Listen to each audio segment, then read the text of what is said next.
One second. All right. Good to go. Okay. This is something that Scott doesn't know I'm going to do, but before we start, this stream is dedicated to the memory of my father who transitioned 3 years ago today, born in November 19th, 1944, passed April 3rd, 2019.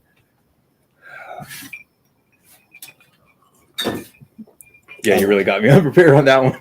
A lot of things that I learned from him, but most importantly, I learned how to add value to every situation I was in, because one thing that Pops was always, which he hated me calling him Pops, by the way, it's hilarious, but I love to call him Pops. My father was always insistent that he left things better than where he got there. That is something that every man should strive to do. It's a part of masculinity. It's a part of our path, whether you believe it or not. So this is the THPP Network, where we are here to help you level up to self-improvement. And this is the Passport PMPin or SMPin, because I don't want to say it and get kicked off of Twitch edition, the travel edition. And this is my passion. My passion is to add value. So we have two special guests backstage. Gentlemen, I'm sorry we started late backstage, but I'm going to tell you, please just hang in there. I got some information to deliver, and then we're going to bring you up one at a time, and we're going to give you as much time as you want to tell your situation and your story. But what am I focusing on? I am focusing on a disturbance in the force, because somebody who's traveled all around the world, had seen some falsehoods. Somebody who's traveled all just around the world. Struggle streaming right there. Yeah, but it's just, whatever. Okay, so but you, but I traveled all around the world, and I spent a lot of time in Thailand. And I have to say that I have a very high opinion of the kingdom itself. And the kingdom itself is an amazing place. So I just want to just give you some of my thoughts, but I also want to tell you ways that you should avoid and some of the scams that you should avoid as an international traveler. So first thing is, all places are not created equal. And just like people have weaknesses, Pattaya, Thailand is a place designed to exploit men's weakness for indulgence. You could slice it any way you want, but if you love clothes, you can buy clothes really cheap there. If you love alcohol, booze is, cheaper than you can find it anywhere else.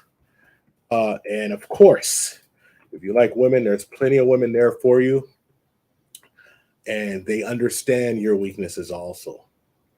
So imagine the most interesting, relaxing, decadent, horrifyingly nasty, uncontrollable place in the world. A place where I can honestly say that 90% of a generalization is true. And that's the only place in the world. So first thing I want to do is I want to just play a short that we had where we talked about how to optimize yourself. And one of the main ways to optimize is travel. So we'll cue that up and we'll play that now. All right, so give me a second here. Start doing that. Screen share. Okay.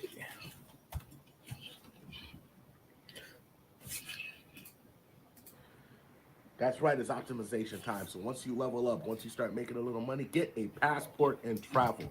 Yes, I'm going to say this to everyone. And don't travel in a group, either a small group or by yourself. Figure it out. Get some independence. And it's going to do some things for you. Number one, it's going to have you appreciate where you came from. Number two, it's going to give you a chance to miss the people that you left.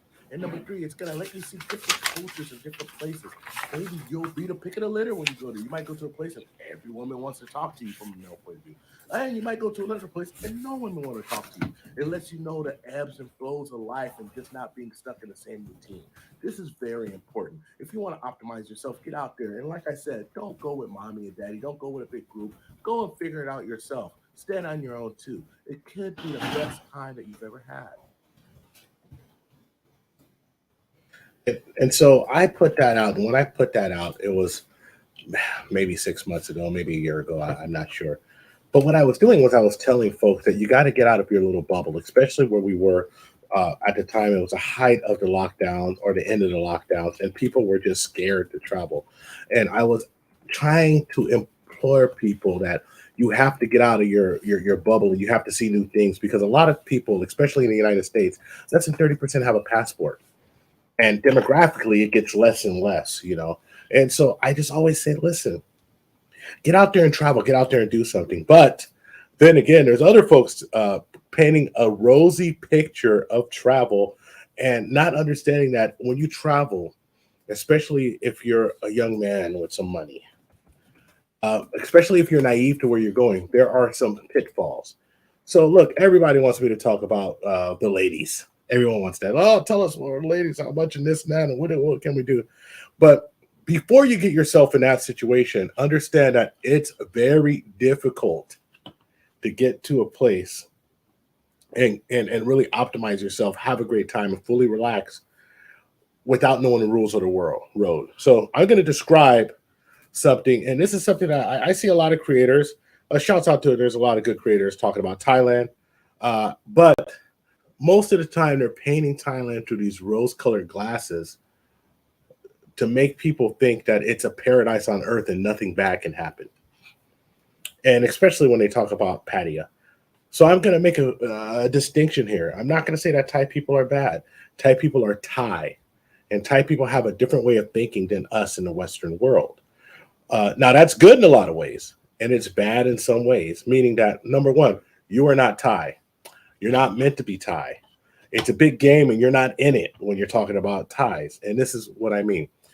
You can't own property there. You have to go into a business with somebody and they will still own 51% of your property. That's why most foreigners buy condos, because you can buy a condo because you're owning land. I mean, you're not owning land.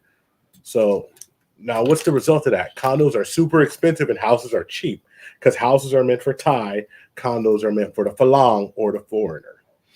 Something you want to put out. All right. It's not even a scam. These are just laws. Number two, you can't just go there as a 35-year-old guy, 20-year-old guy and just stay. You have to have a visa. You can buy a 90-day visa, but you got to exit the country every 30 days and come back, right? So you can, let's say if you buy a 90-day visa, you're going to have to leave for some time and come back. Now, there used to be just a visa run, what we called it, where you used to just get a train to Cambodia or a bus to Cambodia, go to Cambodia for 2 days and come back, totally fine.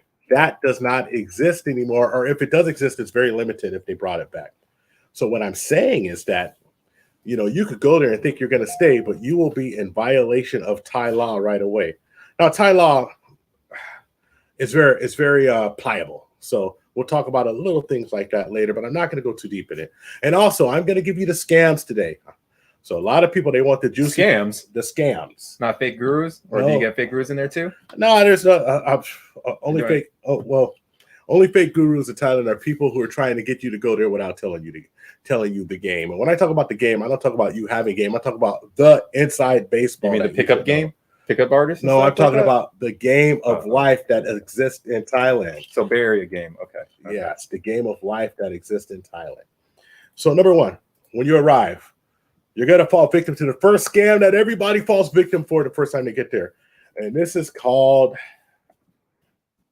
what I call it? I call it the value-added scam. And I just made this word up, value-added scam. So what you do is you land and you go and you get yourself a taxi, and maybe you're tired. I'll circle back to tell you the times to get there and the times that the scam and why the scams work so well. So you get a taxi and the taxi takes you maybe to a hotel, or maybe you want some food. And you're like, man, I really want a place to eat. And he says, I know the best Thai food in town. And they take you there, and the taxi will peek his head inside and say, hey, I brought this guy, and you'll go sit down and you'll eat. And somewhere on your bill, there'll be an extra little charge, maybe 50 baht, which there's 33 baht to $1. So you might not even notice. It might be $1.50, $1.75, $2, $5, if they're really trying to get you to be $10. And that's money for the cab driver to take you to a place that you probably could have found on your own. He's not really hooking you up or anything. He's not doing anything. He's dropping you off. He's waving, hey, and that's it, right? Now, the thing is that it's okay for them to pay the cab driver to bring you there, but it's kind of weird for you to have to pay for all of the service that provides there. But that is a very Thai way of understanding that, right? Very Thai way of understanding that. So basically just that. And so I want to talk about arriving in Thailand. If you leave from the West Coast, most times you don't want to leave at midnight. Even though I flew at midnight a lot. So if you fly at midnight, you get there at 10 a.m. and then you can go straight to your destination. Where your destination is going to be Rayon, Champery, get on the plane and go to Chiang Mai or Pattaya, right? But usually you get there at 11 o'clock at night. And this is how Bangkok becomes the #1 visited city in Thailand. Pattaya being number 2. Most people have to stay in Bangkok. I just like this. So on Wikipedia, they say Bangkok is the most visited city before Thailand. But then Grover explained to me why. Yeah. Bangkok is the #1 city. So please. So please it's Bangkok's #1 visited city because 90% of the flights that come from the United States come in and stop there at 11 o'clock at night. So most people spend the night in Bangkok before going on to Pattaya. Pattaya is the #1 destination in Thailand if you're going there. And then the second destination is probably Phuket. But since the way the airplanes come in, you have to spend the night there anyway. Now, you can fly directly to Phuket from certain places in the world. Phuket does have an airplane, but most of the times you'll be flying from Indonesia or places like that. And on the West, it's usually difficult. Even people arrive in a late evening because most Westerners don't want to fly to China. They'd rather fly to Japan or they'd rather fly to Korea, countries that we have more friendly relations with. So this is just giving you the understanding of how the value-added scam works so well. So you get there late. You don't have time to look for anything. You want some food or you want a massage. And trust me, this guy's going to try to sell you everything. He's going to try to sell you a massage. He's going to try to sell you a lady. He's going to do it. This guy, all of a sudden you get on there. As soon as you get there, you have the most accommodating person in the world, ironically. And he's going to get a cut of everything as the value-added scam. And so you got to know that first when you get there, because that's when you land, you're already up against it. Before you exchange money, you're up against it. Another thing, you never exchange a lot of money in the airport because it's the worst exchange rates. However, nowadays, exchanging money is kind of passe because credit cards are taken everywhere. So that's a little different. But back in the day when I was going there, you would have like traveler's checks. So I started going with traveler's checks and cash. I had cash in the money belt, had a lot of things. And Thailand is like any other place in the world. You can't get robbed. You can't get jacked. I mean, it just will happen. So you just got to be careful. You got to understand what you're doing. So now I'm going to just talk about very quickly. I got a few things to go through, and then and this is going to lead to one of my favorite stories, which is just one of the funniest situations that really shows how sometimes you're playing checkers or chess and they're playing sabak or some international game that you don't even understand. Okay, so there's 3 types of expats who stay in Thailand long term. And number 1 is a recently divorced person. Maybe he's in a rage. Maybe he's just going through it. He's just had enough of the Western world. Maybe he got taken for a lot of alimony. And there's a lot of guys who they get ordered to pay alimony in bulk if they can afford it. And you meet a lot of folks with money there, and they just pay that in bulk and they just leave and they're never going back, right? And this person, they go out there and you find them at a bar. They're drinking early. They're in a bad way. And these are folks that, Thailand is a godsend at first, and then but it can also erode on them because, like I said, Thailand plays to your weaknesses a lot of ways, especially the city of Pattaya, right? So the next one is people who are running from taxes, and these are usually contractors. So let's say you have a 6-7 month contract, 8-month contract, and then instead of going back to the United States, like especially if you go to California, you're going to have to pay California state taxes and federal taxes if you stay in the country. So a lot of folks, they stay out for 2 or 3 months, 4 months until their next contract, and then they go back. So they actually live in Thailand because it's a cheap place to live and go back and forth. Now, if I know a lot of contractors who do that, the smart ones don't live in Pattaya. They live in Bangkok. You can visit Pattaya whenever you want. Treat it like Disneyland. You go there a couple or 3 times a year.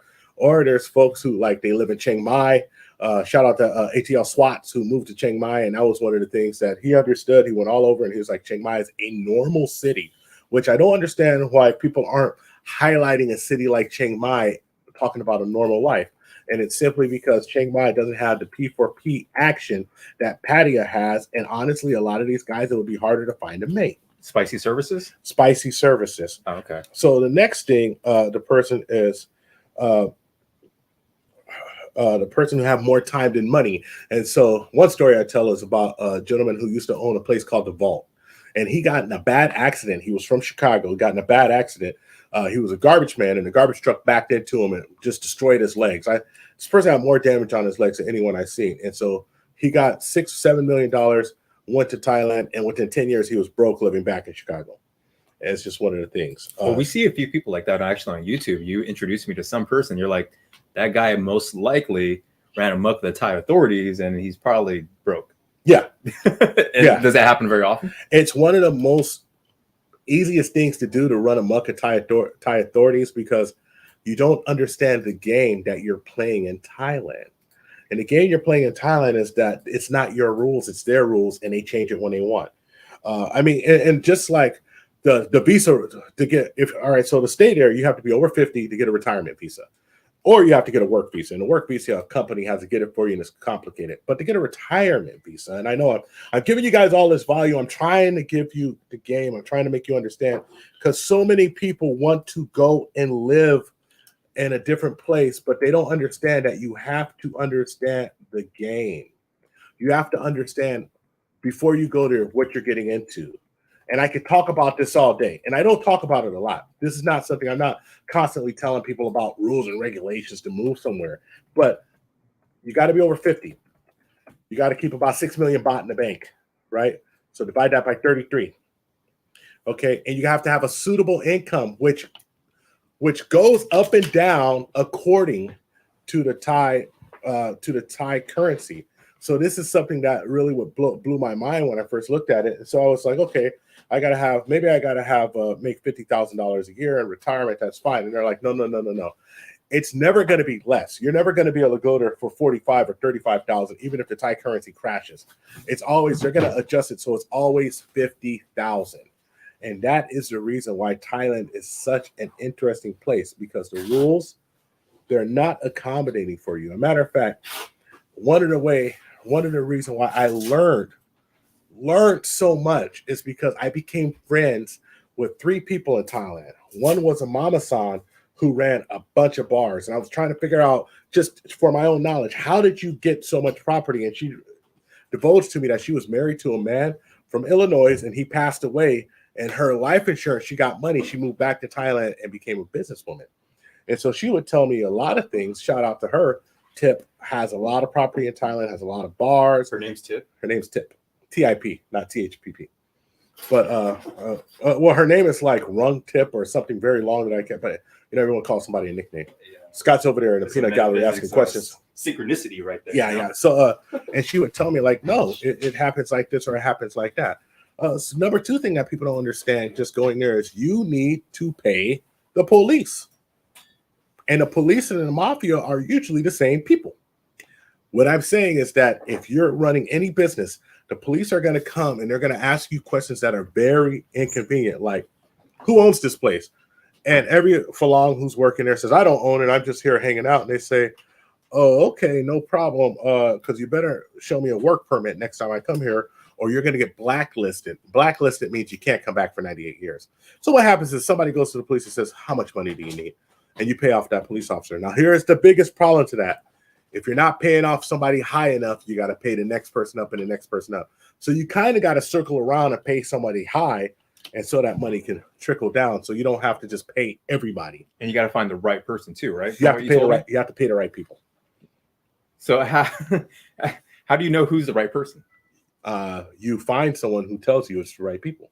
So how can you trust that person that's telling you that that's the right person? You pay them. You pay them money. So you buy their loyalty with money so they can tell you the information. So everything revolves around money. Yeah. And how the cash is flowing through the local economy. Everything revolves around money flowing out of you into them. Money flows out of you into them. This is Pattaya in particular.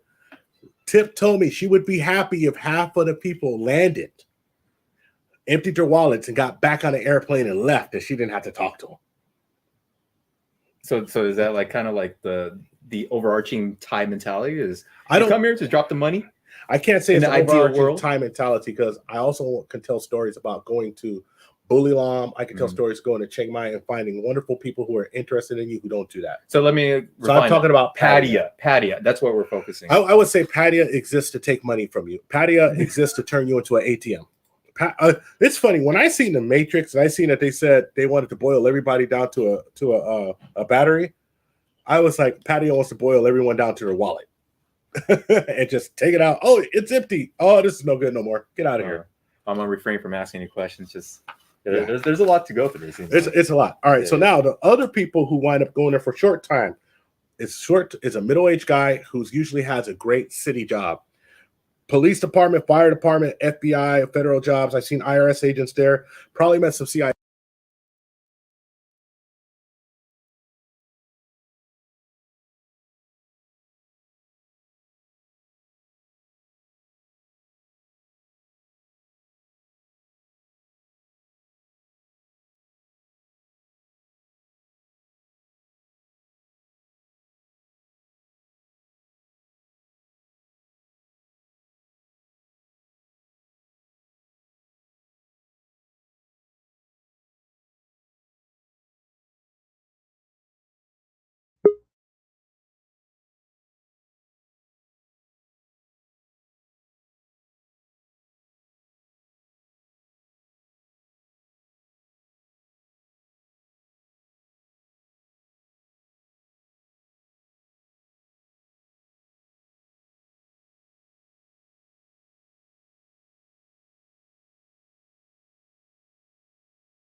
Now. Hey, everybody. Sorry about that. We lost Mike for 1 second. We're back.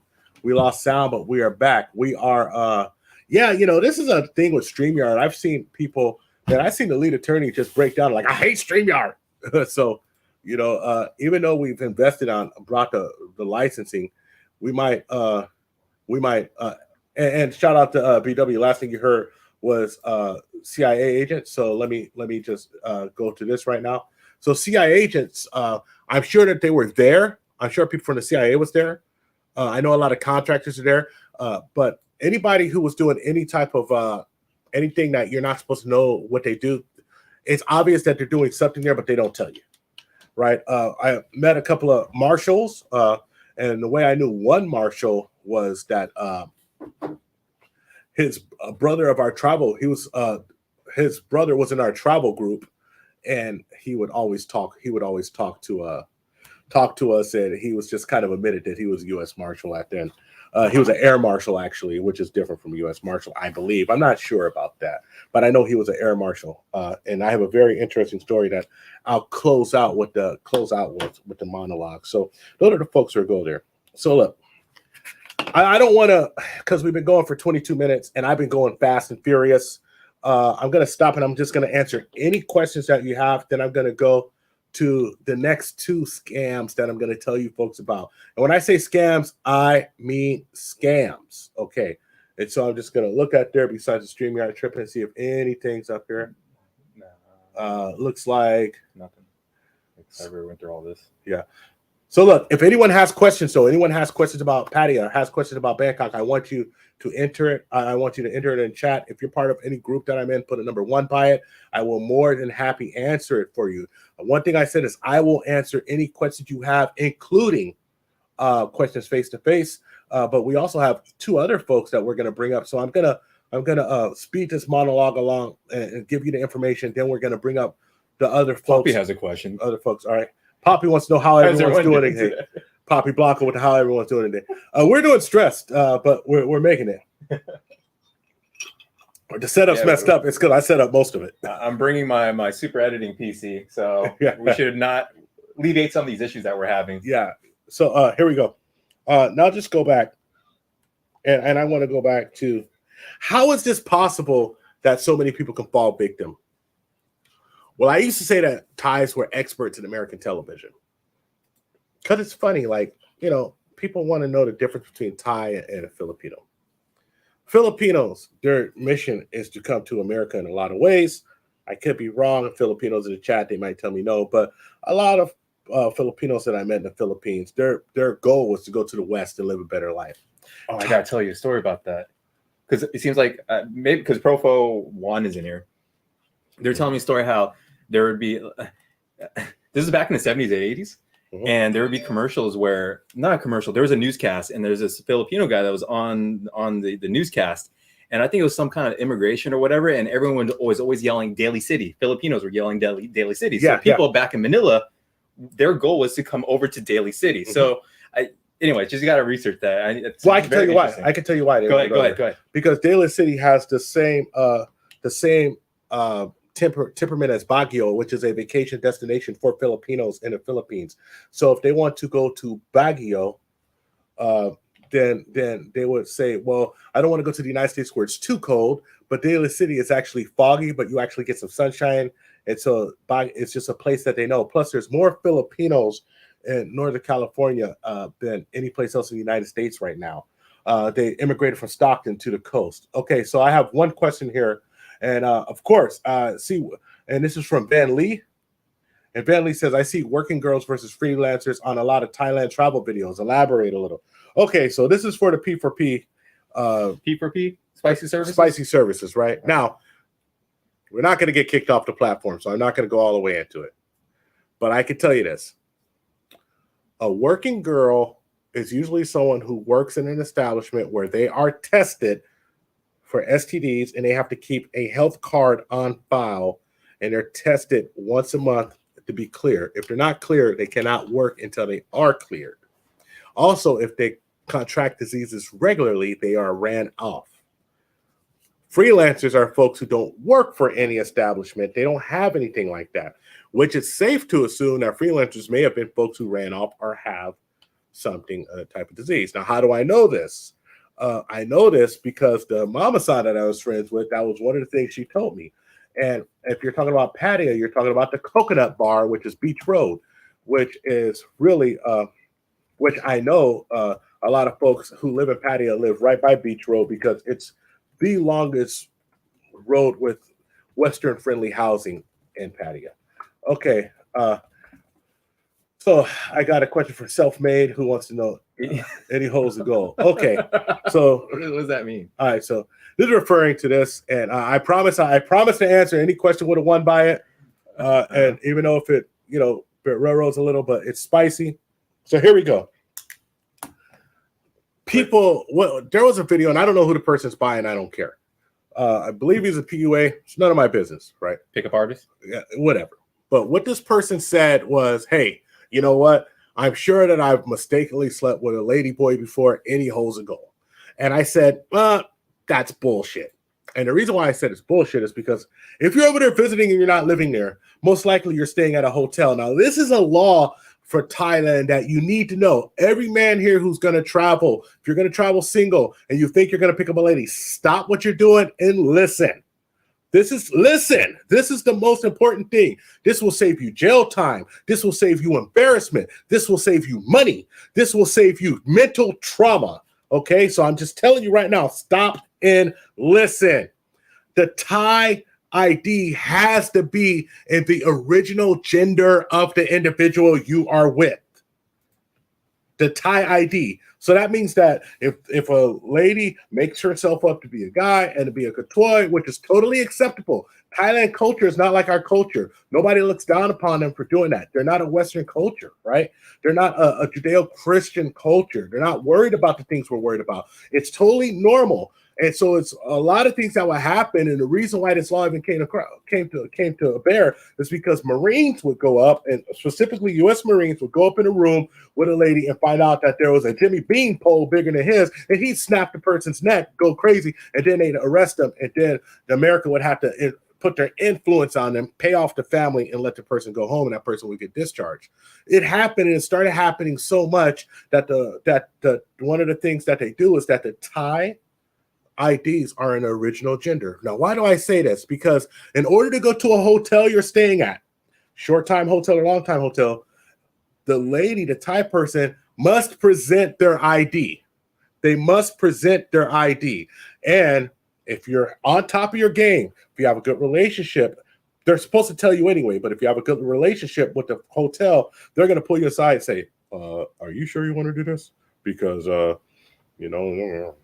you pitching or catching? They might ask you something weird. So it's one of those situations where I see somebody says any hole's a goal. To me, if you're not living there, If you're living there, you're going to know. You're going to know everybody if you're living there. In 5 months, you're going to know where areas to go, what areas not to go, what to do, and what not to do. But if you're visiting, that's the only way that you could get fooled. And if you're visiting, you're going to have to realize that they're going to tell you in your hotel room before you go up there. They're supposed to tell you by law. But just to be clear, you should tip them anyway. That's one of the few times in Thailand I think you could tip, and your tip goes a long way. Give them a few dollars. I usually used to bring American money and tip everybody in American $5 bills. It felt special. They remembered me. And then that way my room would get clean when I wanted it. Room service I always had. Even if they didn't have room service, they would have someone bring their food up for me because they knew I was the guy who was going to take care of them. This is valuable, all right? So hopefully I answered your question. Let me see if anybody has any more questions. If not, I will continue. Looks like we don't. A couple. Actually, I saw a lot from BW. All right, so let's see. BW. Went there. Okay, here you go. So everyone in Bangkok was on their hustle scam game way harder than anyone I've seen or encountered in New York City. If you're not determined to not get got, you're likely to get got. Let me tell you. And then follow up. And when people say everyone, I don't mean everyone. Just they say they can barely be really aggressive with sales. The people there are really great in general. Absolutely. Absolutely. But let me tell you something, BW. And I you've been to Bangkok. Shout out to you. You're going to fall for one type of scam or another until you realize the game. And when I say the game, I'm talking about the inside baseball. So like the value-added scam is something that everyone gets. I mean, just so many different things. Right. The suit scam. I mean, there's a lot of different stuff. And so I don't want to go to all of them. I want to kind of stay on track, but you're right. You know, because I got caught up in the suit scam and the bank. Yeah. So, right, and then he also said, I can imagine so many people getting eaten alive by the country without this knowledge who want to relocate there because there is a lot of content on YouTube selling a dream. Because I'm into the crypto content.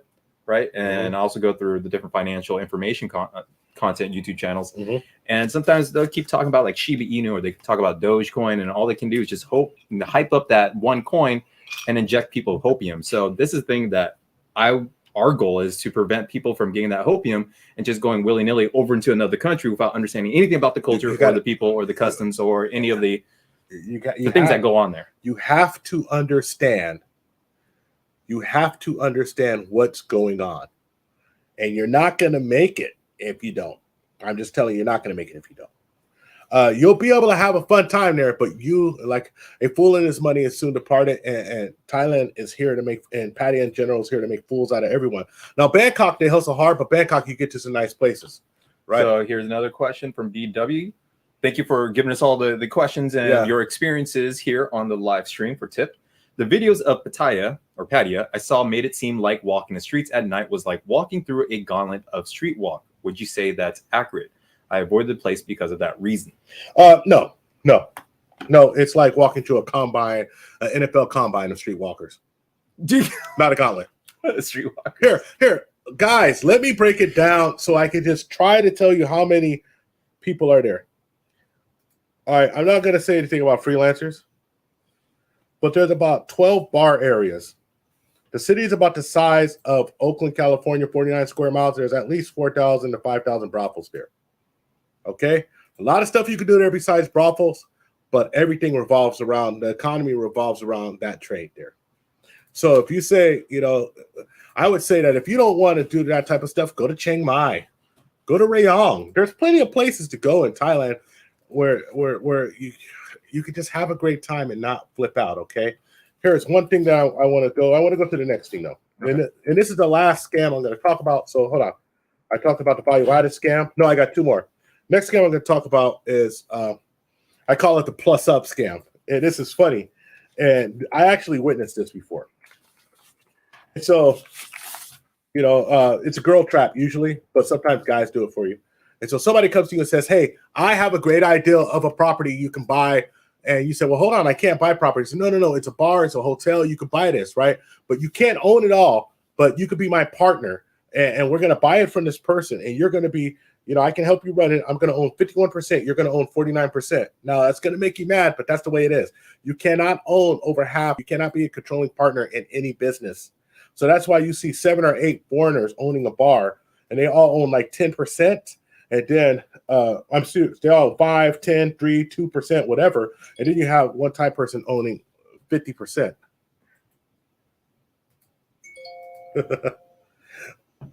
Again, they just sent me a message like we're not live streaming. So shout out to Authentic Alpha. Shout out to Authentic Alpha. That's my guy, right? And so here's one thing, and I'm gonna just break this down just for some simple numbers for you guys, okay? So I call it the girl trap. So let's say you find a hotel for 5 million baht. This happened to a friend of mine. And someone says it's 5 million baht, and you do the math, and you're like, all right, divided by 33, that's $151,000 and $151,500. But you look at their books, and somehow their books saying they're making 12 million baht a year, which is 363K. That's a lot of money, right? So you're like, no problem. Even if I'm only getting 49%, I pay off what I owe in 1 year. I owe for 2 more years. I sell. I got a good 300,000. My retirement's secure, right? But here's the thing: the price was only 2.5 million. The person that you're helping you and the owner has doubled the price, and they're going to split it. The Thai price for that is actually $75,000. The Belong price, the foreigner price, the FU in the face price is $151,000. And so that's the girl trap. And it happens all over the place. It happens with motorbikes. It happens with shirts. Okay, man, I've seen it happen with dinners before. All right, so it's just one of those things that is something that you can fall victim to. How do you avoid that? You have to understand the language. You have to negotiate for yourself, and that's tough. Okay. All right, so Self-Made says, shout out to Self-Made. 1, talk American pavement pounders. What does that mean? I don't know what that means. I don't know what that means. Why are you smiling? Because it sounds hella funny. All right. Okay. So Self-Made, go into a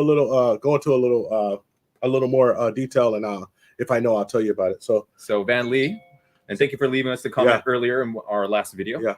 How much per annum do you think the ranking file, working girl, freelancer, mama-san, and bar owner makes on average? Van Lee, amazingly enough, I'm going to tell you about the sponsorship scam right now. And the sponsorship scam this is the optimal. This is whenever you hear, when you go there, you'll hear people say that this person's a pro. This person's a pro, right? And, shout out to this content creator, because this is a cartoon I watched, and I was like, this has actually happened. So I'm not going to use this example, but I'm using an example of someone from Pattaya that I know, right? And this person, she was cool. She was like, she spoke great English, and this is one of the reasons why you hang out with people in Pattaya, hang out with people in Thailand, because they can talk to you. And that's one of the downfalls, and one of the things I'll talk about when I close this out is picking people to be around appropriately, and not just because they speak the same language as you. But I would watch her, and I would sit there, and I'd be like, I go down one weekend, and I go to Fairtex Pattaya, and then I go to the gym. She'd be at the gym working out with her boyfriend, and I'd be like, oh, she has a nice boyfriend, this nice, good-looking guy. And then I come back like a month later, work out at Fairtex, then go to the gym, and she'd be with a totally different guy, kind of a heavy-set American dude or English guy, and I'd be like, oh. And he said, oh, I love you, babe, and they'd be lovey-dovey. So I'd be like, okay, I'm going to keep my mouth shut. Not going to say anything, but obviously. With her. And I noticed that she would be at bars drinking, but she wouldn't really be going with people. That's very rare because, she wanted to make money, right? And so what she was doing was she had like 5 boyfriends sending her between $700 and $1,000 each, depending on what they could afford. Why are you looking at me? And none of these dudes know anything about this? No, because you have to understand, if you can only go there for 2 weeks or a month, and there's 12 months in a year, and she would just her job would be just to corral them around, and if they came at the same time, she would make up an excuse. So I don't want to derail you from the conversation. What makes these guys get into relationships with bar girls? Well, because this is what people don't understand. In America, we are starved for femininity as men. We are around masculine women. Women who are not masculine don't understand that. Women who think they're feminine don't understand how masculine they are. We're constantly told by women that they don't need us, that we ain't shit, that they could do whatever you want. So you go to a place in Thailand and it's different. So why do they understand this? Because the number one export of America is culture. That's our number one export. What do we export? Television, right? So right now there's Facebook, there's Instagram, there's TikTok now, all of these things. And they're looking and they're saying, double standards. Why is this woman, she's so hard on men? Why is she so unhappy? And then men come here and they see these men who are beat down and they come in and they're nice to them. They're nice to them and they say, yes, no problem. Latte kunka, up to you. They're soft. And you go and you sit down and eat and they're cooking for you. They're doing stuff that you're not accustomed to. They're cleaning up your house, all of this stuff. And you're like, wow. And these guys forget that they're paying by the day when this happens. They forget that they're on the clock. And so when they leave, first thing they say is, hey, I don't want you to have to do this job. You're such a good person. You're such a wonderful girl. Please allow me to stop you from doing this. How much money will it take? And she's going to say, well, if I had $1,000, I would not do it again. And he said, all right, babe, no problem. As soon as I get home, $1,000 right in the bank. I've seen it happen. And then what happens? The next guy comes in and she plays the same game and it's rinse and repeat. And the only thing she has to do is just keep them going. Now, sometimes they hit the big time and this guy builds a big house in the country. They have a place called Son-in-Law Row, and it's in Isan, or Son-in-Law City. It's in Isan, where there's all these huge houses there. And they go foreign son-in-laws, foreign son-in-laws, all these huge houses. And what happens with all these huge houses? What happens, right? You don't own the house as a person there. So when she's tired of you, you just nothing you can do. You can't sell the house. You can't go to the house. You don't have squatters' rights. I've seen people lose condos. So you fall victim to this femininity because we've exported our weakness to these countries. And it started with television. It started with the women's liberation movement. Before, my uncle who lived in Thailand for years, he would tell me, he'd be like, man, this is weird that these guys are sending money. That would never happen before. Because they didn't even understand. They used to think that men just flew over there and spent time with them because they'd just be like, wow, there just must not be enough women in America. They don't understand. Then they found out, hold on, there's more women than men in America, but the women are not feminine, and we can use this as a weapon. That's how the sponsorship scam goes, right? So the last thing I want to say, and I got a few more notes, but I'm just going to go into this. I've been talking 42 minutes, and I want to bring up our guests, and I want our guests to talk. And they're backstage; they're being good people. So, and I wanted to just drop them on Instagram and say, hey guys, because I didn't want you waiting that long, so we're just going to bring them up. Did you still want to play that one clip though? Your notes or no? Play one clip, and then I'm going to tell one story, and then I'm going to bring them up. Okay. But what I want to say is that Thai folks aren't bad. I know it sounds bad. I'm talking about Pattaya City. And Pattaya City is built around the pay-for-play industry. The U.S. military built it. Okay. And if you look at Pattaya through the years, in the 60s, it was barely nothing there. And as more people kept going, more people kept going. But that it grew. That goes with like any kind of red light district. Yeah. There's games running in San Francisco, down in San Jose. So this is not just in one particular location. Yeah. We're talking about a very a different kind of lifestyle. And I want to also say that I don't want to say that everybody is trying to run a game. Right? There are some folks who are just there trying to live. Look, you have to understand that the average lawyer makes less than the average bar girl. So the average lawyer in Thailand makes less than the average bar girl. So what are we doing? What are we talking about? The incentives for them to achieve is gone. I'm not making excuses for them. I don't like anyone getting scammed. And I've been scammed before, and I've just been like, man, I'm not even trying to get with you, and you're trying to take money from me. Let alone the scams for folks when you're invested. So I will answer any more questions, and then I'll this one last question is real quick. So Van Lee asks, do you think the age-old stereotype that Asians are smarter means the spicy work trade is more lucrative in a place like Thailand versus Brazil or Colombia or Dominican Republic? No, I don't think it's more lucrative any place. One of the things is that I'll tell you this. What makes the Asian trade more prosperous than these other nations? I don't even think the Asian trade is more prosperous. I just think that it's just it's just the exchange rate is easier for people to get there. I mean, more people go to the Dominican Republic and Colombia from the United States than to Thailand. Mhm. So it's not that. The biggest thing is this. I think that from what I've seen in anecdotal evidence, that people from Brazil, Dominican Republic, and Colombia and Mexico, they have a better lifestyle longevity wise because they save more money. At Thai, it's something really weird about Thai just funneling all their money to their family, and because of face, because the job in Thailand is looked down upon, funneling money to their family because of face, and then saying okay. At the end of the run, thinking that it's going to last forever. You see the life cycle, thinking that it's going to last forever, and it falls off, and you fall off the cliff, and nobody's interested in you. And then half of the ladies wind up in Bahrain, and that's the big cycle. Pattaya, Bangkok, Bahrain. Okay. All right. So now play the clip. Let's play a little clip, and then we'll bring up some folks. All right. This is coming from Thailand Bound. So shout out to Thailand Bound. We found your channel. Technically, Grover found your channel. Then he showed me the channel. And a lot of interesting content. Mhm. So this is one of his animation videos, but he usually is in front of the camera talking about his experiences. So let's go. And this is a good, just a good animation of the sponsorship scam I was talking about, but this really breaks it down in depth. All right. So we'll just go just for a second, and then we'll talk to the gentleman backstage. Okay. Not working in the bar.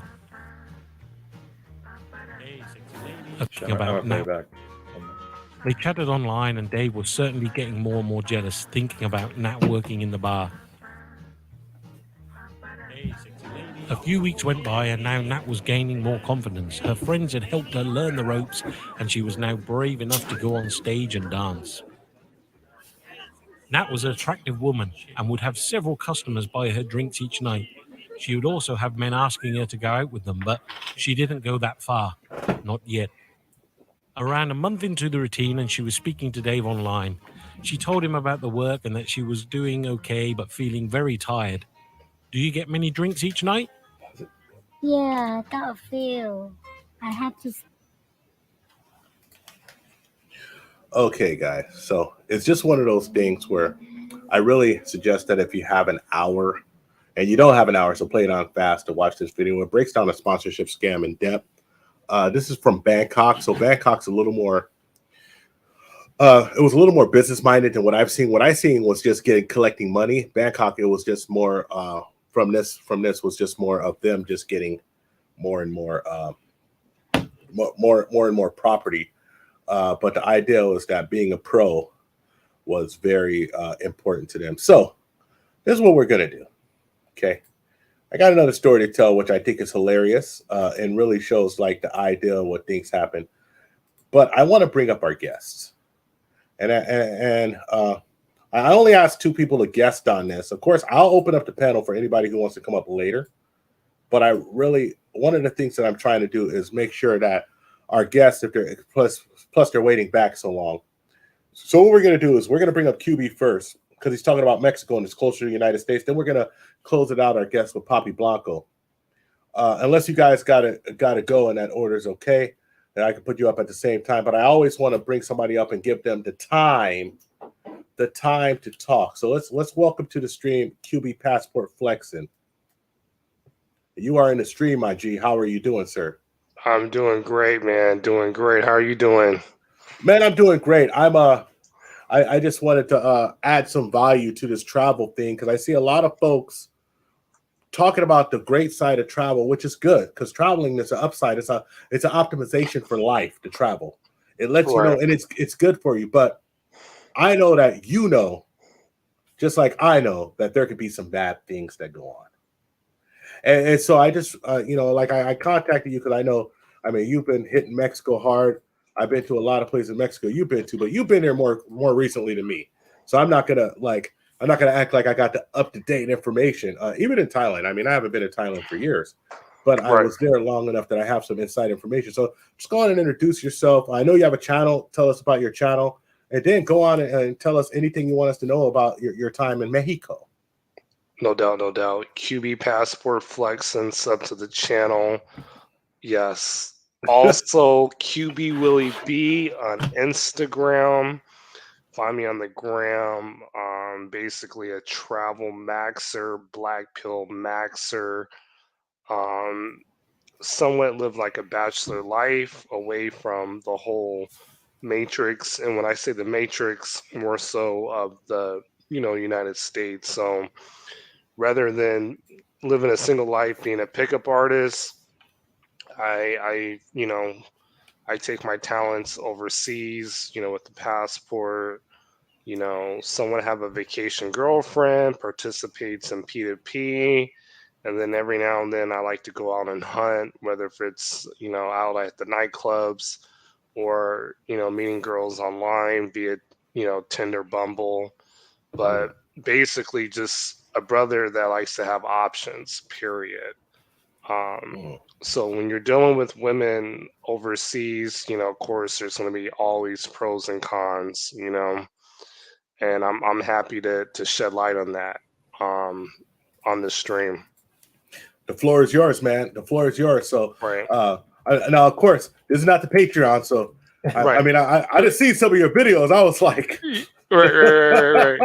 So I'll tell this one story, okay? Which is very, very related, okay? There was this girl that I met in Tijuana, and of course, she was a prosti. You know what I mean? She was a mango, so we'll just use code word for mango. You know what I mean? I met her off of Uber Beats, which is basically an escort website. So in the travel game, we call it Uber Beats. This girl was deported from Arizona. She ran track at, I think, Snow College in Arizona. Beautiful body, Morena girl, spoke perfect freaking English, and she was dope. Like, I met her in Mexicali, came to the hotel room. She's like, oh my gosh, like I wasn't expecting to like meet a guy like you. I think she was 22, 23 at the time, and it's very easy for guys to get like caught up into a girl that satisfy you not only sexually, but just can relate to your whole personality. So, this girl, spoke perfect English. I told her, hey, my boy's coming through from like Riverside. She was like, all right, cool. I have a homegirl for him. Hooked it up with the homegirl.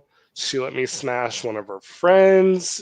I mean, it was just on another level. And then she offered me this deal. She was like, look, I'm moving back to Tijuana.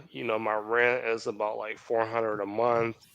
Like, if you go half on it, I mean, obviously, I'm gonna, let you smash me out.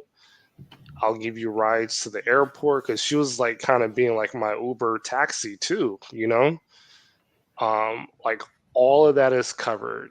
Just go half on the rent. And honestly, that isn't a bad deal. But I thought to myself, since I met this girl doing pay to play, which is paying to play, you know what I mean, paying for the mango. There can be a situation where I show up and she's smashing another dude in the place. Like, that wouldn't be good. So instead of simping, I realized, even though this deal sounds really, really good, at the end of the day, she's a pro, and you just don't put yourself in those situations. So I definitely had to pump the brakes on that, Let me ask you a question. Mm-hmm. One of the things that I realized just growing up and being in the United States and then going to other countries is that other women in other countries, really understand how to use their femininity to trap you in. And I try to explain to, like, friends of mine or people, because I coach a lot of women. They're like, well, why did you wait till everybody knows I'm long-term relationship, I'm off the market, I'm happy as hell too, right? I can tell these stories. I'm happy as hell that these are actually behind me. I believe it to you young folks, you young good-looking guys, you go on out there and get it. I'm tired, my back hurts, right? And but what I say is that it was the femininity that appeal to my masculinity on a Jesus Christ, yo. Yeah, I know. Yo, The receipts are real, man. I know. I believe you. I believe you. Can we not get demonetized on this one? Jesus Christ. But I was, we just, hey, QB, salute. Yeah. You know, I ain't never doubted you, bro. You know, I don't doubt you. Yeah, but I'm going to say that, is it the femininity that, as I'm asking a serious ass question here, is there a femininity that kind of gets you where, like, you know, like, because it's like they're feminine, they understand how to be a woman, where, like, in the United States, it's like even women who think they're feminine, they're like a 4 out of 10 in femininity. You know, is that, because that's what I feel. I mean, especially like one thing about my wife, she's totally feminine, dude. She's a wonderfully feminine woman, you know, and that's what it must be for me, you know. And so is that what kind of gets you when you go down there? Because I know in Mexico they, you know, they're just a different breed. Like, I experienced a lot of Mexican American women being here in California, from NorCal, from I see you actually were near us. You used to live near us, right? So you're born and raised Cali? Yeah, I'm originally from Southern California, so Long Beach area. You look like you from Long Beach. Not playing, man. Right. I'm a Long Beach cat, but you know, I've dated women from Santa Rosa, Sacramento, Modesto, Fresno. You're around the corner. You know, all up and down this damn state. Yeah, but you might as well have Latin. Yeah. Right. When you experience, you know, women from Mexico, it is a different vibe, even though they're somewhat kind of westernizing. If you meet them in the major cities like Mexico City, Monterrey, Guadalajara, because they got bread out there, you know, no doubt. They come from rich families. And the JBB, or basically JWB doesn't apply. So just be white, just be black, like, it doesn't apply. You know, like, these women, they got passports, they've been to the States, they got visas, they speak English, they're educated. So they don't care that you're an American. So you have to have a little bit more going for yourself. You know, you got to be more interesting. I would say, I noticed that you have to have, in any situation, once you get past the initial whatever, you must have substance to make it. Yes. You must have substance to make it. And people don't want to understand it. They don't want to say it. And the substance is, no one's going to teach you in a week to have this substance. Right. This is stuff like, I started off with the stream, and I know I told you, like, it was my dad's anniversary of his passing away. My dad gave me a lot of substance as manhood to add value to places, and you must be that type of person to make it anywhere. And so I think I want people to understand that. And one of the reasons why I brought you up is because it's very easy to say, you know, man, plus you're hilarious to me. I mean, some of the stuff you say is hilarious. And then we bring up that damn Instagram, and I know YouTube is calling me right now. What's wrong with you? But definitely. But I bring up that first story. Yes, sir. Is kind of, you know, where guys need to be cautious of when you get your passport. That deal is amazing. You know what I mean? Like, to have, you know, a girl like that's down, and you just, you know, $200 a month. I mean, you're getting away with a lot, because an overnight with just a regular girl in Tijuana is going to be about $300. You know what I mean? And that's just from a regular check, $300 an overnight. This girl is simply saying, you know, look, help me out with the rent. Like, you know, it's yours, and that's all you got to do, you know.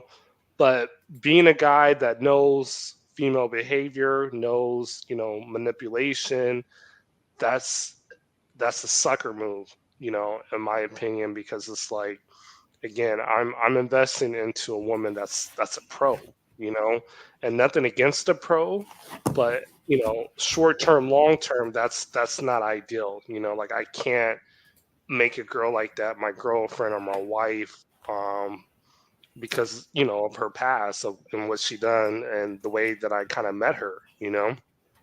True.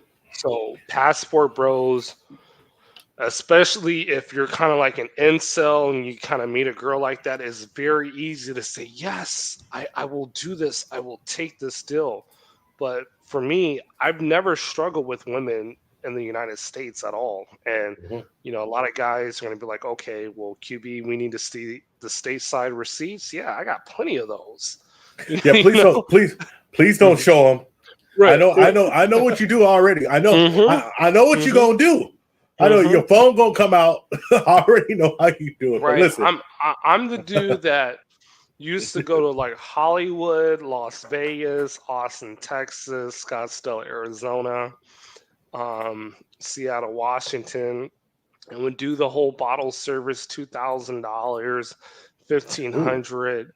Yeah, see, just to chase. Okay, we're not even talking smashing. Just to chase $1,000 Hollywood thotty, which is totally not worth it. I will agree with you 100% that it's not worth it. And kudos to you for doing that. I ain't never did that stuff, man. But I'm old. I'm old. Right. I used to go out there and do the Cabbage Patch. Right. and so it's an old dance. That's why I always, kind of antagonize dating coaches, because it leads them into that direction where they say, hey, you got a cold approach, you got to do this, you got to do that. It's a numbers game. Well, yeah, you have to go out and, spending the money going out to chase doesn't, it's not beneficial if, women don't already like you off the strength of your looks, more or less, Well, I would say if it's not your looks, you better be intriguing. You better have something about you that's different. Right. I mean, well, actually, let me ask you, QB Flexen. Mexican girls, what do they normally look for in a guy's looks? Is there like a standard they look for, or is it right? So tall, dark, and handsome? It's really interesting. A lot of them, they like older men, and how much older? It's not that interesting. My wife's a Mexican. 10-year gap. Now I'll be completely honest. Like, I'm in my mid-30s, but on my dating apps, I put that I'm 27, 28. Because I can pass for that. A lot of girls think that I'm around that age. And a lot of these girls are like, yeah, like I like older men. I think older men are attractive, and so that's something that they look for. Now keep in mind, I'm also 6'4". A lot of people still think I'm a professional basketball player when I go into these cities, for example, like Chihuahua, Mexicali. Because basketball players always go there. That's why. Right. Mexicali, Chihuahua, Rosarito, Ensenada is full of NBA players. They're full of Lakers, to be honest. Right. They're just full of Lakers. You walk around. I'm sorry to interrupt you. One other thing I'd like to say is that one of the reasons is they like older men is because besides the fact that older men are perceived to be more settled, more established, and can provide more. You have to understand that in Mexico, a lot of folks are just in a lot of countries besides the United States, the whole notion of they want to make sure that they're getting someone who, if they're going to settle down with them, they're going to go to work. They're going to be there. Right. Like, they don't want some youngster who's going to run away at any split tail that goes after him. And also, you got the cheat code 6'4". My cousin's 6'8". He used to play for Marquette, and we went down to Rosarito before, and I was a much younger man than him and thought I had it going on, and his big basketball playing ass just went down there. I might as well have left the city, man. Right. Yeah. So yeah, it definitely has this advantage. I mean, the girl that I'm kind of dating now, like, for example, the mom, she's like, look, it's my birthday in July. You come to Cancun, like, you're taken care of. Like, you took my daughter all these places in Mexico, and I met her in Guadalajara. So I tell guys, look, if you want to meet the non-pros, the non-mangoes, Guadalajara, Mexico City, Monterrey, Veracruz, Jalapa, Mazatlan. Mazatlan. Culiacan is a hidden gem. Yeah, but Culiacan, you can die. You can't die. No, see, here's the thing. I've been there about 4 to 5 times, and I have Mhm. a good friend that, he Right on. lives in Soledad, California. Mhm. He loves Kulikan, and he's a brother, and we've never experienced anything bad. And the thing is, when you go there and you mention like the locals, about like El Chapo and the Sinaloa cartels, they get very offended. They're like, "Look, this city is not what it says in the media. Like Right. Right. we're very humble." And I met some of the nicest people in Kulikan. Like Yeah. seriously, I can it's a say that. I'm sorry to interrupt you. My no, travels in you're good. My travels in Mexico, and it was 2017. I went to every. Oh, Yeah, right, it's I'm a Star Wars fan, so I have like Darth Vader and all this stuff. So I met some of the best people you could ever meet, and I went to almost every state in Mexico except for Oaxaca. I didn't go to Oaxaca, and there was another state I didn't go to, but I met like the best people ever. Like right. even in Juarez, dangerous places. People that tell you it's dangerous, but it was just absolutely wonderful. And I think that it's a misnomer that everything's violent there. I do know that one of the things that I was always told when I would be walking around places like, hey, don't stay here too long. And of course, I'm sure you're intelligent enough not to walk around. You're not walking around, QB Willie with the gold. You're not QB Willie gold chain flexing out there. Yeah, nah, You're definitely. not going out there like Puff Daddy in the '90s with your Rolly. Yeah, So yeah, definitely yeah, not, yeah. definitely not. And to be honest with you, Culiacan is very similar to like a Modesto, Sacramento, because it's one of the only cities I think like in the world where it has 3 rivers. Oh, that's dope. It, Right? it's it's actually I know I've been to Culiacan, but I was only there overnight, and Okay, so I was doing self-defense seminars all over the country. okay, And so my I was really tight. So like a lot of times people ask for self-defense, and can you self-defense in Mexico? And I always like, well, what city are you going to be at? Because there's a good place in every city, right, depending on what you want to do. If you right. want straight and some really fine knifesmen and knifeswomen in that country, they really know how to use a knife and machete there. Which sounds weird, me talking about it's not that violent of a place when I went there, but it was just the martial art that I was teaching there.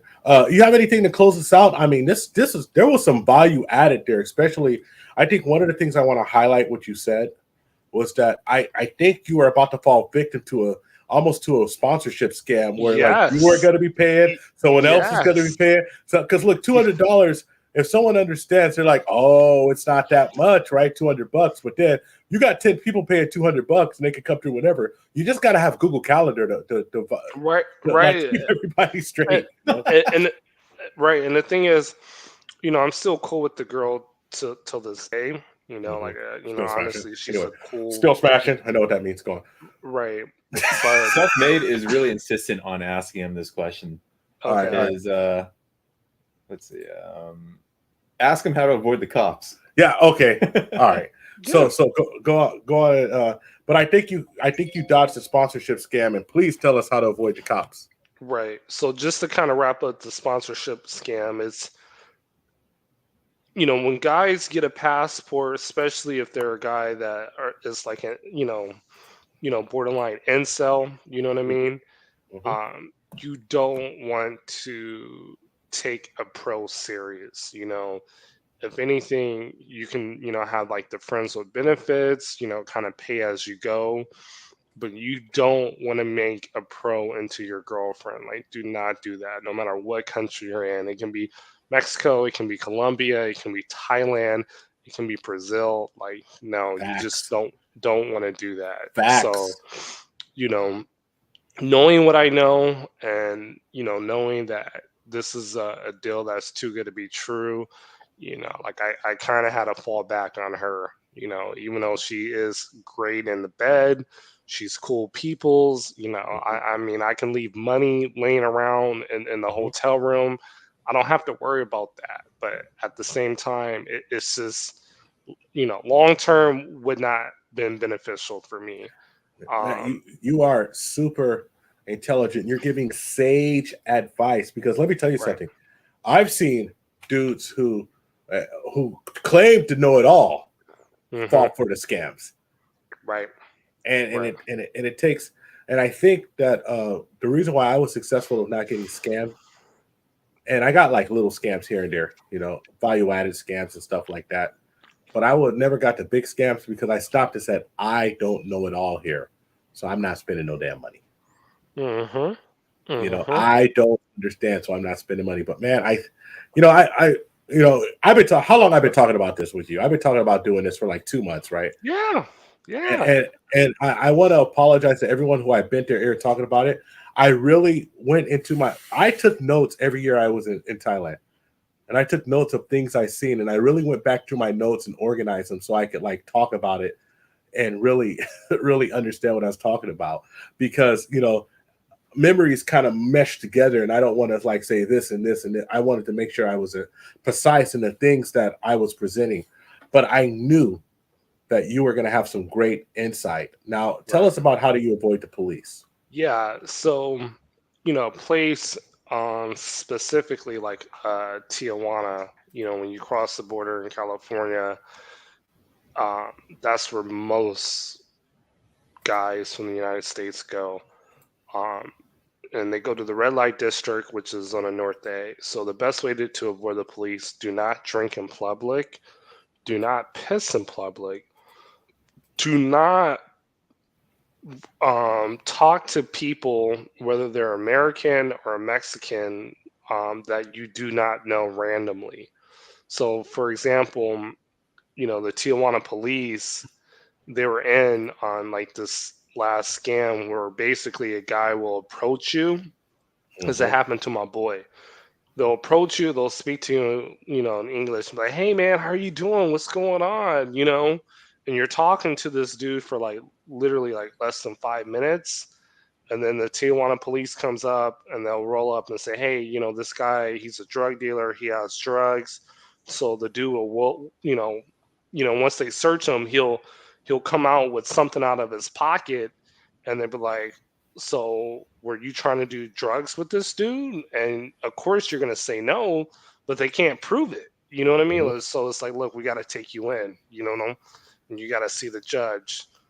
So in order to avoid that, a lot of people don't know, if you do go to jail in Tijuana, and this has never happened to me, but I know of several friends that have went to jail in Tijuana, you see the judge that day and you get out that night.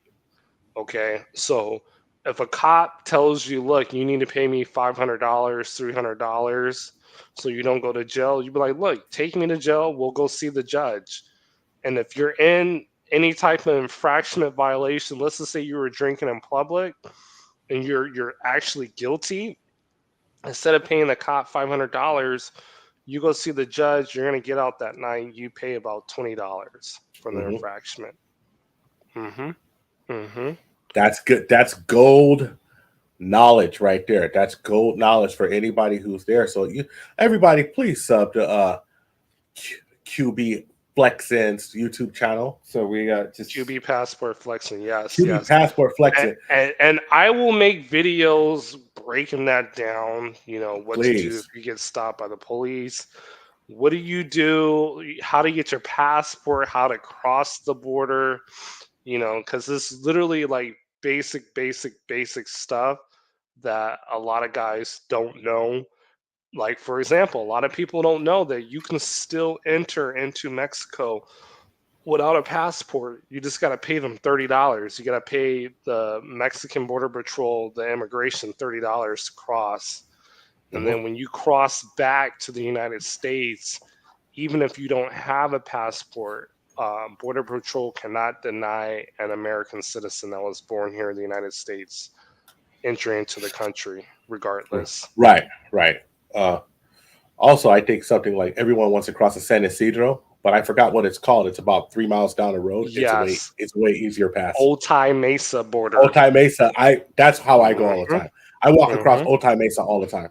And walk across, and then just my advice is that if you're going to drive, you don't necessarily have to drive your own car, which I know you probably do because you live down in Southern Cal. I actually rent a car in Tijuana. I rent a Volkswagen Jetta, which is the most common driven car in Mexico, for $6 a day with full insurance. and they can burn it up if they want. I got full insurance, and I rent it from Budget. rent a car there. But there's a couple of questions here. I just want to get for you because they're asking you questions in particular, and I promise one thing I promised everyone, and I'm sorry, Poppy, I know you're backstage. We're going to get you up right now, but let me ask these questions because I promised everybody that we would answer every question that came up. And a lot of content creators don't do this. A lot of content creators run through questions or if you ask a super chat, but any question about traveling that we can answer, I want to ask. So here's question number one. QB, are you still funding your travels with trading still? Yes, even though I haven't really been posting a lot of like stock information. Yes, I've made a great amount of money to travel off of Tesla. So wow. yes. So Scott's happy because no, he's good. I will post a little bit more on my Instagram on my basically my stocks shares, including options that I've done well shortly. That's definitely coming up. But I'm in a transition of actually selling like one of my cars, and that's going to be a whole lot of money to dump in and purchase more Tesla shares. And the future is to get a place in Mexico and do the whole Airbnb. So I'm going to be able to hook my subscribers, people that travel, like you go to Rosarito or whatever, boom, you can stay at this beach house, show me proof you sub to the channel, 25% discount. That's right. That's a smart way to drive traffic to your channel and to your property. So that means we got to visit one day if you don't mind. Oh yeah, no, and a lot of people don't know the first year, so it's probably going to be somewhere 2024 realistically. I'm going to do free stays for the first year. It will be like a house welcoming party to friends and family. Like you'll get a free stay, and obviously you can't stay there for like a whole week. But, you ain't gonna go just move in. Hey, you got don't tell me. I'm black. Well, he said I could stay. Right, but it'll probably be like a 4-day max. Like no more than 4 days. Yes, sir. You'll stay for free. And just give me a good rating on Airbnb. Tell me what you like. Tell me what you didn't like.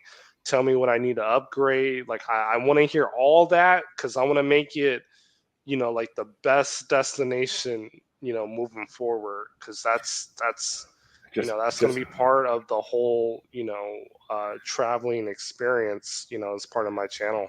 Just be close to the lobster spots in Rosarito. Best lobster everywhere. Yes. Best lobster ever. Yes. All right, so then the next question is, how do you convey being interesting and captivating with a language barrier? Google Translator. Next question.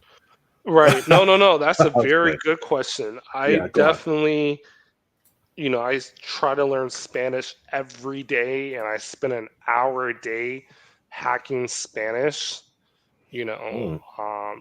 So Spanish dictionary, Duolingo, yeah, for sure. Yeah, listening to Spanish on YouTube. Do you watch Netflix in Spanish? I do that sometimes. Netflix in Spanish, news in Spanish. So, guys, when you wake up in the morning, it's almost like brushing your teeth 30 minutes in the morning and then 30 minutes before you go to bed.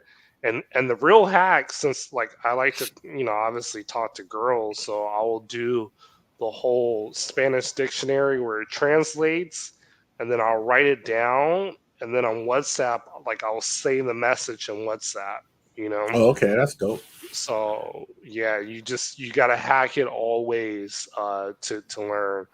But they appreciate you trying, like they really like that, Yes, sir. My technique is I go to my in-laws' house and right. Your wife is Mexican, right? Yeah, she's from Oaxaca. Okay. Right. Is she a morena? She morena is like I know. She's a blanca. She's blanca. Okay, but her father is moreno, and her father is Mixteco, so he's like native. All right, then next question: what what QB's take on guys who make content around filming, mangoes, pros, spicy service girls in places like FIG? Where is that? Fiji? TJ? Where's Tijuana and Thailand? Yeah, What's FIG? I don't know what FIG Yeah. is. Right.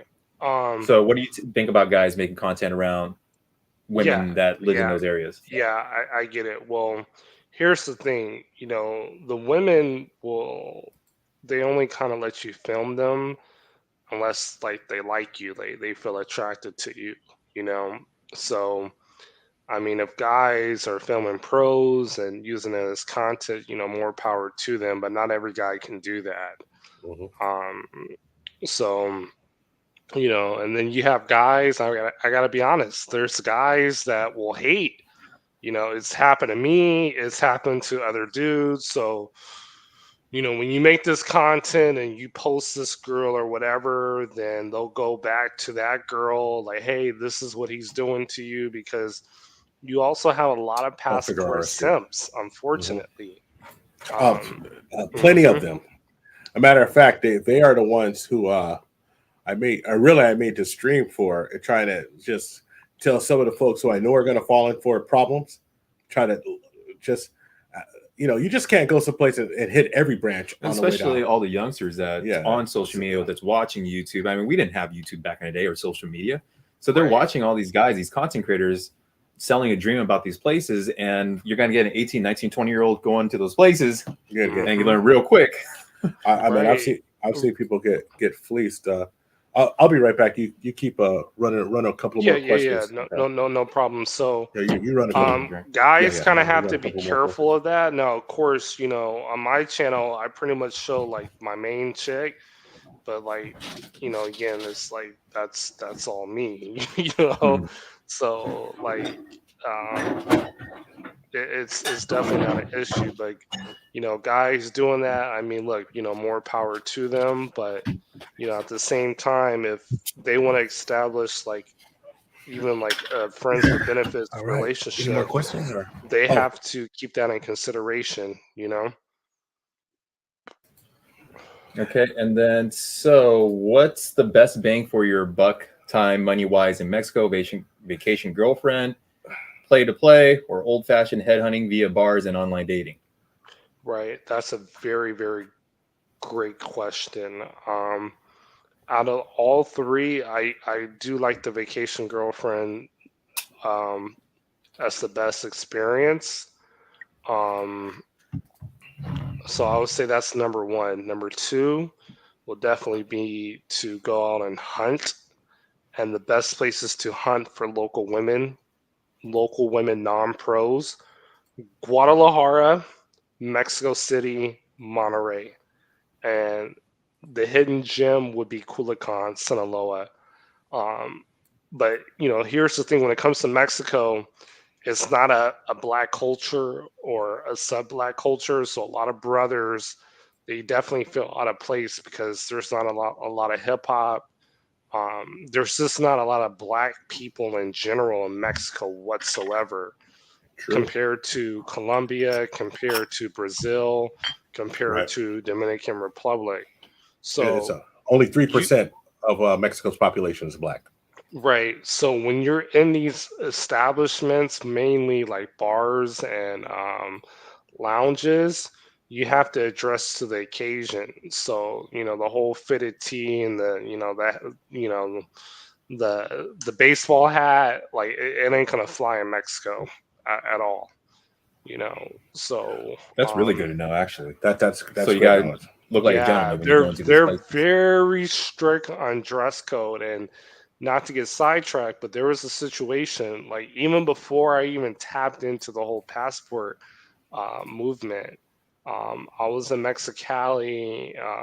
This was probably like over like almost 15 years ago. No, 2009. So about 12 years ago.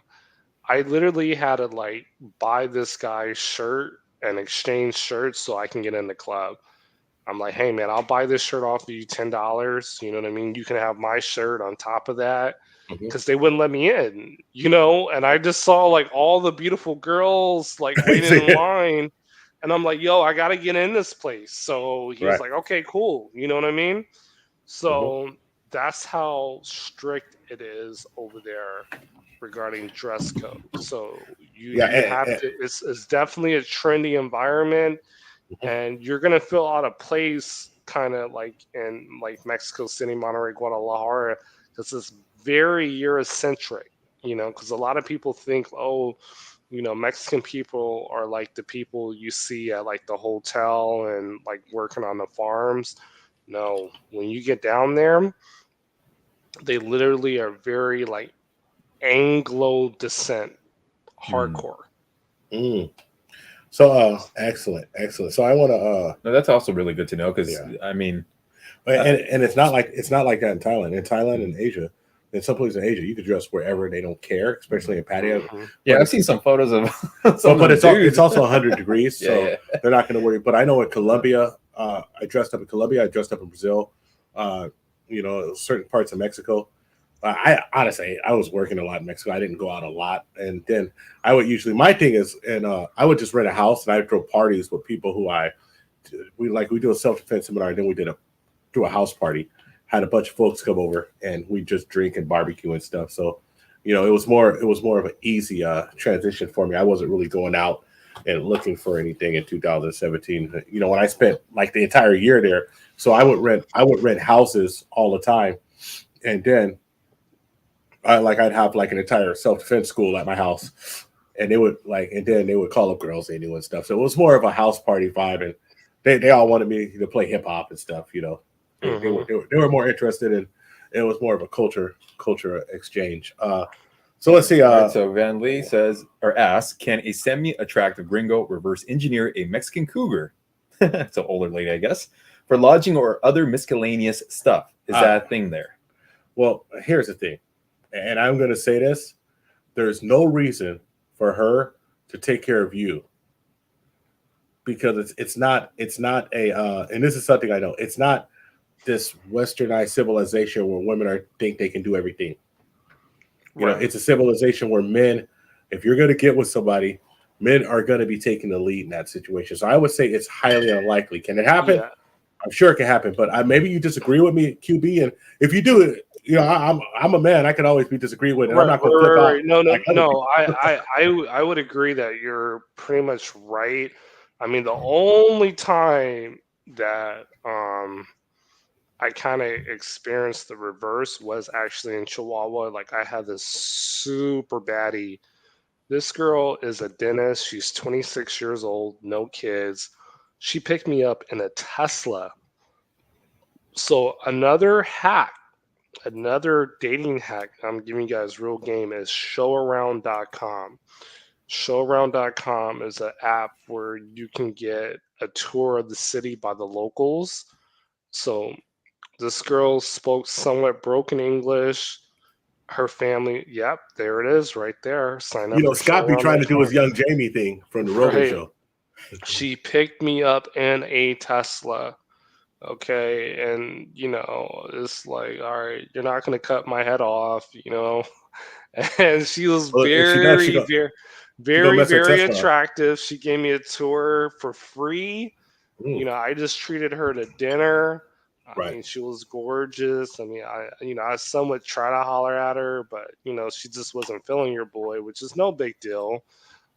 But she was very nice, very kind, and she was like, yeah, you know, like I lived in Orlando for a year. I love Disney World, yada yada yada. But her family came from money, you know. So I tell people, like, you know, in Mexico, you do have a lot of Mexicans living out there that are living better than people in the United States, believe it or not.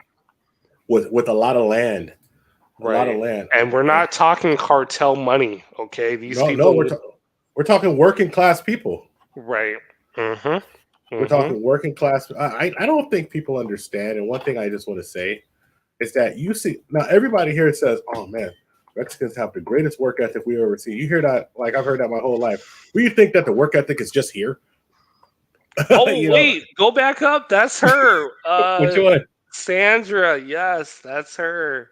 Right here. That's her. Yes, that's her. That's her. You know.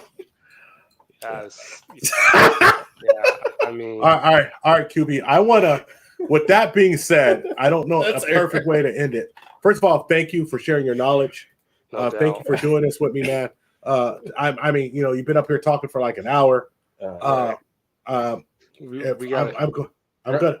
Yeah, okay, go ahead. I'm gonna. We got to bring up Poppy Blanco because he's been back there. Yeah. Well, but- actually, I'm gonna ask you this one real quick. Right. Just your quick insights, and the same could go for Poppy Blanco and Grover. What stereotypes for brothers help and hurt you in Mexico? Height, tattoos, etc. I just want to hear that from you. Right. So I'm gonna be real honest. For brothers, for Black men, if you want the best experience out of Mexico, you just have to be a trendy dude. You know, you can have the tattoos or whatever. I don't think that's gonna hurt you. But if you, you know, I don't mean to be very stereotypical, but if you dress like Cameron Dipset back in like the early 2000s and the 90s with the tall tees and the fitted caps and the baggy clothes, that ain't gonna get you no play out there whatsoever. You know, if you come in there with a nice trendy shirt or what you call it,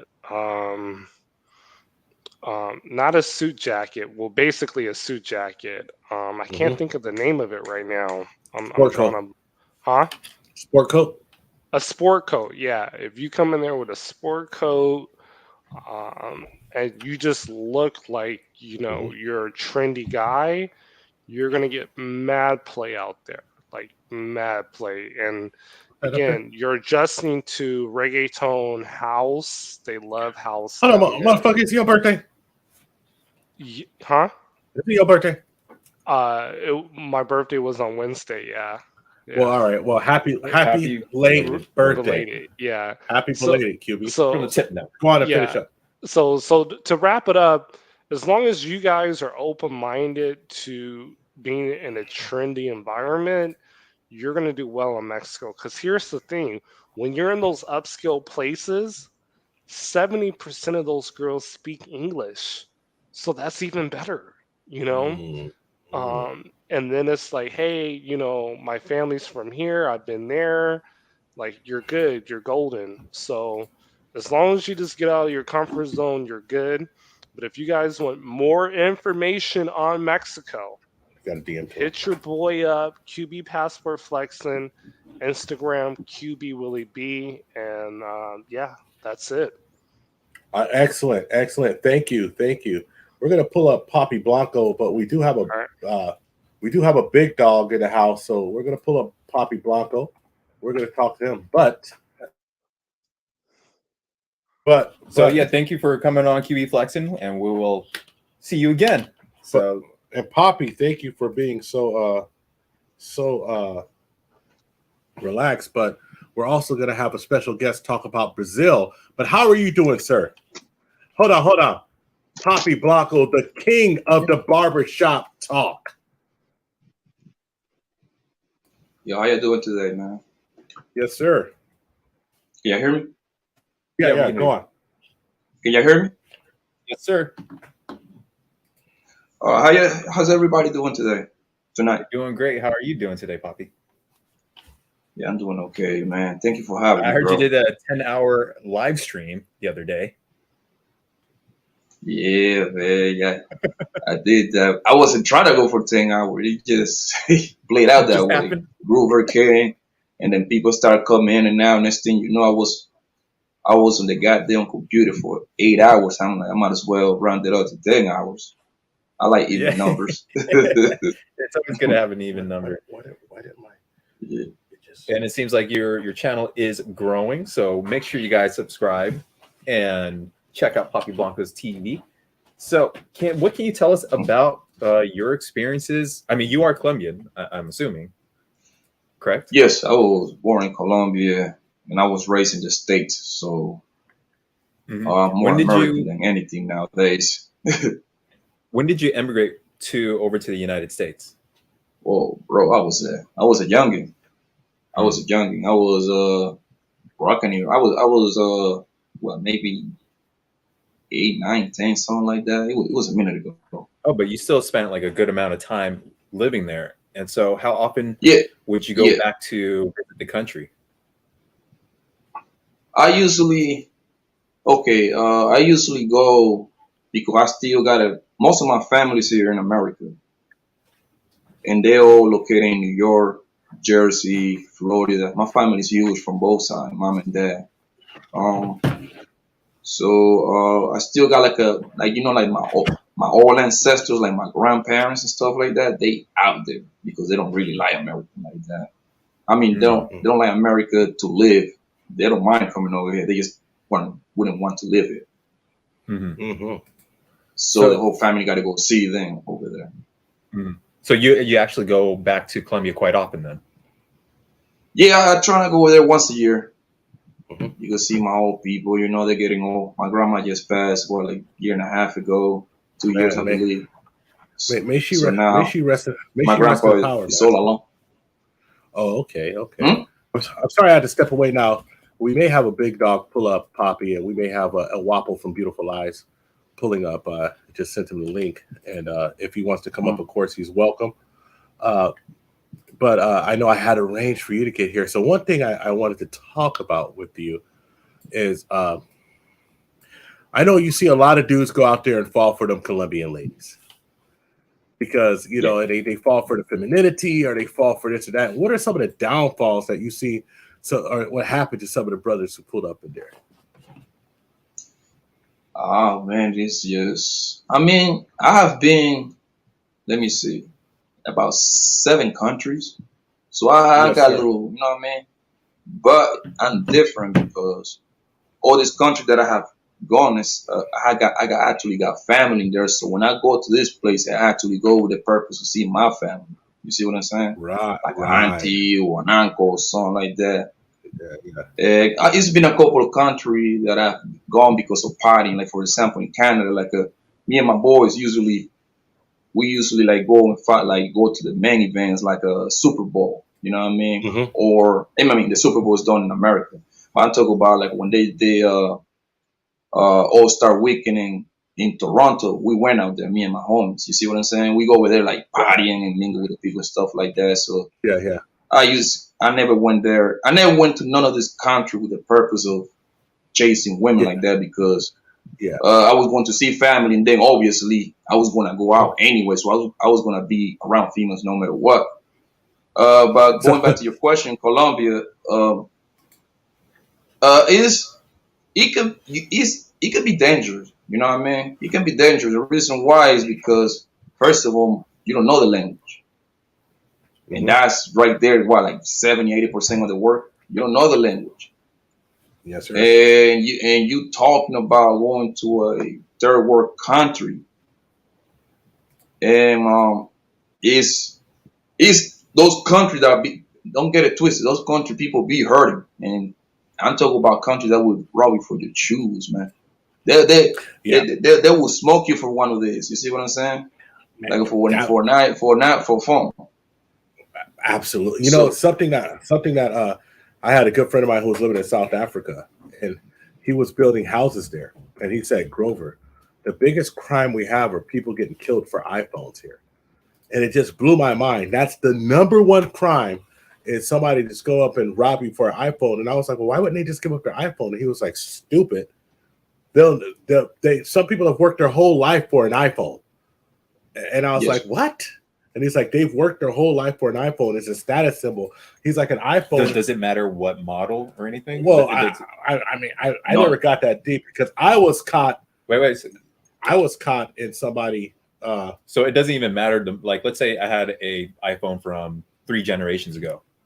Would that still be game on? They don't care. They don't care. I'm gonna tell you how the thing goes. The way. Oh, go ahead, bro. Well, no, the thing was that I was so caught off guard that it would be for an iPhone, brother, that I was like, why wouldn't someone give it up? And he's like, somebody will fight you to death for their iPhone. And then I just example that we don't understand the level of desperation that people could be under. Because, you know, somebody rolled up to me for my phone. I'm gonna kill if you don't give me a phone. It's like, fool, I pay insurance here. What else do you want? You want the car? I pay insurance on that too. You know, but it's different in other places. So go on, sir. Yeah. Yeah, like my man Scott said, it don't matter what kind of iPhone it is. No, it doesn't matter. Wow. Because they don't know the difference. They know it costs a lot of money. You know what I mean? As long as you got the Apple sign in it, it costs a lot of money. And that can be somebody ranked, actually. You know what I mean? I mean, technically in the US can be somebody ranked too, but over there it's more value because, like I said, people is hurting out there. And like first, and it's in Colombia. What you're gonna see is a guy pulling up on you on a motorcycle because it's a lot of motorcycles on the streets in Colombia. It's two guys riding one motorcycle most of the time. You see what I'm saying? Wow. So Yeah, it's kind of weird. I mean, it's like that. It's like a flyby. Exactly. And the crazy part, most of them guys when they're crying is young people. So you might be and listen, this is broad daylight. You can be at the bus stop and you got your phone out like this, talking on the phone. You wanna see the guy in the back. You want to pull up with you and just draw on you. Hey, give it up, and you better give it up. They won't repeat themselves for a second time. Man, After that, they would smoke you. It's people right now that they were talking about. Man, I can't wait to go to Colombia. They're looking at Medellin. They're looking at them pretty girls. Hey, that's actually the country we were supposed to go to. Yeah, and Poppy is scared the hell out of everybody. They changed their plans. Yes. No, don't be scared. Just stay on the tourist place. You know what I mean? Yeah.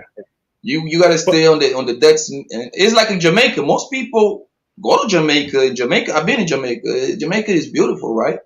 Mm-hmm. But guess what? If you go outside of those places that the resort tell you not to, you're gonna be in a big drama. Yes. Because now you mingling with the people, and you don't want to do that because those people looking at you like a meal ticket.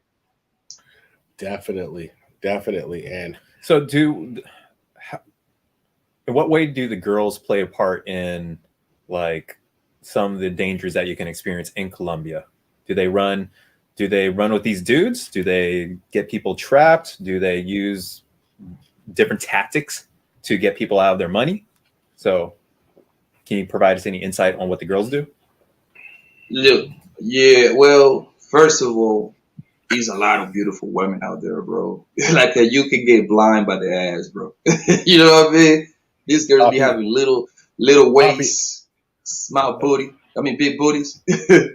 Poppy, you know what I like that. You know what I look at. So, I like so that. now Scott's on his way to Jamaica, but I mean he's on his way to Colombia. But let me tell you something, Poppy. The reason why I wanted you is because I like this breakdown of just the real. Because you know what guys are going to look at? Guys are going to get caught in that ass and not even think about what's going on and don't know what's going on around them because they're focused on that butt and you're hypnotized. And I know how it sounds, but it's the truth. You're focused on it. Mm-hmm. I mean, it's like the way that the setup happened is not that much different from America because it's happened over here in our backyard too. In every hood, and that's why you see every time that you see in the news that a girl getting killed out here in America, most likely she did something. So she probably set up somebody. It's a good chance that happened. So the same thing goes out there, bro. These guys use these pretty females because they know we are weak. Not necessarily. I mean, we all men, every man, I think, is weak into sense. Then you feel me? But some of us are more weaker than the other one.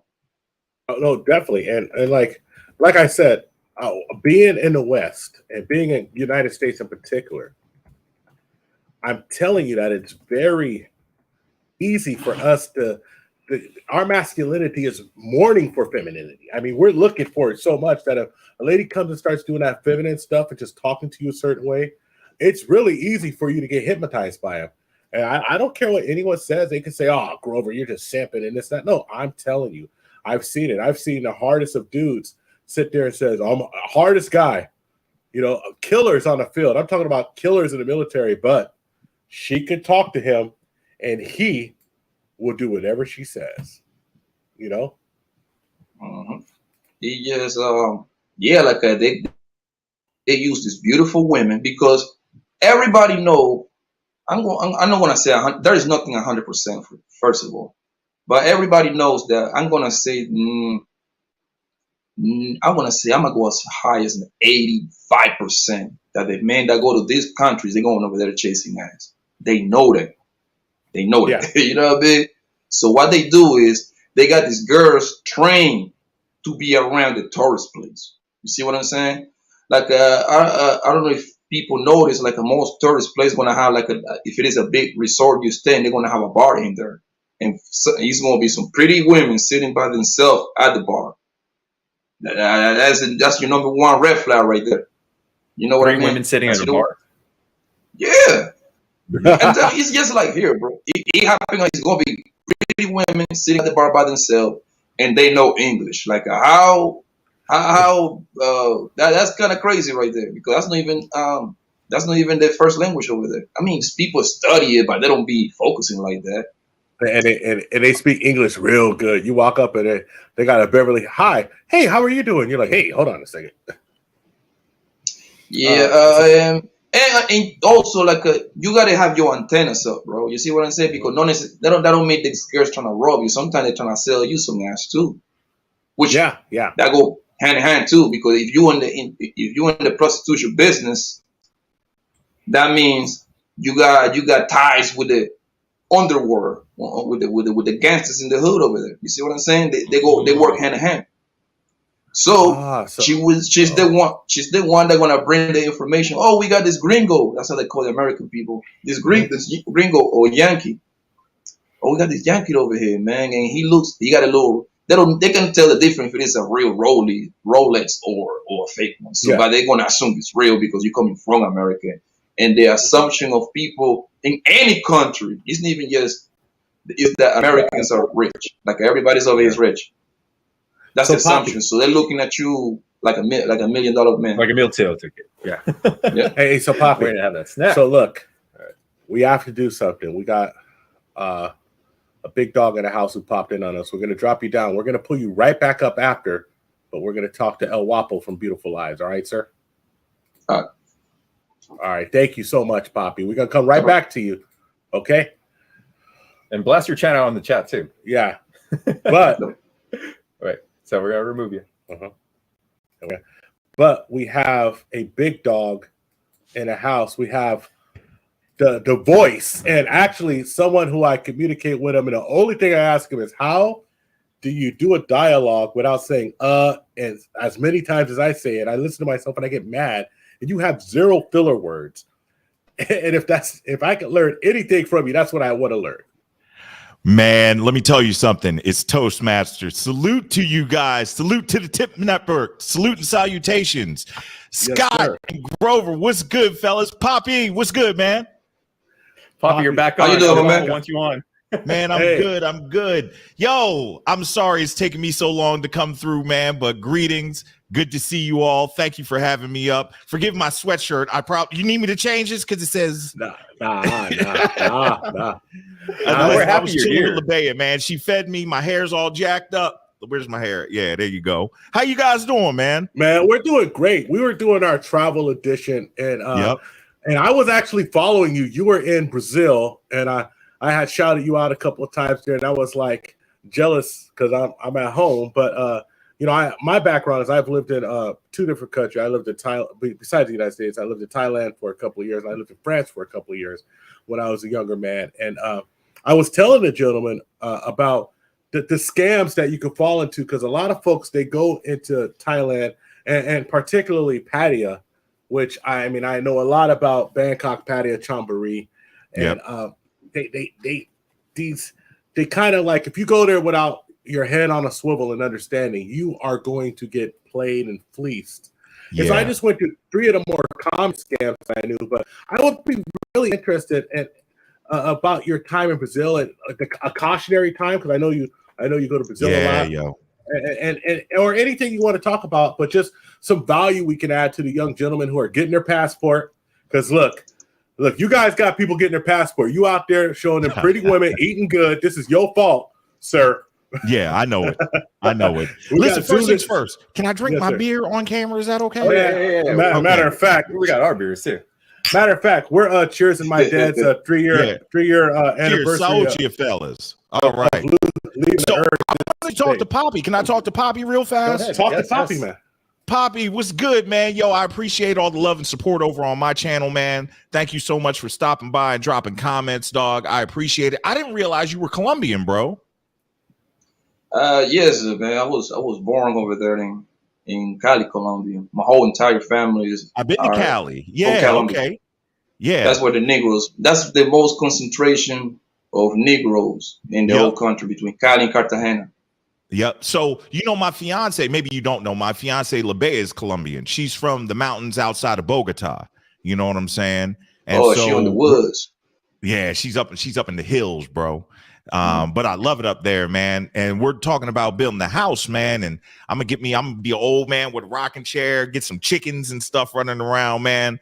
But what do you think about Americans that expatriate, go and live in Colombia? I'm gonna live in a small town, dude. I don't need the big city anymore. What do you think of that? Well, okay, my whole family, not my whole family, the majority of my family immigrated to America chasing the dollar, right? Because it's more opportunity over here. But all of them, especially my older, like my uncles and aunties and them, the people that are older than me, before me, right? The whole plan is to came to America, work 20, 30 years hard, 30 years, but they're going back. All my uncles is retiring from work right now. Right. Matter of fact, I just helped him do his little retirement. Like I went to the bank with him to talk about his retirement, his pension, all of that. Just like 2 months ago when I was in New York, and the whole plan is to go back because they want to die over there in their land. So if you planning to going over there, sound like the same thing that my family is doing. So you're gonna be after you go, whatever retirement money you might get over here, you're gonna live like a king over there. Let's say you get, I'm gonna throw a number out there, $2,200 in Social Security, right? Yeah. Over there, you're gonna live real good. Yeah. Out here, you lucky you get a one-bedroom apartment. Yeah. And the food is so good. The air is so nice, man. Y'all got the natural springs up in the mountains, man. I love it up there, bro. I absolutely love it. The people are so cool. The thing is, I don't know any Spanish. I speak pretty good Portuguese, just no Spanish. So I got to work on that. But okay, so y'all want to, I got two stories. You want some stories? I got two cautionary tales. I got one in Colombia and I got one in Brazil. So while we got Poppy up, I'm gonna tell you the one in Colombia. And I've told Lebea the story. So Lebea, you may not remember it, but I told it to you. So don't get mad at me. Okay. So I went down to the Colombia, say circa 2012, right? And yeah, man, had a good time, met a couple of nice young ladies, and I met this natural redheaded Colombian named Daniela. And Daniela was bad, yo. She was bad. You know, she was gorgeous and spoke perfect English and all this stuff, man. And we had a good time. We had a whirlwind romance while I was down there. And let's just say, without getting into the details, things went rough. But before they went rough, Daniela told me a story. And she told me about when she was 7 years old, her and her younger brother got kidnapped by the cartel. Mm-hmm. And she went on to tell me that her grandmother was running with Manuel Noriega over in Panama. All right. He was in Panama, right? I think he was in Panama. And had gotten into that game and that life and everything. And her mom and her would-be stepdad had gotten involved. And so they offed the mother and the stepdad in front of them. I'm trying to keep this as PG as possible for y'all, tip. You know, but and kidnapped them and held them at ransom for like 3-4 months, and they got out. But she had a whole bunch of land and a whole bunch of money that was left over from that endeavor. And listen, things went left with us when I got back to the States. They didn't work out the way she thought they would. That chick told me I probably should never come back to Colombia again. Now I've been back. Somebody said that might be Daniela. Hold on one second. Don't be Daniela. Nah. That's Richie Mack. That's Richie Mack from Thailand. Shout out to Richie Mack. What's good, bro? Yo, you guys want me? Can I share this on my community tab that I'm over here? I can't hear you. I can't hear you. Yes, sir. sir. We'd be honored for you to share that. Like, thank you. Yeah, let me share this real fast while I'm telling this story. But yeah, man, yeah. So Daniela pretty much told me not to go back, and I waited about 9 years. I was like, I don't want to play with her. But you know, sometimes the prettiest things are the most deadly. You know what I'm saying? So, Pop, you ever heard any stories like that over there, bro? Oh man, that's kidnapping is the number one way to get money out there, bro. That's like how can I compare it to a crime out here? That's like chat lifting over here. Yo, if they think it happens all day, bro. You have to be a wolf in order for you not to get kidnapped out there. It's rough out there, man. That's why when I hear people saying, "Oh, I'm gonna go over there," I'm like, "Yeah, you could go over there, but you better have your street sensors up."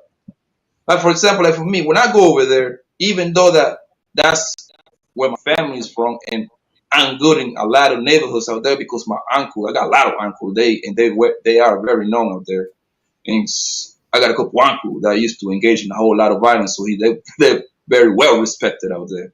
But still, I cannot rely on that because anybody can get got anywhere. I'm aware of that. Right. You bleed just like the next man. That's the way I live.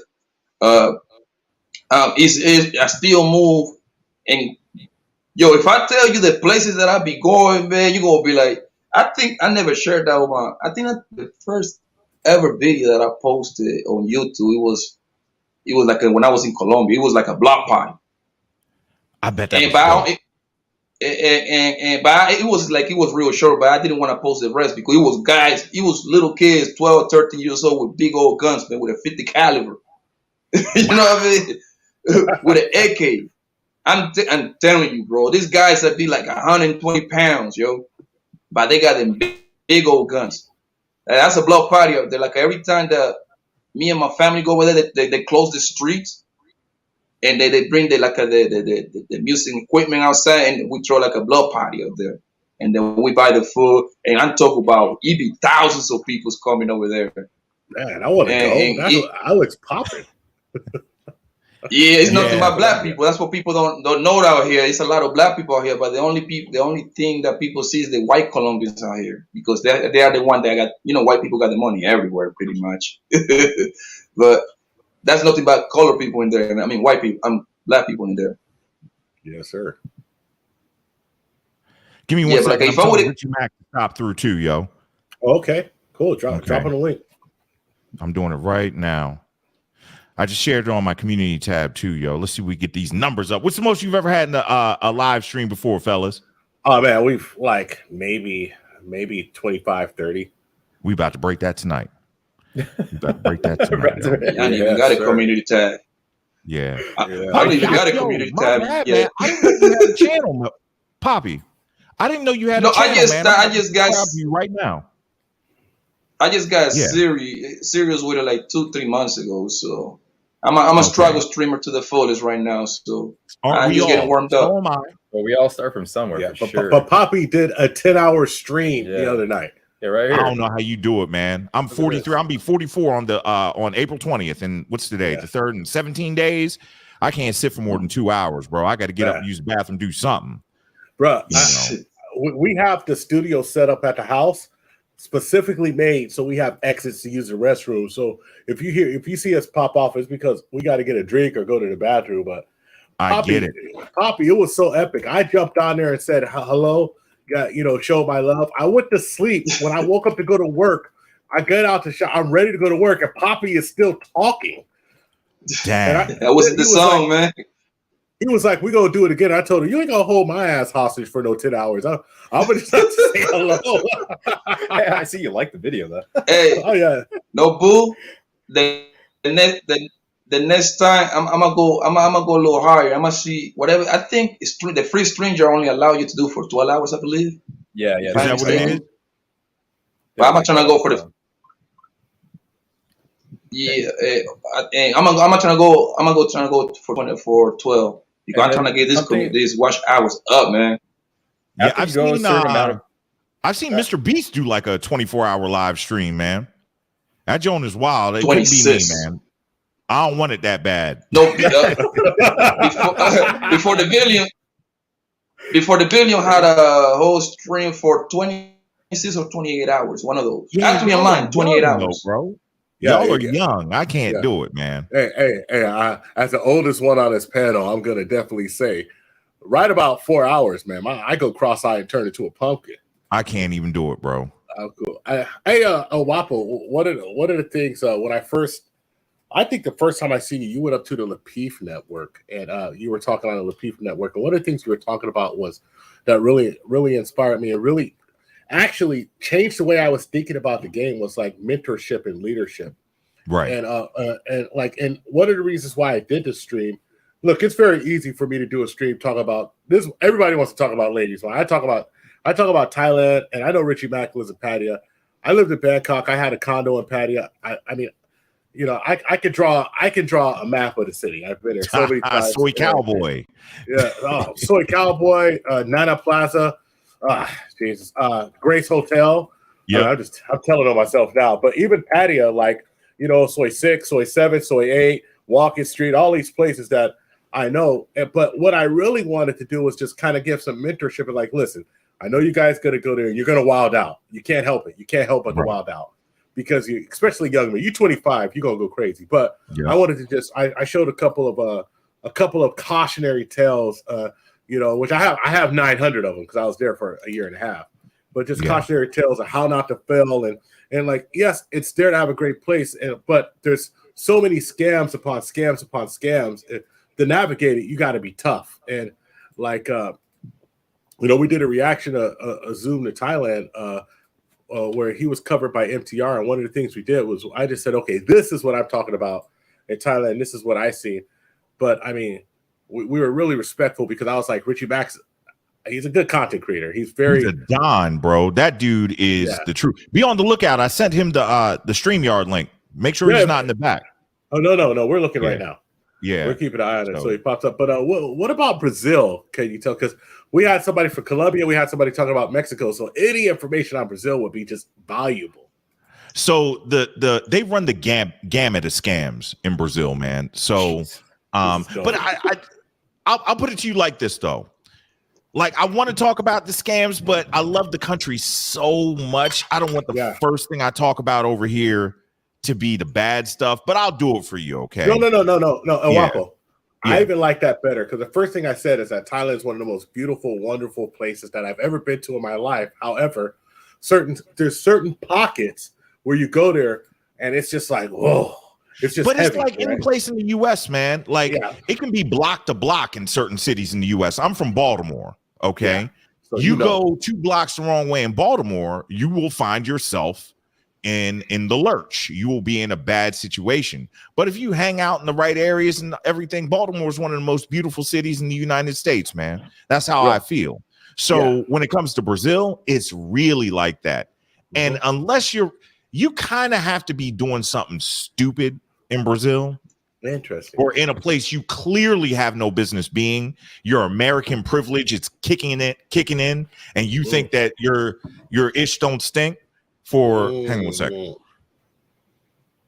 Woo, that beer's getting on top of me. But yeah, you really have to be doing something stupid in Brazil to get in trouble. Now, if you're out there trolling in the middle of the night, you know, it's 2 a.m. and you trying to find a garota de programa, a girl of the program, a working girl, you know, and you're walking around the streets in the middle of the night, you're drunk, you're an easy target. You know what I'm saying? But if you're about to pull up the video, if you're up at Sugarloaf, like I was with Hinata here, you know, in the middle of the day and everything, I had a, you know, $1,500 camera gimbal setup taking this video, and I was not worried at all. Brazilian people are great. You know what I'm saying? Brazilian people are some of the most loving, caring, kindest, friendly people I've ever met. You see, she's smiling all the time, you know, so yeah, man. So for real, it's really about what you're doing and what you get involved with. The one thing I will tell you about Brazil and any other country outside of the United States, You think there's police brutality here? Oh, You no, don't no. know nothing. Right. Grover, they pulled up on me in Thailand. My first day there, I hadn't been there like 12 hours, bro. I got in at like 10 o'clock at night. My homeboy Johnny, whose apartment I stayed at in Brazil, I did the video of his apartment. He's got a place out in Thailand. He was in Thailand. He met me at the door with a big old rum and coke. Down that, we hit the streets, bro. I was jet lagged in a mug coming through from Japan. We hit the streets. He showed me the spots. We went to one of the little noodle stands, you know, the carts that they have out there. He said, "You want some noodles?" I was like, "Hell yeah." I said, he said, "How do you want it?" I said, "I want it like the Thais eat it." Shouldn't have said that. Hot as hell. Almost burned my mouth off. Pet mock. They gave it to you. Pet mock. They gave it to you as hot as they could. Whatever it is, bro, it hurt. It hurt going down and coming out. You know what I'm saying? So the next morning, I get up where I'm hungover than a mug. You know, running to the toilet every 20 minutes. Sorry for the overshare, but it's the truth. I just wanted a cup of coffee. I'm like, "Johnny, yo, can we go get a cup of coffee?" He's like, "Cool." So I smoke. That's one of my vices. So I'm walking down the street in Bangkok. We're walking to the spot to get some coffee. I'm smoking my cigarette, not thinking nothing of it. I flicked it. Can't do that in Bangkok. Grover, where were you at to tell me I couldn't do that, dog? Where were you at? You know what the thing is too, is that you flicked it. Yep. And when they approached you and they said you can't do that and they were mad, you probably said, "What do you mean?" Exactly. And that's the mistake. If you would have said messed up, and this is no diss, but I was like the biggest guy in Thailand. I'm 6'2", you know, and I walk around 220 plus all the time, you know. And so dude was like knee high to a fly on me, wearing what looked like a Halloween costume for a police uniform. No, all respect to the Thai people, but that's just in my hungover state, being in country for a few minutes, what it felt like. I'm like, "Man, what are you talking about?" And bruh, I shouldn't have done that. They dragged me over to this makeshift outdoor police station. They're talking about all these bot I gotta pay and all this stuff. Look, I had no money on. No, is that Richie Mack? That is Richie Mack. Sir. Oh, snap. Yo, y'all got the big hitters in. Salute Richie Mack. Zoom. What's good, Mack. bro? What's up, people? How y'all doing? Hello, Man, sir. How are you doing? It's good to Richie see you, Mack, man. I don't know if you know my man Scott and Grover down there at the bottom right. Scott's on the left, Grover's on the right. You know, yeah. Look, I see the reflection of the pool in your roof, man. Why you stunting on us first thing in the morning? No, man, I just came to stop by and say hi, give you guys some love and support, man. I caught a little bit of it. Guapo just hit me about 5 minutes ago, so I said, let me jump on because I don't ever get to see him because I'm asleep when he's up and he's asleep when I'm up. So how you guys doing? Huh? Somebody cops. Somebody cop. Somebody my Chon Grover. Yeah, what's up, Chon Grover? Chon Uan. I call myself Chon Uan. Chon Uan. They call me Pampui Dam for long. You're translating, man. Translate. All right, so I just said they call me the chubby black guy. Right. Chubby black guy. Because I heard that Philippine language is close to Spanish. Is that true? Yeah. Yeah. Especially counting. You can count in Spanish and in Visayan and Spanish, counting is the same way. Numbers are the same way in Visayan and Spanish. That's awesome. So that means Spain was ruling over there? I'm sorry. Go ahead, Poppy. The Philippines were conquered by Spain. That's why they got the name Philippines after the king Philippine. Yeah, 400 years. Yeah, 400 years they had them. Yeah, they Spanish influence for real. So Richie Mack, I believe, and I'm just testing my Pattaya knowledge. I've seen you walking, and I've seen the view. I believe you live in Central Pattaya, facing the beach from I want to say right, maybe by the Central Plaza around there in those high-rise condos there. This guy, he's telling you the truth. That's exactly where I lived. I lived at the base. I don't live there anymore. I live in Jomtien now, but I used to you're there for the long run now. You moved to Jomtien. You ain't moving. Man, why would I? It's only 20 bottle. No, I could draw a map of Thailand. One of the things that I did, we did a review of your what MTR did, and I was saying that Pattaya is a very wonderful place, but there's some there's some obstacles. There's some obstacles to finding the type of woman you found there. Send me that. No, I didn't see that review. Send me that link. I'd love to see it. Yeah. We'll send it to you. Yeah, absolutely. We'll send it to you. You know what's funny? People always say, you're not mentioning the downside, this stuff, but it's like, it's hard for me. Like, how can I mention growing up rich if I didn't grow up rich? You know what I mean? Like, I haven't really experienced any of the downside. Like, I mind my business. I keep a low profile. I'm in the house most of the time editing. Not to say that it can't happen, because it absolutely can. Right. But my experiences have been cool. Like, I guess it depends on where you go. Like I'm from LA. Like, you go to certain parts of LA, you have a horrible experience. You go to other what parts I just say. Yeah, exactly what Guapo was saying. I was out. I think you were there at the height of the pandemic. Yeah, and I was there. I mean, when I lived there, it was 2002 to 2004. Ooh, yeah, that's a whole. I don't even understand that world. What was that like? Now I got to interview you. What was that like? Man, it was. First of all, I'm 48 now, and that's about 20 years ago. So right. it was a lot different as far as like having common sense, and being like a married man with common sense and like reality and responsibility. I was single and I was rocking out with the hanging out with the wang out, and so it was a lot different to the point where I had a condominium between Soy Bacau and Second Road, and I lived, but most of the time I lived in Bangkok. Okay, because I was working for a company and I just lived in Bangkok. I felt myself changing, of my morality changing. Hey, you went all the way. I mean, like I can write a map of the dark side. The dark side. I the castle just opened up. I was a charter member of the castle before they closed down.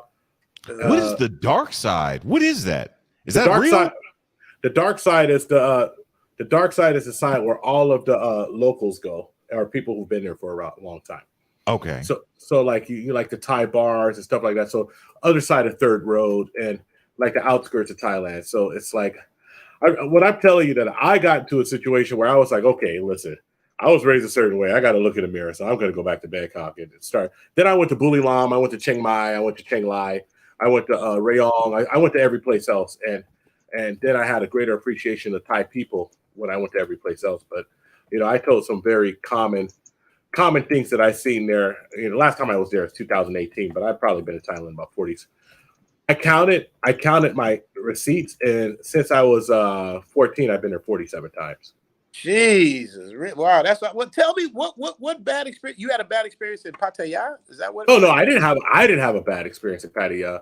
Besides just the stuff like you go to buy something and someone adds a little money to it or stuff like that. Okay, yeah, or like, but I've seen there's hotels there that used to be owned by Falong that's now owned by Thais because you can't own nothing there, and so I've seen that type of thing happen where I've seen Falongs own houses and move and come back, and the whole family's living in a house and they can't have their house back. Wow. And so I've seen. I mean, look, if you go down a walking street in a Soy BJ and BJ 3 bar, I'm sorry, Soy Diamond with BJ 3 bar. Tip, who owns that bar, is like one of my good friends, and she owns like that bar and a bunch of real estate, and she was the one because I was a young kid. And she married a brother from Chicago, and she told me, "Listen, come here, sit down. I'm gonna tell you everything. Don't do nothing." If it wasn't from her, I would have been broken homeless. But, wow. but so there's people who look out for you, but you got to be willing to listen and not be. I was gonna tell a story before you folks come up about somebody who just wouldn't listen. Right. Look at this, and hold on. I gotta highlight somebody. Go to Michael Leiter right there. This gentleman right here is one of the original travel brothers. Let me see. One of the original travel brothers who I've been around. He's probably in Thailand right now, knowing my luck. But he understands when I was saying tip. But I was lucky enough to be told some game by folks and having people who were around there. So I didn't have bad experience about it. Now I've seen people get out of line with the bouncer. And I've seen 30 Thais stomp some dude until he was in convulsions. But he was out of line with bouncers, and this is not America. This is Thailand. You need to not get out of line with anybody. Right. You know, and this is one of the things that I learned being a big dude. I'm 6'2", I'm 300 pounds. I practice Muay Thai. I've been a professional martial artist before. You know, I boxed professionally. I did all types of stuff, right? And that didn't mean nothing except, thank God, I was taught how to be humble. Right. Right. But anyway, I'm sorry. I was talking too much. I know, Grover. You got two big dogs up here. You just talking. I'm just messing with you, dog. I'm running my mouth. I done got excited because y'all up here.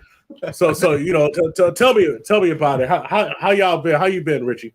No, I was just, first of all, thanks for having me on. Thanks, El Guapo. That's my guy. Like El Guapo, I call him. He's the Frank Sinatra of YouTube to me. You know, that dude is class act. I'll take it.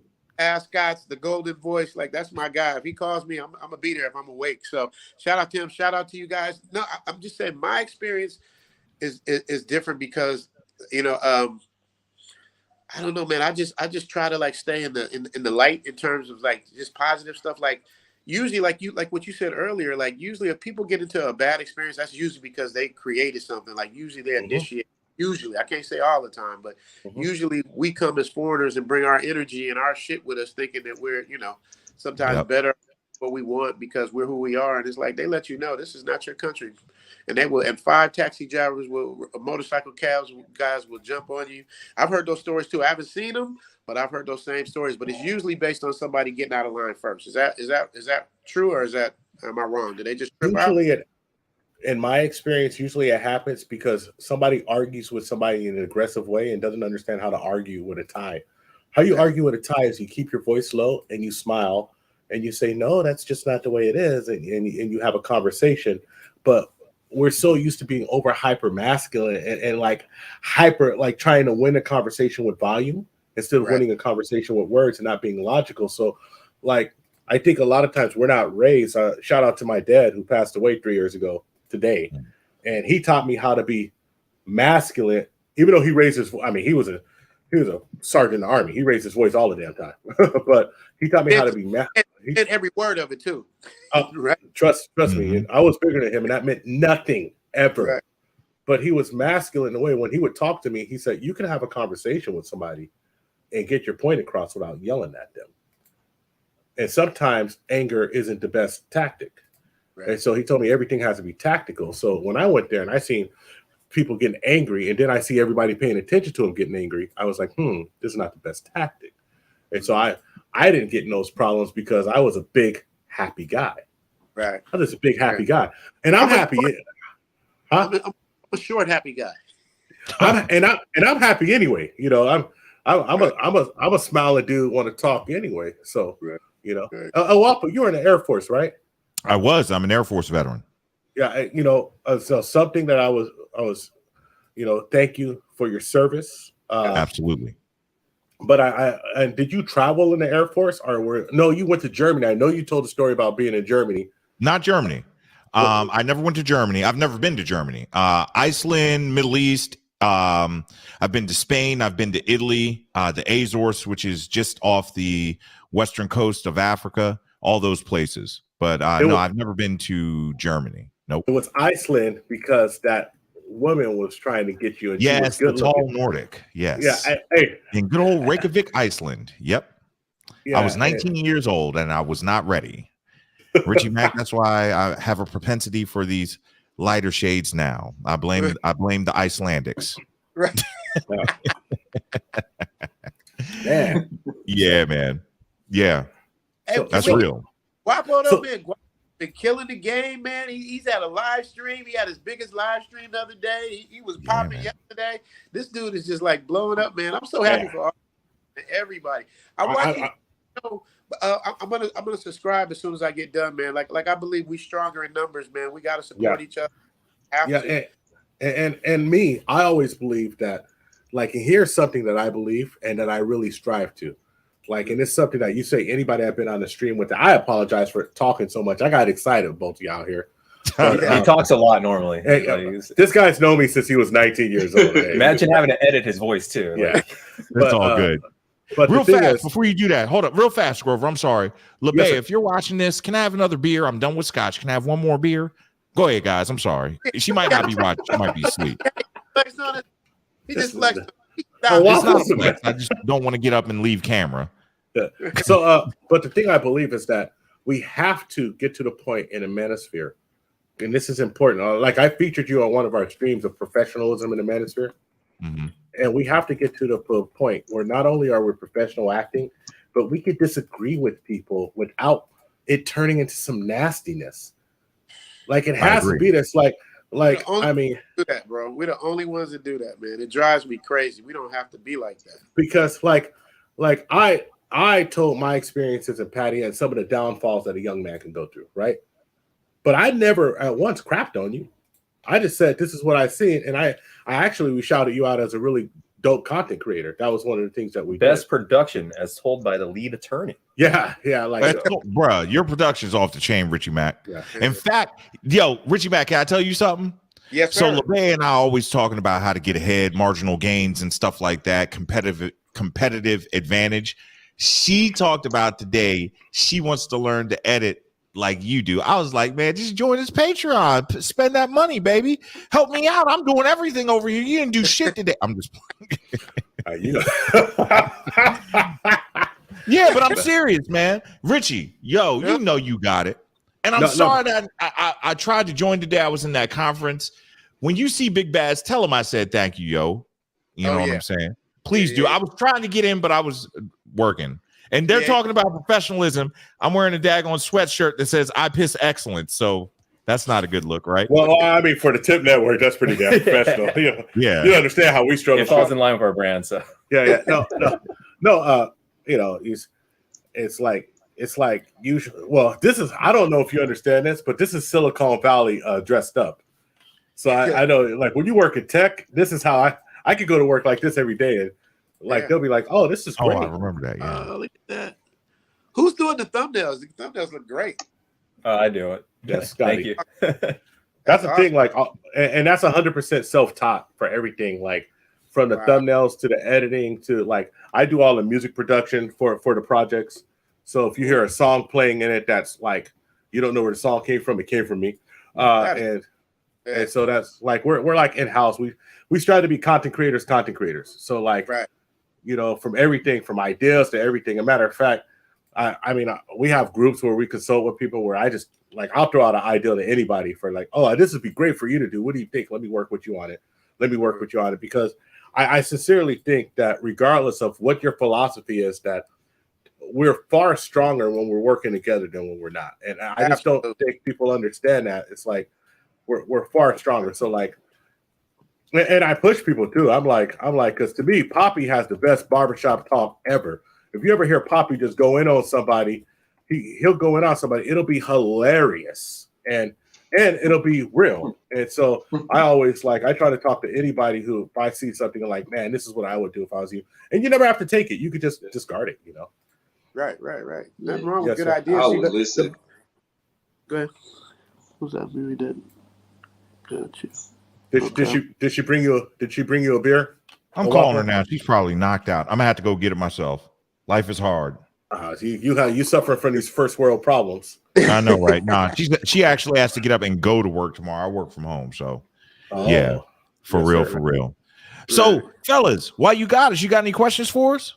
Yeah, I'm about to go play golf. I was about to ask you about to go play. I'm mad at you, bro. It's cold here, man. So I got a question for each of you, right?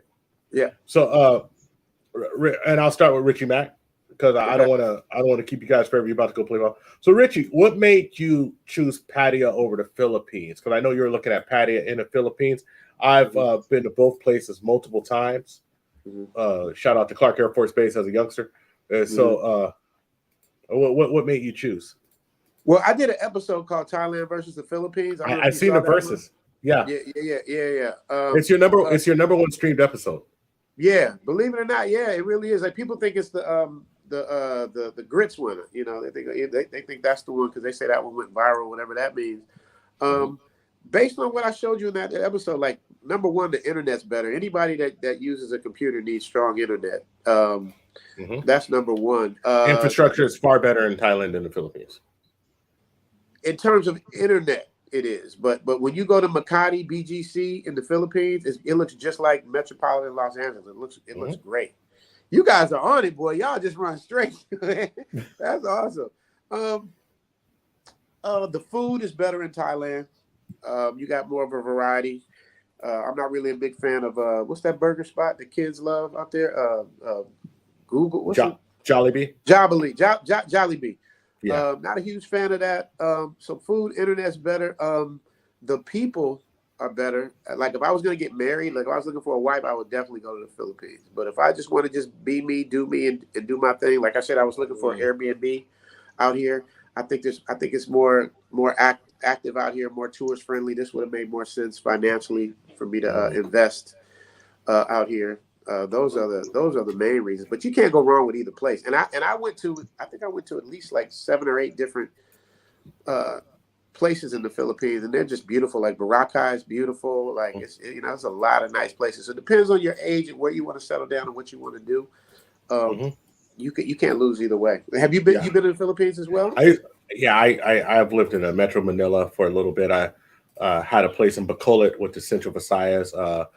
Iloilo. No, I've been to Cebu several times. Iloilo, which is also Central Visayas, and I've also been to Dumaguete. So I've been a bunch of places in the Philippines. So what do you think? Am I on point with what I'm saying, or do you think I think you're definitely on point with the infrastructure. Only thing that Thailand lacks in infrastructure as far as is flood. Like a lot of places in Thailand flood, they just have bad, but they're working on it. Thailand has better roads.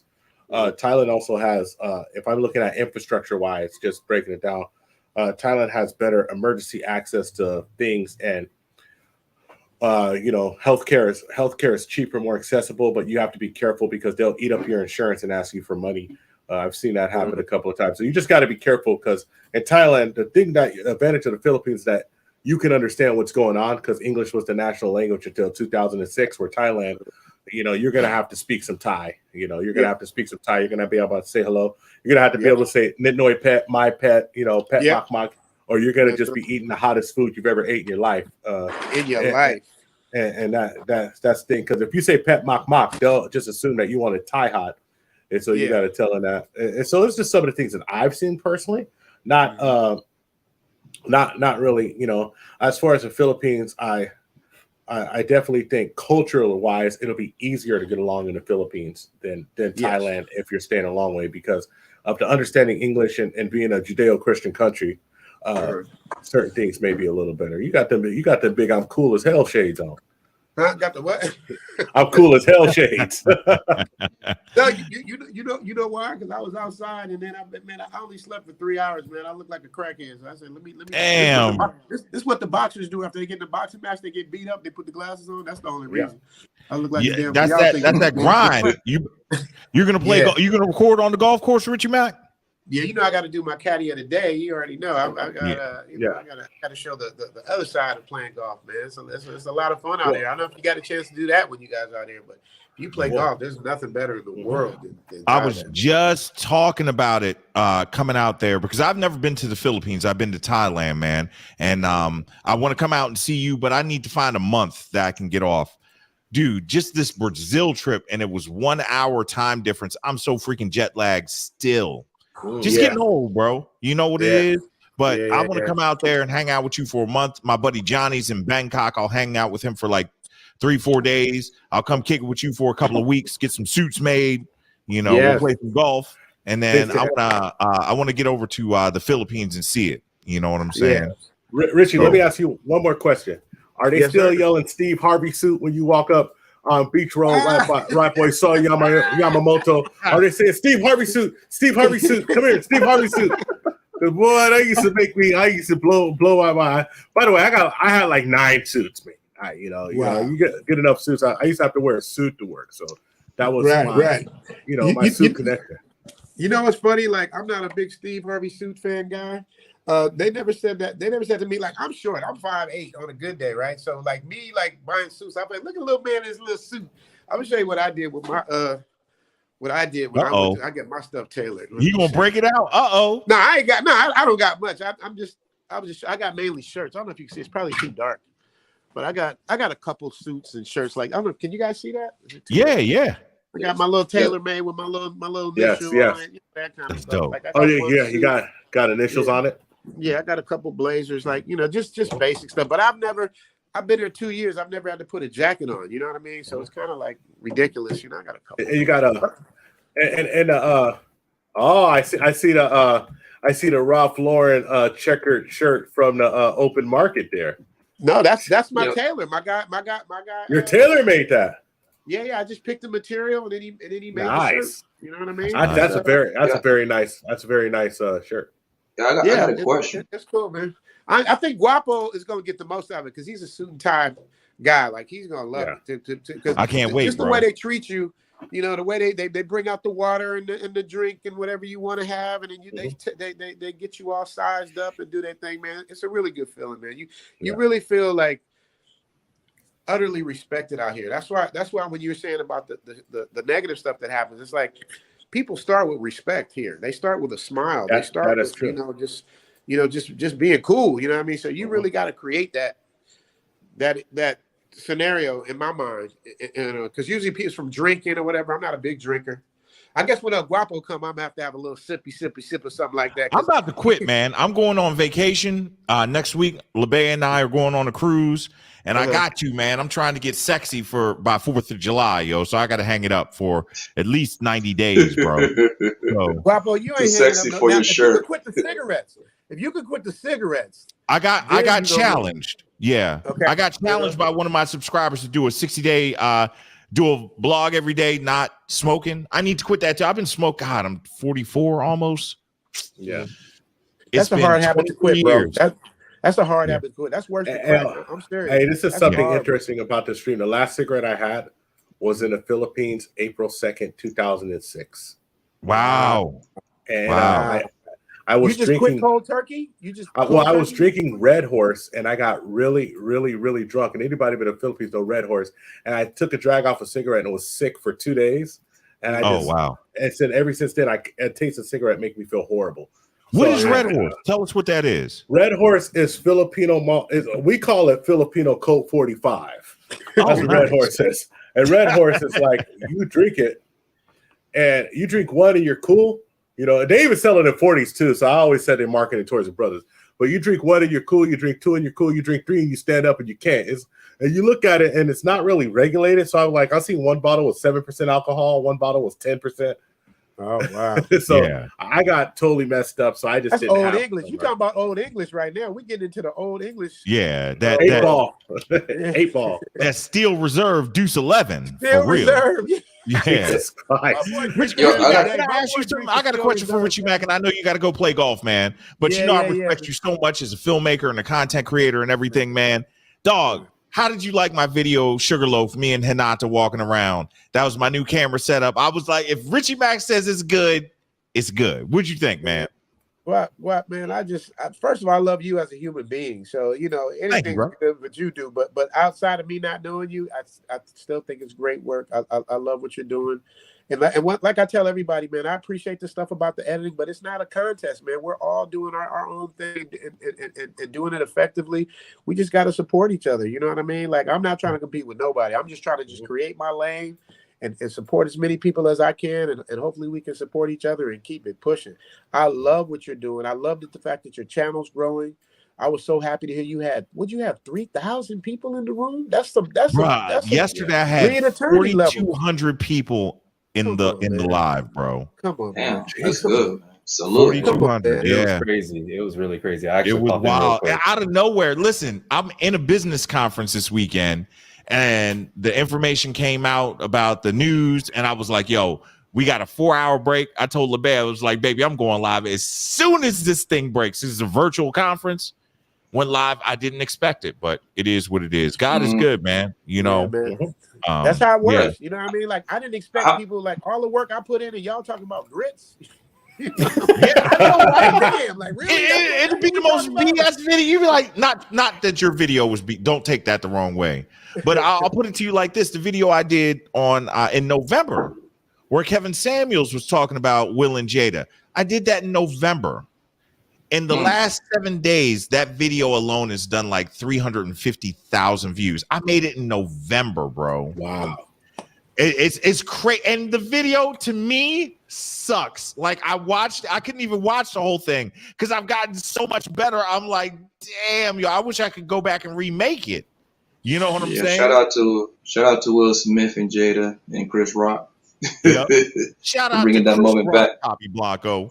Shout out to Chris Rock. Shout out to Will Smith for boosting the numbers on the channel. But bring a whole new check.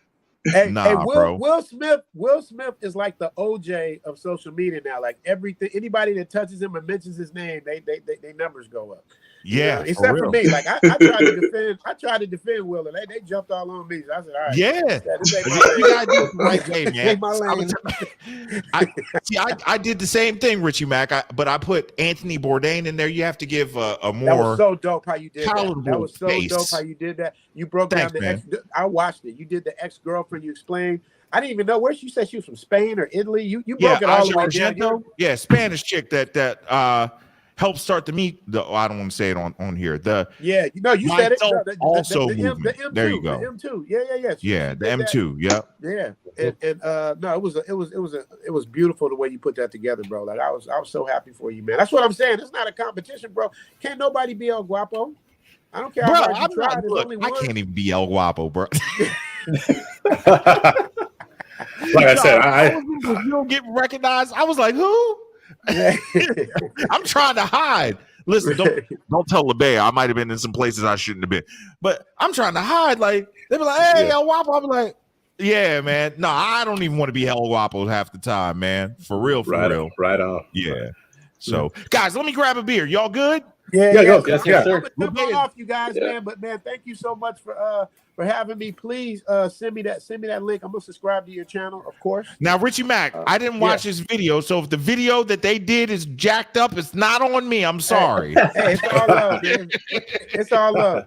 You know what I know without even watching it. You know what I know? I know whatever they're saying, they're telling the truth from their perspective. So how can you do that? And honestly, if we disagree with somebody, and this is something that I try to drill in everybody, if you disagree with somebody, you need to be able to do it in a way not to like get in a fight with them. Right. Well, before I go, what was disagreed on? Because I like to. All right, so it wasn't so much of you, right? But it was that like what MTR was saying is like, to me, Pattaya is a very difficult place to go find your lady to stay with for a long time. And what I said is that if you found a unicorn in Pattaya, from my perspective, more power to you. But Pattaya is filled with a lot of temptation for young men, and there's a lot of services down there that if you're going to go and find somebody, you would be better off going to Chiang Mai, you better going to Rayong, you'd be better off to going to other places, because Pattaya itself, even though every city has that type of element, Pattaya itself has more of that element than I've ever seen in any other place I've been to. Okay, and I think it's safe to say that. Everything you just said is right and exact. I can't argue with anything you just said. Here's the difference between my situation. See, notice she's where's she at? She over there. She's taking a nap. She said, I don't know if you can see her, but she over there. The only thing is, I didn't come looking for that. You know what I mean? I came looking for properties. So I think when you're looking for it, sometimes you'll force a situation, because I said that in one of my later episodes, recent episodes, that, you know, what a lot of people do, which is their first mistake when they come here, as soon as they meet one, they lock it right on down because they think that's the only person. And then 5 minutes later, you're going to see something else. And 5 minutes later, the rule here is every 20 steps. Every 20 steps you take, you're going to see something cool. So how do you Kanye said in his song, how you going to stay faithful to the rule? I have to say that 20 is a little overestimated. It's probably every 8.5 steps. Right. So with that, my wife is watching this mad as hell. You don't know what I'm about. Right. So you married? Yes, sir. Hey, I am 100% off the market. I'm talking about stuff from years ago. And so I just want you to know, I am married to a beautiful woman from Oaxaca, Mexico, and I got fresh tortillas and chorizo, and I'm happy. How can you lose?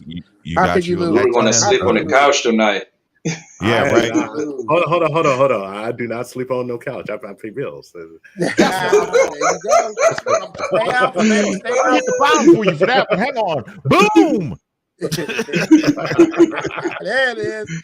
Right. Hey, Like Bob, that that. missile you sent me, that shit was dope. I'm gonna use a piece of that. What you did, that With little, the Jericho? that little shout out you gave me. Oh man, I mean the Bro, whole shout out was listen, dope. hit That me whole up shout out behind the was dope. scenes.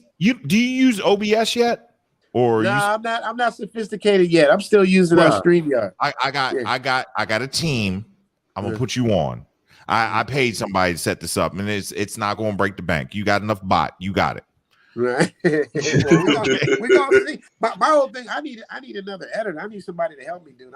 But I can't. I've tried Fiverr. I can't. I'm trying to teach them my style, but a lot of them can't do my style, and it's like, so that's the thing. So I got. Let's talk. Have you talked to O'Shea? Because he's got a team. I'm telling you, I don't know what it is. Don't answer that. Don't answer that. Yeah. I don't know. Don't answer that. That's the Wizard of Oz to me. Like I haven't talked to him. I haven't had a verbal conversation. Hey! I just want you guys to understand. Y'all talking about O'Shea. I'm like, do you realize that El Guapo and Zoom is on the stream? listen. Hey, you guys just calm down with all this O'Shea shit, okay? Do you realize that El Guapo is on the scene? Like y'all don't understand. El Guapo was before me. I was watching him way before he knew who I was. I was like, man, I hope I get to get on El Guapo's show one day. You know what I mean? I was like, right. And I was so honored to have you on, man, for real. And it sounds like we're false edification and blowing smoke, but that's real. When I first saw that, bro, I whistle your theme all the time. I can't help it, yo. Hey, a matter of fact, to let you know that I'm going to Thailand, leaving you here. I'm just to let you guys know that I'm a truly fan of content creation in general. I was truly impressed, Richie. I think you've changed your introduction 4 times. And El Guapo, I was such a fan of the Marvel introduction you had, and then you took it off, and I was like, bruh. And then I was like, bro, what's up with the, me being a Marvel geek, I got a whole Marvel collection in my house. Silver Surfer, baby. You don't go Marvel with me. We got to go right to the Silver Surfer. I got the cartoon. I got original cartoon books. Oh, Silver Surfer. There's Listen, I did people that don't know. Marvel and DC are 2 entirely different worlds. Only people that really know it's 2 entirely different worlds. Marvel is way better than DC. Marvel.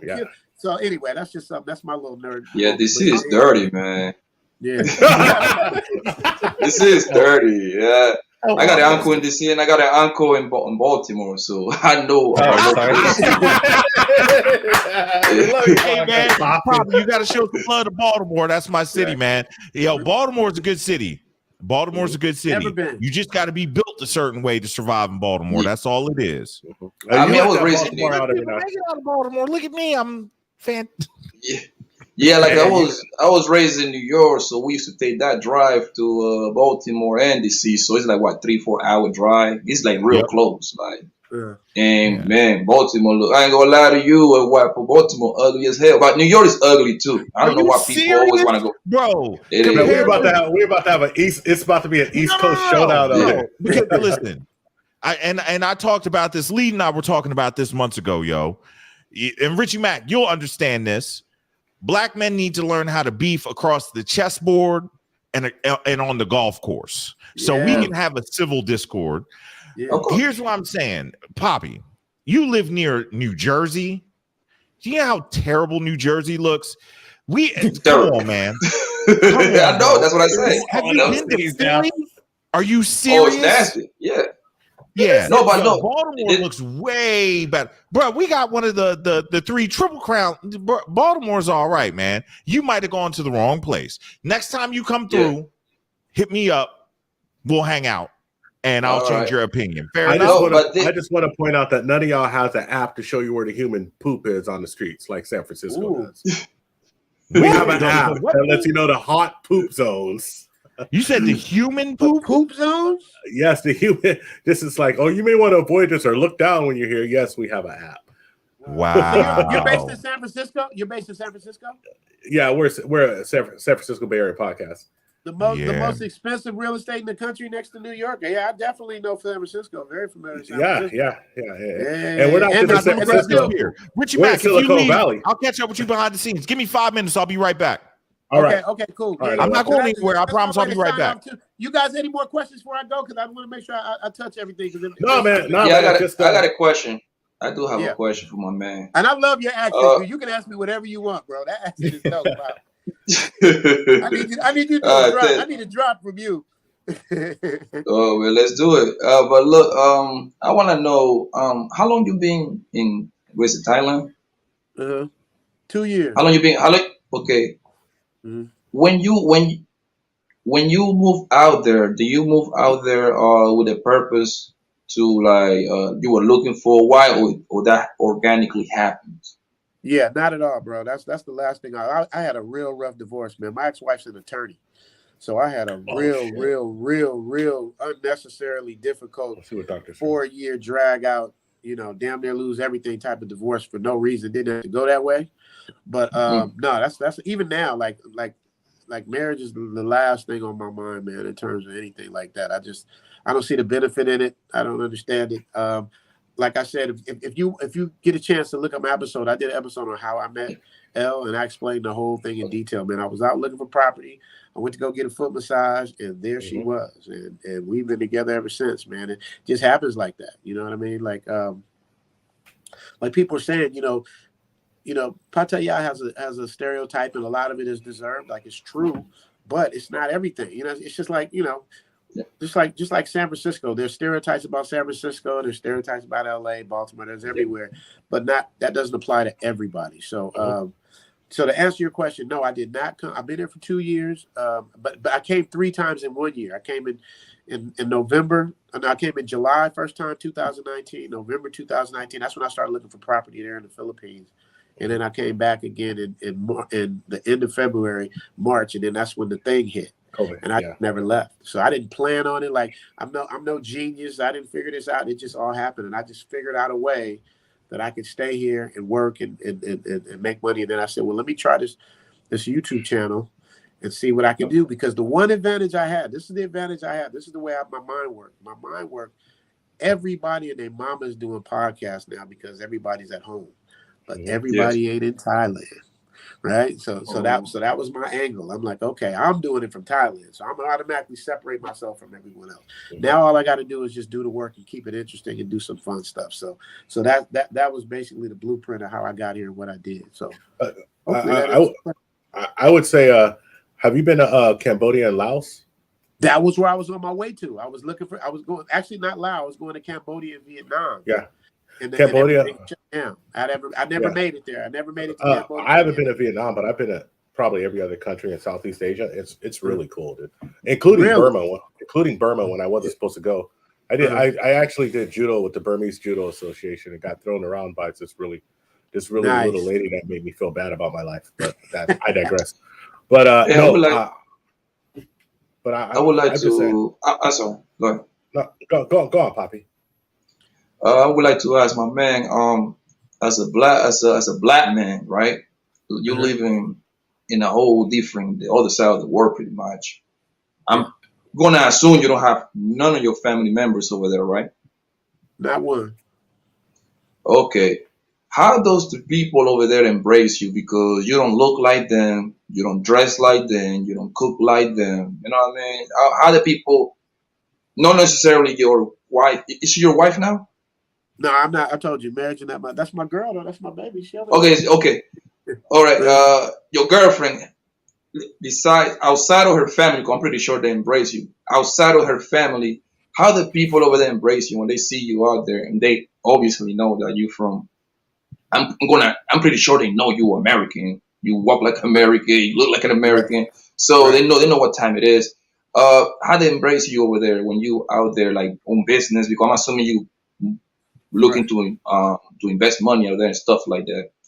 Right. Well, I'm gonna tell you, man, this is why I love this place so much, man. I don't experience any kind of nothing. Like literally like when we go, like I gotta I need to just do a whole I've done little segments about that, but I need to do a whole episode, man. I go to what's called the 10% market. It would be like kind of like a flea market where we are at home, or a swap meet or whatever you would call it. Dude, like I have videos when I'm just walking through with my camera. People don't even look at you. They don't trip on on race and all of that stuff like they do at home. I'm not saying it doesn't exist. I'm just saying not nearly on the. If racism is at a 9 in the U.S., it's at a 1 out here. Like it's like you might experience it somewhere, but they don't. They look at us all as foreigners. Like if you're not Thai, you're a foreigner. Whether you're from China, because most of their not most of, but a lot of their GDP is from tourism, right? So they're used to tourism. They're used to tourists coming, so they don't look at it like that. And this is the black section. This is the Mexican section. This is the Polish section. They don't do it, man. It's just it just is what it is. So, have you went to the ghettos of Thailand? I don't know what we call a ghetto. You would have that's to go. That's a good question. I don't know what we call a ghetto. I mean, there's people that are poor. You would know you're in the ghetto. Well, I'm gonna tell you why I say I don't know it's the ghetto, because like there's people that live in in cardboard boxes, like homeless people in certain areas, and that could be in Bangkok, that could be any. So it's kind of intertwined. But to answer your question, if you ask me a direct question, I would probably say no, because I wouldn't know the difference. So yeah, you're, like if I was in Brazil, I know what a favela is. I know that's the hood. If I'm in LA, I know what the hood is, but here it's a little bit different. Like even in the Philippines, you know the hood, the ghetto. Like it's a part of Manila that's like beautiful. There's a whole nother part of Manila that's not so beautiful. Oh, you're talking about Ermita in Manila. Ermita is the ghetto. So that I see, but I haven't seen that in Thailand. But you know what? So to answer your question, probably not. Probably not, because I haven't really seen that. Because when I go to Colombia, like it's certain neighborhoods, like my entire family from Cali, so when it's certain places in Cali that the police won't even go in there. That's how bad it is. Like I'm talking about police coming there, they got smoke for police. Like they're gonna have to bring the police out in a box if you catch my drift. That sounds like Jamaica. There's parts of Jamaica like that too, right? You're scaring me off of Colombia. Guess where I'm not going. I ain't taking no felony. No, man, you good. El Guapo can tell you, because if you're good, as long as you stay, you got to know where you at. I mean, you cannot just let ass drive you everywhere.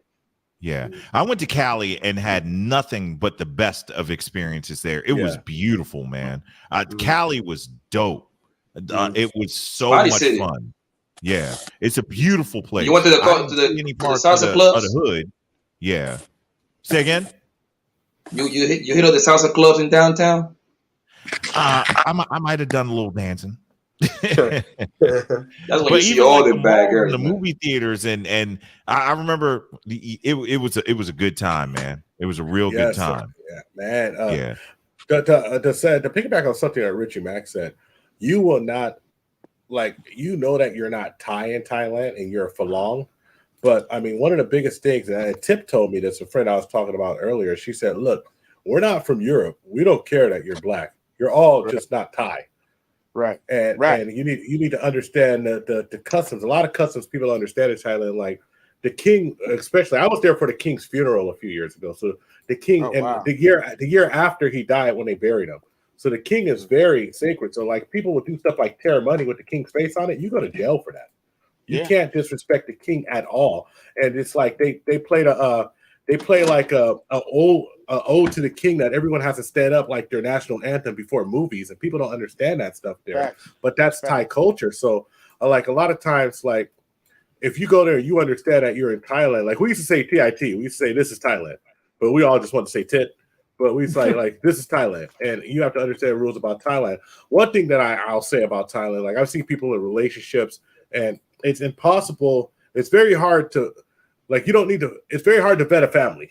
So I see people get married and they pay a dowry. It's very hard to vet a family. And you see families extracting money from an individual, and you hear those horror stories. And that's just, but then again, when you break it down to like divorce in the United States, it's literally the same amount of money. So, I mean, I can't say it's bad or worse, but let's do a shout out here to Self-Made for the super chat, for the $2 super chat. And this is a question to Richie Mack. Zoom to Thailand. Best suit fabric for warmer climates. What is the best suit fabric for warmer climates? Man, first I got to give a shout out, man. Thank you for the question, but I got to be honest with you. Let me see, am I doing this right? I don't know why I feel like I keep covering up the camera. I got to be honest with you. It's like I don't buy suits, so I really don't know. But I will look into that though. I will look into that because that's a good ass question. Because the suit I got like I got stuff to bring back home. Yeah. So because you don't wear suits in Thailand. The dress code is shorts and tank tops in Thailand. That's just the bottom line, man. I mean, you really don't need a suit unless you're obviously working in Bangkok and you're doing some business. Yeah. So I had to wear a suit when I was working. Yeah. I wish I had a better answer for you, bro. I really don't know, but I'll find out. I'm gonna screenshot that question so I can find out. In warmer climates. That's a great question. Let me screenshot that. Yeah. Richie Mac, yo, I appreciate you so much coming up, man. I know you did it off the love, bro. You ain't have to do that, man. And you know, I appreciate the fact both of you gentlemen coming up here. I'm so excited to have you. And of course, you know, we're open. We always let people come up. You're always welcome. You know, if you want to come up and say I was full of it on something, please let me know. But like I said, I totally I have a really better perspective after talking to you about your situation in Thailand also and how you went there and what you're doing. It seems like you're going there to do some business and you got caught by the germ and had to stay. Yeah, kind of. I mean, but I came the first time I came, it was obviously for fun because I heard so many things. And actually, it was my attorney when I was in divorce court. My attorney said, Bill Goldstein, he said, you know, when I retire, I'm moving to Thailand. I'm like, Thailand? What the hell's in Thailand?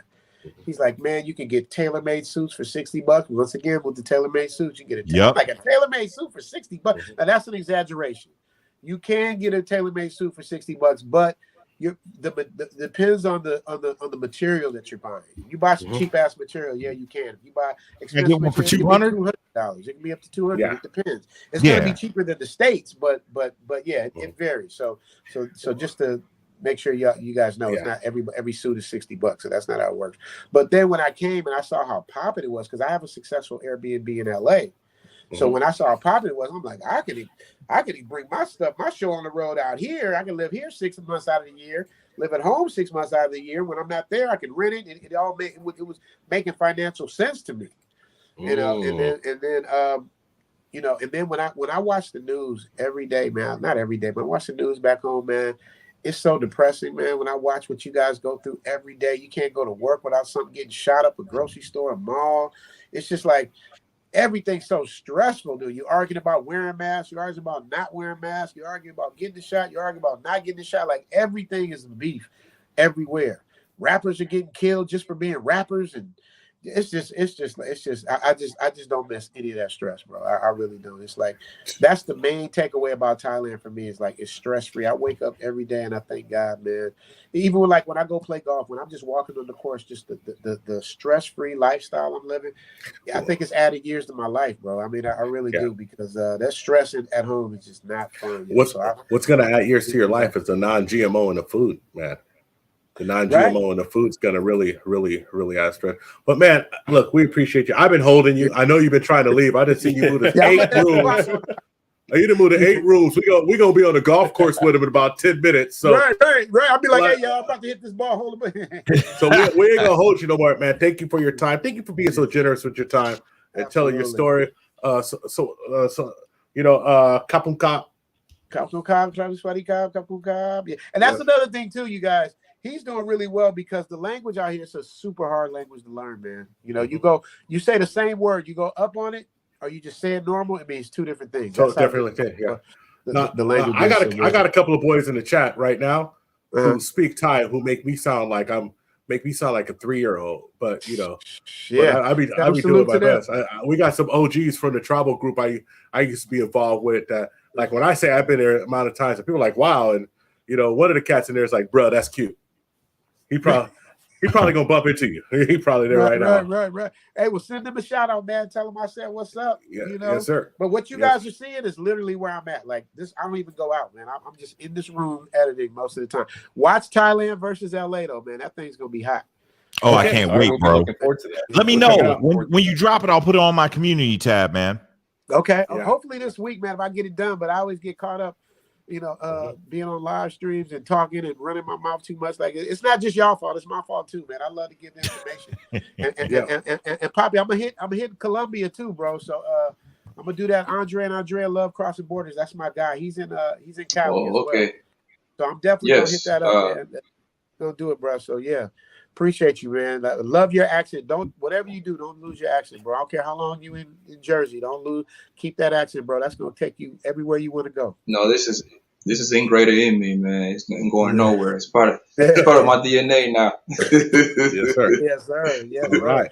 Yes, sir. All right, y'all. Guapo, man. Appreciate you, bro. I see. Don't forget about we talked about that with the flight situation. I ain't forgot, man. I haven't forgotten. He just got back in the States today. I'm gonna hit him up tomorrow. You have my word. Okay. All right, I already started buttering them up, man. Bro, if we can make it happen, I'm gonna make it happen. You know, and look, when I was there, let me tell you something real fast. When I was there, he worked the flight down that I flew down. We went out that night. Okay, LeBay, if you're listening, earmuffs. I think she sleeps, so I can say this. It's just us talking. It's just us. We went out. That's fine. Yeah, just between me and you, y'all. Ain't nobody else listening, right? So we went out, right? We had a good time, and we went to this club, and I know the manager of the club. That's my dude, you know. And we went in. I was like, listen, yo, I don't like being in Gen Pop in the club. I'm kind of a snob, you know. So I was like, yo, kind of a snob. Yeah, a little bit of a snob, you know. I was like, yo, let us get the VIP. I bought the VIP myself. It was him, another flight attendant, another dude, and a pilot, and then a couple of my homeboys. I paid for the VIP. I paid for the bottle. I didn't even drink any of the bottle. He had his little lady friend there that I showed them the time of their life. So if there was ever an optimum situation for this to happen, this is it. So I'm gonna try to make it happen for you, bro. You got my word. I'm gonna talk to him tomorrow. Appreciate that, brother, man. Well, y'all stay up, man. Y'all stay safe out there. All right. And salute, Richie Mac. Stay in touch. Send me your info so I can subscribe and all that stuff. I'm about to go jump in the shower now, but want to support everybody, man. Let's do it. Let's do it. So, all right, man. I'm gonna talk to you. You know your birthday's the day before mine, right? Huh? I said, you know your birthday is a day before mine, right? Yes. That's what I'm saying. You need to be out here so we can celebrate. April 19th. We going? I can't make it out, but yeah, we. Oh, y'all made birthdays for real? Yeah, your birthdays in May. No, April 19th for him, and April 20th for me. And Guap, you don't know Shamar Moore, my boy. That's his birthday is April 20th. So we celebrate. He's good people. He's good people. Yeah. I mean, he's April 19th. He's 20th, man. So yeah, dude. April 19th. April in the house. So that's what it is, y'all. So salute. I'll catch y'all on the next one. And if y'all need anything from me, let me know. All right, thank you for showing up. It's been an honor. Yeah, thanks, man. I just subscribed to your channel, so yeah. Check it out, man. Go to my Richie Mac channel too. That's I'm gonna be doing my live streams there from now on. I'm not gonna do it on Zoom anymore. I don't think. Okay.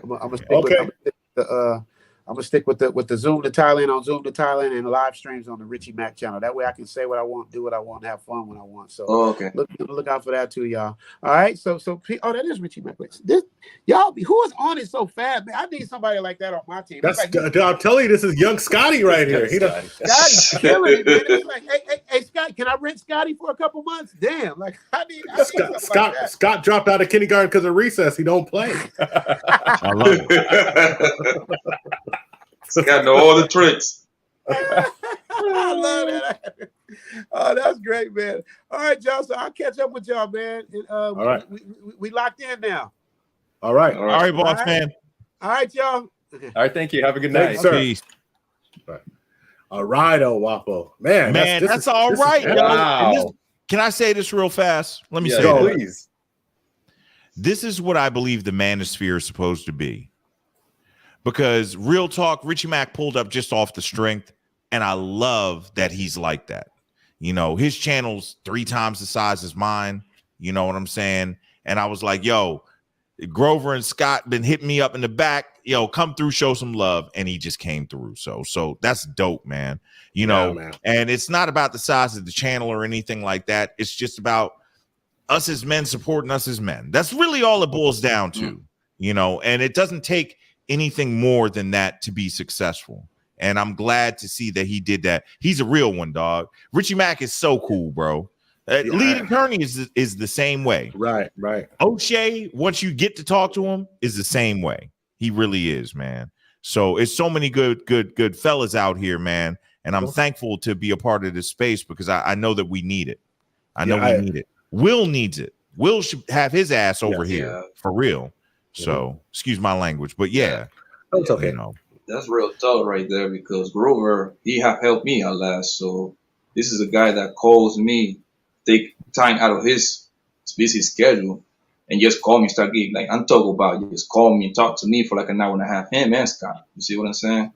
Yep. So I hope everybody listen to you, Wapo, and because my man deserves to be, his channel deserves to be on over 20K, because that guy Grover is that good of a person, bro.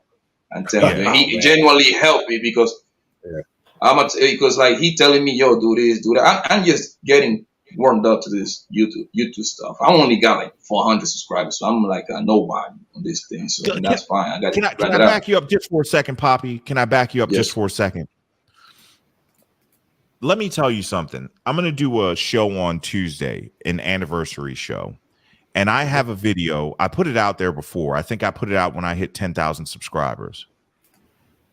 I got like 60 views in 4 hours when I first started my channel. And I was so hype. So hype.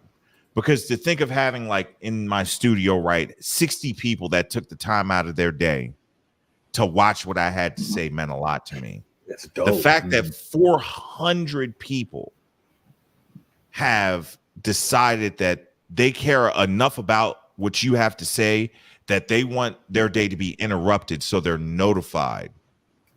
And they're actually pledging their time to you, which is one of the few finite things that we have. Dude, don't take that lightly, man. Yo, enjoy this moment where you got 400, because them 400 people really rock with you, dog. You know, for real. That's like, as content creators, I think we really need to take a pause and appreciate our audience. So I'm gonna tell you, something big happened to me in the last day. This is gonna sound like I'm being arrogant or anything, but I was just talking to LeBay about this. I had a video. I went live yesterday, and in less than 24 hours, that thing had 100,000 views, which is dope within a year. But in my heart, what was more impactful was that 60 people that watched my video within 4 hours when I was nobody, you know? So Poppy, I'm telling you, dog, enjoy this. Remember this. Never let go of the fact that, remember when you were in the fight, because it's going to get to the point, if you keep pushing and keep it taking the chronological steps towards success, you're going to get there. It's going to be inevitable, like Thanos. Enjoy that. Grover, Scotty, remember this time, yo, for real, because it's so easy to get lost when you get big. Look, can I tell you all a story? I'm going to tell you all a story. Y'all ready? We're ready. Come on, man. Watch this. So I'm in Brazil. I shot a video with a dude named Ryan, right? Ryan recognized me 5,000 miles away from my home as El Wapo. I was so blown away. I hung out with dude for like 3 days, yo. I gave him the executive tour of Rio de Janeiro. It was his first trip there, and he said to me, El Wapo, I would have never come if it wasn't for you and your videos. I was like, bro, I felt obligated. I was like, dog, I'm gonna juice you in with everybody. Everybody. Met another young brother from out in Cali named Theo. Theo was out there for his 29th birthday, recognized me as well. When I made that video with Hinata, of course, she shared it on all her social media and told all her girlfriends. I made a video back when Fresh and Fit were going through it, specifically Myron Gaines. And I need to make another video. I'm going to do it. But I gave Myron Gaines the business about, yo, how could you use your platform to get some buns? Well, I had Brazilian women coming out of the woodwork that had seen Hinata's video that wanted to be famous. And I'm going to tell you right now, man, I get it, Myron. I was wrong. I get it. I understand. I had no idea how powerful there it is right there. Man, Scotty, you on it, dog. Yo, I gave Myron the business in that video because I was like, yo, how could you do something so stupid? Let me tell you something. It's so freaking easy. So the day is going to come as you grow that you might start to get lost in the sauce of what your channel is now bringing to you. And it's these moments now, Poppy, where you got 400 subs. It's these moments now where you've got a Zoom to Thailand tip network, you know, that comes in. You know, I ain't nobody, but Zoom is big. You know what I'm saying? That comes in, and it's like, man, yeah. Oh, that's nice. Shout out to Nixon Talks. Thank you for the super chat. Nixon Talks, half for the tip, half for El Guapo. With this laughing smiley. Now I got to figure out how to get it. Thank you, man. But yeah, what I'm saying is, listen, yo, hold on to this time. I never want to forget what this feels like. When I first started, bro, I remember not being scared, but like, yo, just not knowing anybody would want to hear what I have to say. And Exactly, Poppy, bingo. you heard what Richie Mack said. You've got a competitive advantage with your voice, your accent, your hair too. Grover, your depth of experience and life travels and stuff. Scott, dog, you are a wizard on navigating all this stuff. And I'm not blowing sunshine up your butts. What I'm telling you is that hold on to these early days, because otherwise you're going to be, look, walking up on stage like Will Smith, forgetting who the hell you are and doing something stupid. So let's not do something stupid. You feel me? I'm going to get off my soapbox. But I mean that. I really mean that, yo. Please hold on to these times that in the infancy of this journey that you're on, because, man, that's what's going to keep you grounded. You know, I'm sorry, Doc. I'm my bad, yo. Oh, man, dude, rock on. Yeah, what you say is absolutely true. Like, I value every bit of every subscriber that even pays us attention, because that is the new form of currency. And I've edited a video for close to a month and had 7 views on it. So that really showed me, like, you know, no one was interested in it. But then secondly, I actually showed me how much I love the craft and how much I value people's time. And so the fact that we've grown this big and we have people like yourself, the lead attorney, shouting us out, Chloe Roma, the men's Chloe Roma Army of Men's Rights, Zoom to Thailand on here. It's surreal to me. And all I know is I just keep my head down and keep on working and just keep plugging away and build up this community right here. Like, I'm not going to lie. Like, I'll send you a message every now and again, and I'll be like, man, this dude this man is busy this night. You'll be like, yeah, I'm going to check it out. I'll be like, for real? Yeah. Like, cool. Did you get my voice message? Yeah, I sent you a voice message. It might have been when we were on. Yeah, no, I sent it early, and I told you, I was like, yo, y'all are never bothering me. If you ever get to the point that you're bothering me, I will tell you. Who is Rashawn? Sorry, your bear. Oh, Rashawn is actually, I don't want to dox. I'm not going to dox Rashawn, but she's a general manager of a record label who's a friend of mine. Hey, Rashawn, Beautiful Eyes channel. Come be a part of the team. She's smiling. I can dig it. LeBay, I'm sorry. They caught me off guard. I'm 8 years in. I'm gonna have to get a drink. Heck of a thumbnail. I'm gonna have to get a drink. Yeah. Blame it on the alcohol. I love my girl, yo. Yeah. But Beautiful Eye chat. Drop the link for her, man, so she can it's on the ticker down at the bottom. I want to see you over on my channel. But hey, Ray. Yeah, but damn, she done made me forget what I was saying. I can tell you that I've seen that happen to many people live with Ray Shaw. Yeah, it happened to me too when I looked at her Facebook. I'm like, oh wow, yeah. What's going on here? Listen, no matter how red pill we get, we all still have a little simp in us. You know what I'm saying? Right. Self-made. Shout out self-made. Self-made. You get the Jericho missile.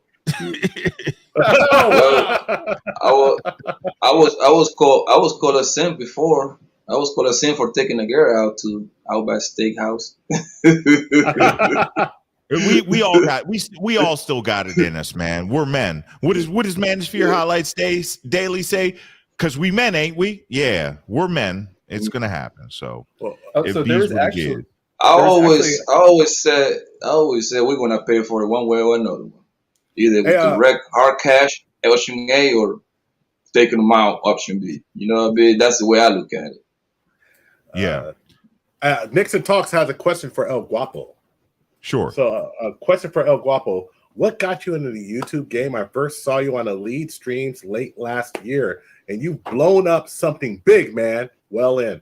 Nixon Talks is a content creator from Australia, excellent content creator, and actually the first content creator who reached out and said, hey, you guys are good. So we showed up on the same algorithm. Showed up on us because we're on the same algorithm. So I mean, okay. We definitely want to ask you that if you would like to answer that question. I'd love to answer it, man. Nixon Talks. First things first. Salute to you from down under. I have 3 daughters. Okay, and like real talk, every dad says their daughters are pretty, but I got like bona fide pretty daughters. You know what I'm saying? Because they have pretty mamas. And what I'll tell you is this. As I got a little older, I started to worry a little bit about my mortality. You know, I'm at the point in life where life starts taking things away from you, specifically people.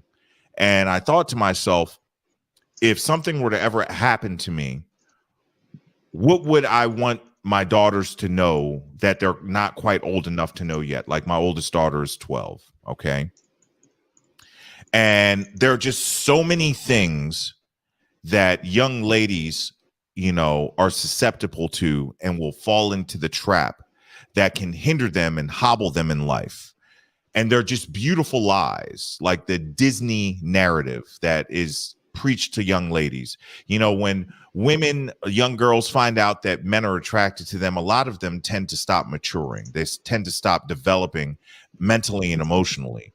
And they stay right there where they are because they don't have to do any work. And I was worried about that happening to my girls. So I started making videos for my girls that they could watch when they're like 16 to 18. So when I think my very first video is on first impressions matter. And you need to be careful of the words that come out of your mouth. A man that is valuable, this is, you know, not in conjunction with the high value man phenomenon that helped, that Kevin Samuels helped to bring to the forefront. But a real man doesn't like a woman with a foul mouth. Period, point blank. I don't care. I don't care. I tell my daughters, don't ever get tattoos. For all the ladies out there that have tattoos, for the men that have women and wives and stuff with tattoos, I get it. I understand. But I'm willing to bet, like, I've yet to meet the man that says, oh, I will not date a woman without tattoos. I've never heard of this guy. You know what I'm saying? So there are a lot of lies that are out there. Yep, there it is. Ladies, first impressions matter. That's it right there. But look, back when I didn't even know how to reverse the camera in the car, it looks like I'm sitting in the passenger seat. God, boy, we've come a long way, bro. We have come a long way. I feel like my hair looked better back then. But yeah, man. So it came from that. And I put a couple of things out. And it started catching some traction. And the biggest thing that happened to me, I was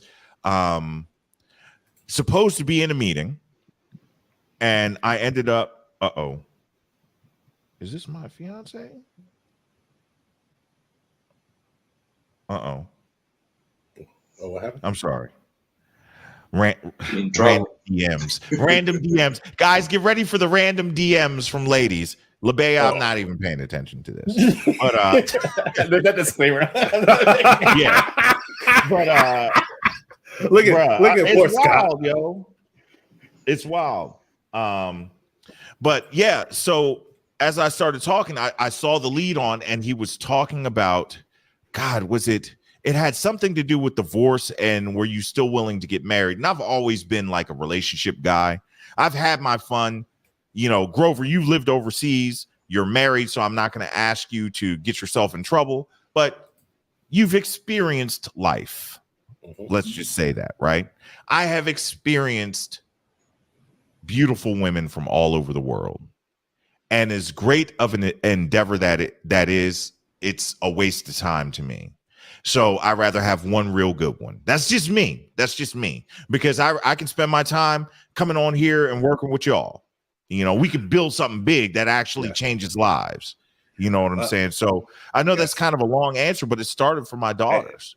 That's a dope answer, man. Because like the background to me is that my dad, you know, where so many people talk about not having a dad, even when my parents separated, my dad was involved in my life. My dad was at my house eating dinner once a week. My mom never talked bad about it. They didn't talk bad about each other. It was weird too, because like you could see that there was tension, but they'd be like, nope, this is none of your business. We're adults. We're going to take care of it. Also, this was. Oh, look, she just subscribed. Look at that. Put me up there. Look at that. Look. Put me up there. She just subscribed. Hold up. Let me see if I can pull it up again. I want you all to see it. Look, you have not because you ask not, people. Let me see if I can pull it up again. Waffles. Look, that's what I pay all this money. Look, watch this. Uh-oh. Is it going to come up? Hold up. There she is. Yeah. Right. Wow. Let me put that full right there. Everyone should be doing that right now. Yeah. Subscribing to El Guapo's Beautiful Lies. So man, that's and Ray Sean is absolute. I know her personally. She's absolute quality people though. Sip Hunter success. There you go. But one thing is like, I've noticed something about my dad was that he would never. There's nothing he wouldn't do for his kids, no matter how hard he was, no matter what. Nothing he would do for his kids. So like, that put yourself on screen because it's just me looking at myself. It's weird. Oh yeah. Oh, sorry. So I got lost. So that was really, really important to me. One of the things my dad taught me, because I was traveling all over the world, and he'd pull me aside. He'd be like, "Where you going?" Oh, I've been there, and laugh and walk away. Right? Where you going? Oh, never been there. Tell me about it. Oh, what's it like there? You know. So as I was an adult, we started having adult conversations. That was very odd for me because I never had a conversation with my dad. But he pulled me aside one day and he said, one day you'll find the best woman and you'll figure it out. Yeah. And that's what I did. And that's why I'm totally happy with my situation. I found the best woman. And you can ask Scott. She like promotes us more than I did. Bro, when you find a good woman, man, I'm telling you, I don't know. So they might pull my red pill card. They might pull my manosphere card, but this is how I actually think. I think that you can be a fantastic man alone, but there are different phases to life. Okay. There's birth, there's dependence, there's independence, there's interdependence, and then there's death. And that's a hierarchy. So you're born, you're dependent on your parents, your mother at least, to take care of you and nourish you and stuff like that. You become independent. You're 18. You can take care of yourself. But people, and we talk about this in the Black community all the time, the generational wealth, which isn't just money. It's also knowledge and information. Okay. And that generational wealth is passed mouth to ear. I'm in a fraternity. I'm a Mason, okay? And we talk about passing knowledge mouth to ear. So you're Prince Hall Mason? I am. Oh, you're a traveler.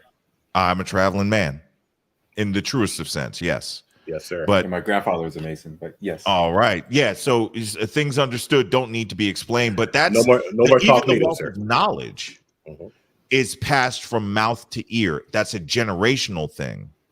Okay. And what does that come from? It doesn't come from the lone wolf. There is no independent traveling man. It's an interdependence that needs to happen.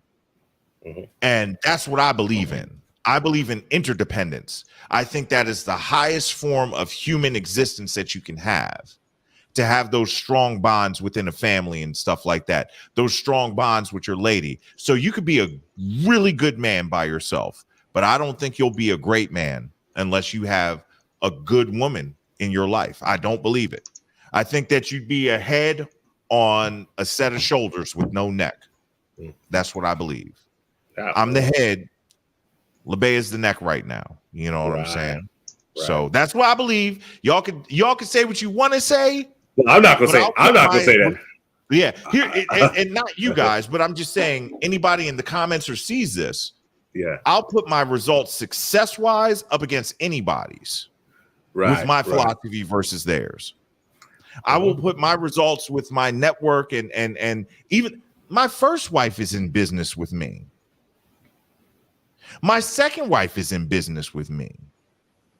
We're not even married anymore, but we're keeping this money in the daggone family. You hear what I'm saying? So what I'm telling, and look, they still follow your boy. How about that? Nah, hey, So I feel you. Yeah, and that's what I'm saying. So when it comes to people talking all this stuff, like, and I understand fellas being gun shy when it comes to any type of serious relationship.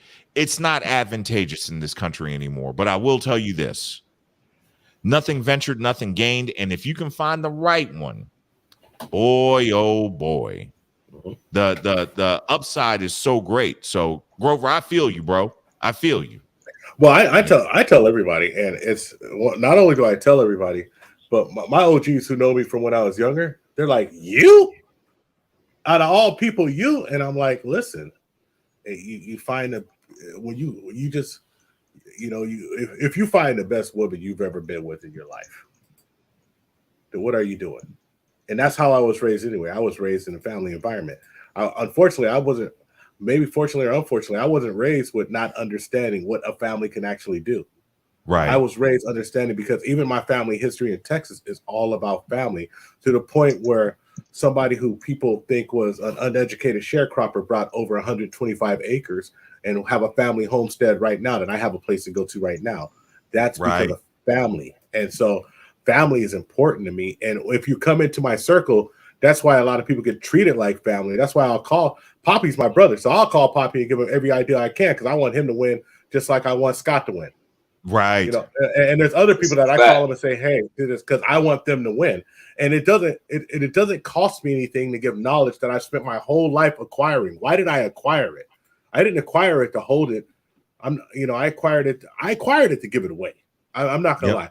And it feels better to give it away. And I said something on Duke and Don stream, and I don't think people really understood. I said that I didn't become successful in this world until I started sharing my knowledge with people. When I was holding it to myself, I was just a manager. I shared it. I was a corporate manager, and it happened that quick. And so that's just the way I've decided to come up. And if it doesn't work, at the end of the day, I'm still me, and I'm still happy being me. And nobody can take that away from me because I have my morality. For sure. Poppy, I just subscribed, bro. Respect, my man. For sure.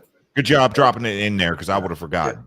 Yeah. Thank you, man. Man, Pro's backstage. Pro's been backstage for like 90 years. Add him to the stream. Yeah, come on. I'm gonna hang out for like 10 more minutes, man. Yeah. Yo. Hey, Pro, this is a Bay Area breakdancing legend right here. What up?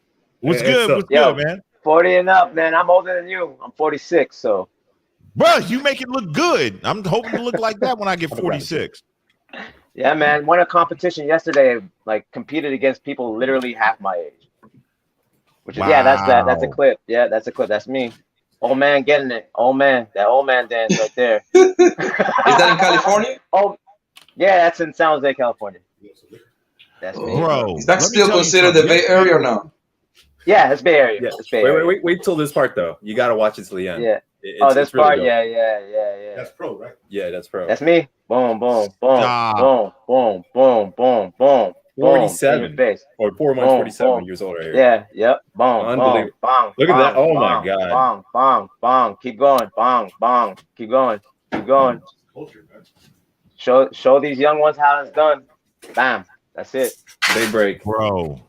Yeah, that man. is impressive. Let me tell you something, man. I would have at best pulled something. At worst, broken something. Yesterday was leg day for me, man. I squatted yesterday, and I'm moving slow, just squatting. I can't even imagine. So salute to you, dog. And today, and check this out. Today, no breaks. I was at the stadium. Squat jumps up the stairs. Bear crawls. Squat jumps down. Half the stadium. That's my job, man. To make young guys. I'm on that David Goggins stuff, bro. Like me and David Goggins, 1975. Like, getting to breathing and getting to levels of where like pain doesn't exist. You know what I mean? That's it. Yeah. That's my thing. And it's like, it's funny because I work harder than the young guys, and they're like, I make them look lazy, man. So that's just like being part of this whole thing. You know what I mean? It's just like a lot of people think I'm 5'4".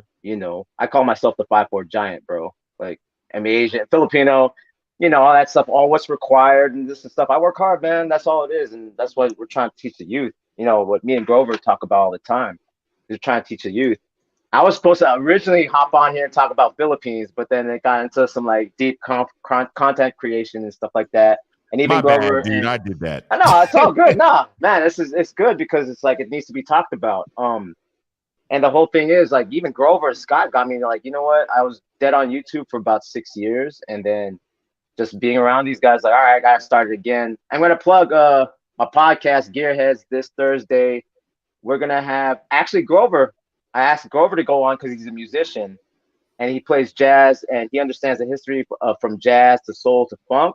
And then we're gonna have one of the original B-boys from the South Bronx, from the original Zulu Kings. He was there at the Herc parties, so he could talk about the genesis of being there in 1520 Cedric and the Hevelo, and then how it got to the 80s to Negrils in Manhattan. And then, because I'm a big historian of hip hop and even music, and I always try to relate everything together. So I got Grover because, yo, he's my age, and he produced beats, and he plays a musical instrument, so he could actually tell the history of it. And it helps plug his channel, and his channel's helping me. And these guys have helped me a lot, you know what I mean? Because on Instagram, I do my thing, but YouTube is like a new area for me, you know what I mean? Right. Yeah. That's it. You know drop, what I mean? Drop so the link for that. I'll subscribe. Cool, man. Yeah, dude, this is crazy because it's like, so I'm plugging away, but bro, yeah, you man, do it while you can. Yeah. So basically, the thing is like, you know, as I keep going on this channel, breaking is now in the Olympics, right? It's 2024 Olympics in Paris. Is it really? Oh yeah, it's approved. It's all good. Yeah, it's done. Wow. It's done. Yeah. So, there's podcasts that talk about hip hop and breaking, but I'm like, yo, let's talk about from like the music, culture, social economic, and then the timeline of like different places from New York to LA to Japan to Germany to Korea. And I'm like a big nerd that like memorizes all this stuff. And actually the whole point of the podcast is kind of tie people together and how we like different areas, like even in Baltimore, like the DMV. I know all the guys out there that's influenced the scene right now. There's one guy, shout out to my man Create. He used to live in the DMV. Now he lives in Indonesia, and they have the DMV style in Indonesia. That's what's crazy. Like it works like that. Like we have like Poppy's from Colombia. Yo, I performed at Hip Hop Al Parque, 60,000 people. I competed out there. I was in Bogota. You know what I mean? Yeah. So it's like, yo, I have this history. Yeah. You've heard of Hip Hop Al Parque? 60,000 people is like a free event. Bobby. You got usually we don't be I'm more like when I go over there I stay in Cali, and my father just bought like a new house in Medellin, so yeah. Medellin is like the new Atlanta, man. Everybody I know from Atlanta be in Medellin.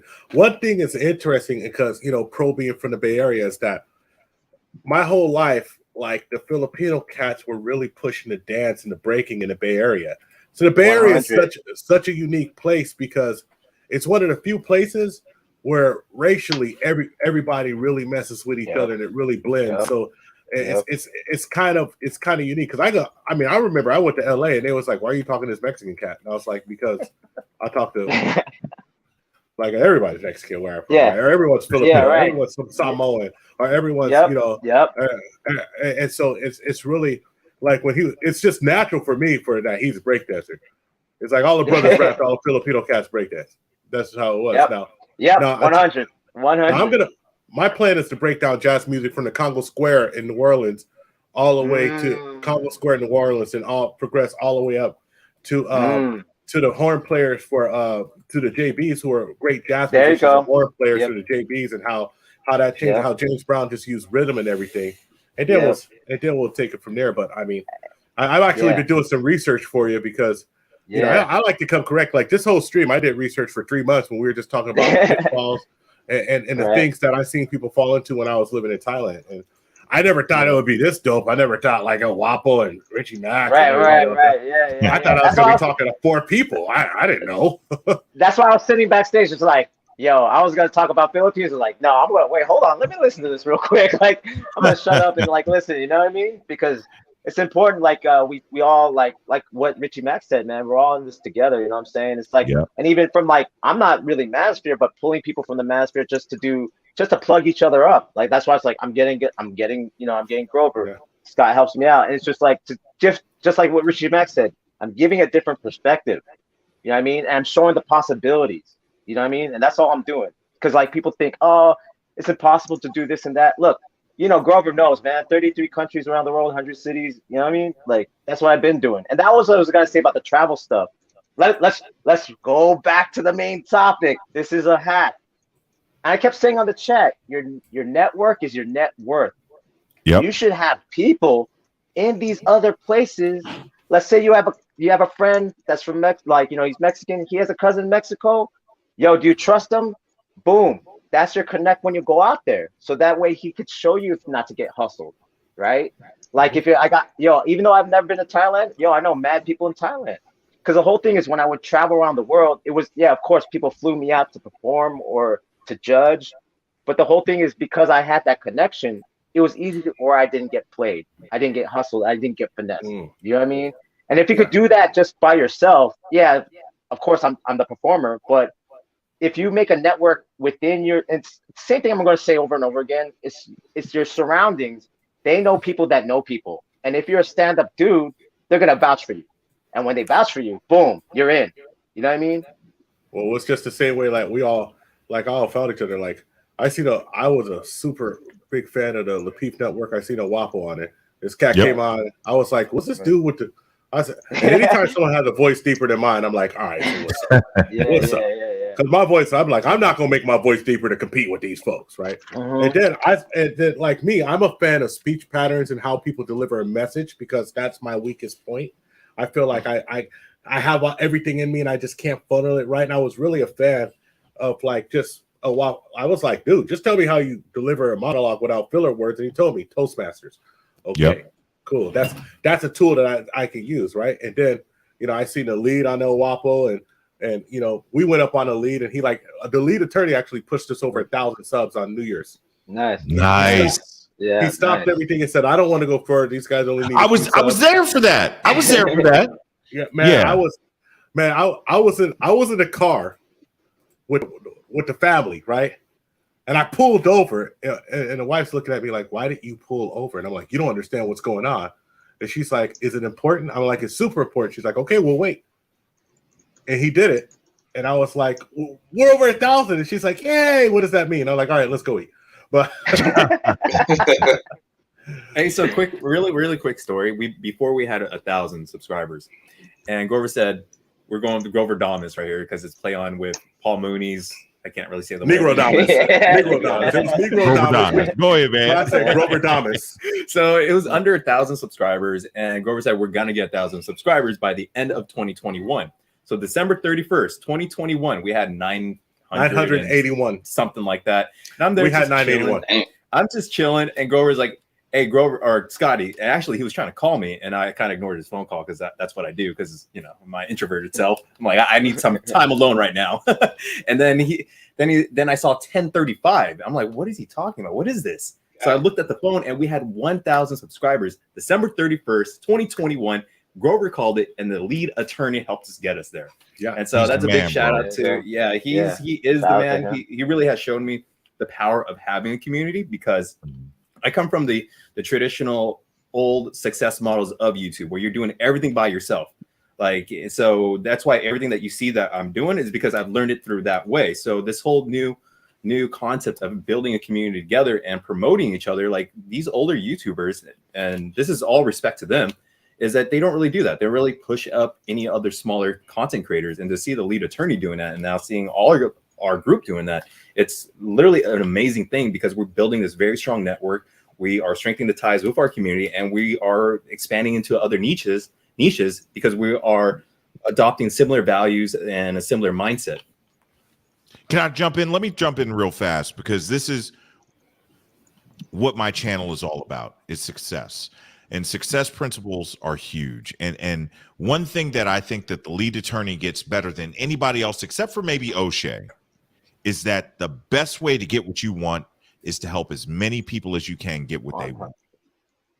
And that is why he is number 7 in the United States in super chats of all channels, not Manosphere channels, not black channels. He's up against the PewDiePies and the Logan Pauls and all that. The lead attorney, I didn't know that. number 7 in the United States in super chats.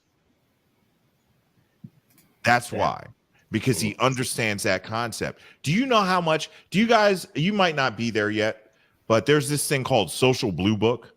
Yeah, that tells you how much you should be charging for like collabs and stuff like that and everything. Lead attorney's number, like for a shout out, just to shout out your channel. His number has a comma in it. How many times have you seen him just let people come up? Hey man, you got a channel? Tell us about it. Shout it out for free over and over and over again. That's one of the major reasons why he is doing so well, and he's really freaking good at what. That's dope. Who did that? I did that. I did it really quick. At the watcher. So we have you send that to him. Well, we have a Why Is series where I'll be working on this video for the next week. So it's like, why is the lead attorney important? And the biggest thing is that what you're saying, how he understands how to build a community. And so we recorded it some time ago. We do a lot of folks but the lead attorney was the one we wanted to do first, just to understand that he is very important to us. And I mean, honestly, I think he's the first Poppy was watching. He was really one of the first content creators that I watched religiously, because I would pop in and out, but I wouldn't but the lead comes on and I watch it consistently because because the community aspect is something I really believe in. Yeah. Let me ask you. So I'm going to ask you this because Lead and I talk behind the scenes. Of course, he mentored me to this point and everything like that. And we don't talk as much as I would like us to now, but I get it. He's busy and stuff like that. And what he's given me is so invaluable. To get to where you want to be, you have to invest in yourself. You guys understand that, right? You guys live stream, correct? Yeah. Yes. Do you have his course? Not yet, but we are BBHM. I'm going to buy it. I am about to buy it. It's one of I got to make my money. It's one of I get it. Let me tell you something, man. When I say that is and look, I actually was just talking to him today because I've been promoting his course so freaking much. He gave me an affiliate link. He was like, dude, you promote the course so much. I don't even want you to use my link. Go straight through him. His course is so good, yo. It is so good. And let me show you the proof in the pudding. Yes, his channel's 8 times the size as mine. So I should do 1/8 of his viewers when it comes to being live. From what I've learned in his course on live streaming, just small adjustments, my numbers rival his. And my channel is 1/8 of his size with live streams. So have you ever heard that, the mentor always wants the protege to surpass them? Yes, it's true. And I'm telling you right now that I don't know if you can still get a coupon code for it. That is probably some of the best money I've spent in my YouTube career is on his course. And I don't even want you to use my link. Go get his course. When you can get it, go get it. And I'm telling you, bro, it is a game changer. He's not just a nice guy and cares about other people. He's ultra cerebral. This guy played chess competitively. He knows what he's doing.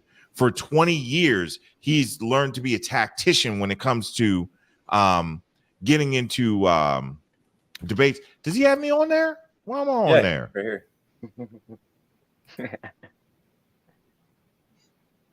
Subscribers. He put me on there. Wait a minute. I need some money, Lee. Oh, this dude did a promo. Let me cuss him out right now. I'm just playing, man. Nah, but I'm telling you right now, game changer. That thing is a game changer. His course is a game changer, man. It really, really is. So if you're gonna, even if you don't live stream, the stuff that he puts in there, even if you're doing standalone evergreen content, I don't mean to make your channel about that, man, but I'm just telling you right now. No, it's fine because the lead attorney put us on. I'm all about like Bro, people that go put it invest like, in this course. Yeah. That Joan is so good, man. It's so good. And I've spent my money on BS courses before. This is not that. It's actually phenomenal. It really is. So yeah, cool. Fellas, I gotta get some sleep at some point. I gotta go, and I know LeBay is waiting for me upstairs. So you know how it is. I gotta go to work. Waffle, we're getting up there in age, so I always suggest stretching out first. But in any case, sir, I've been drinking this beer. I'm about to go hydrate and do some dynamic stretching. Yeah, but man, I want to tell you how much I appreciate you coming up. I mean, and thank you so much for just words of wisdom. Just telling us your experiences and just hanging out with us, man. Let you know, like I always say, the Tip Network rocks with you. I didn't super chat at you a few times to let you know, but it's really because we really do. And I also appreciate the fact that even though you piss excellence with your sweatshirt, I'm so sorry about this. I was chill. It's Sunday night, man. I was chilling. I'm so sorry. Chill out. Don't trip. Our channel is called The Tip. Can you handle the tip? We actually say, and then I say booty in your face at the end. So trust me, it's I might have to change that one day, but I don't want to. But here, one thing I'll say honestly is that I do believe that a tone of professionalism is the thing that's needed. A tone of professionalism, and if not even professionalism or how you dress, but professionalism or how you address issues with each other is what we need the most. And it's okay to be fun. It's okay to have fun and be bombastic. But me personally, I don't want that. And whatever people do with their channel is fine. But on this channel, I want to have logical conversations with folks. And even sometimes with even content creators that I appreciate, all of the over talking and stuff, I turn it off because at this point, being almost 50, I just can't take it no more. Right. Yeah. Right. So I appreciate you. Salute and respect. Thank you for spending this time with us. You've been up here for a couple hours, sir. Thank you so much. It's been fun, man. And I feel like I haven't gotten back to you guys, so this is the least I could do, So I really appreciate what you guys are doing for real. Thank you for having me on your platform.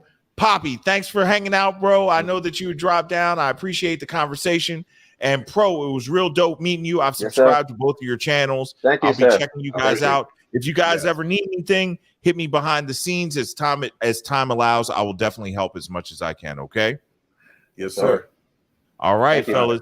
El Guapo out. Respect. Man, that is great. I like this is phenomenal. This is crazy. So we're gonna drop the link now. We're gonna go for 7 hours. Anybody who wants to come up, and your boy needs a bathroom. Scott's gonna drop the link. Then he's gonna go to the bathroom. The hell with it. But you got to put up the shield though, or I'll put up the shield. We're not gonna bring nobody up until Scott goes. But Poppy, you were saying something 4 hours ago. Man, this is epic, dude. This is epic. Man. Really. But anybody who has any thoughts, I know Uncle Guns is in there. Uncle Guns has traveled. Guns.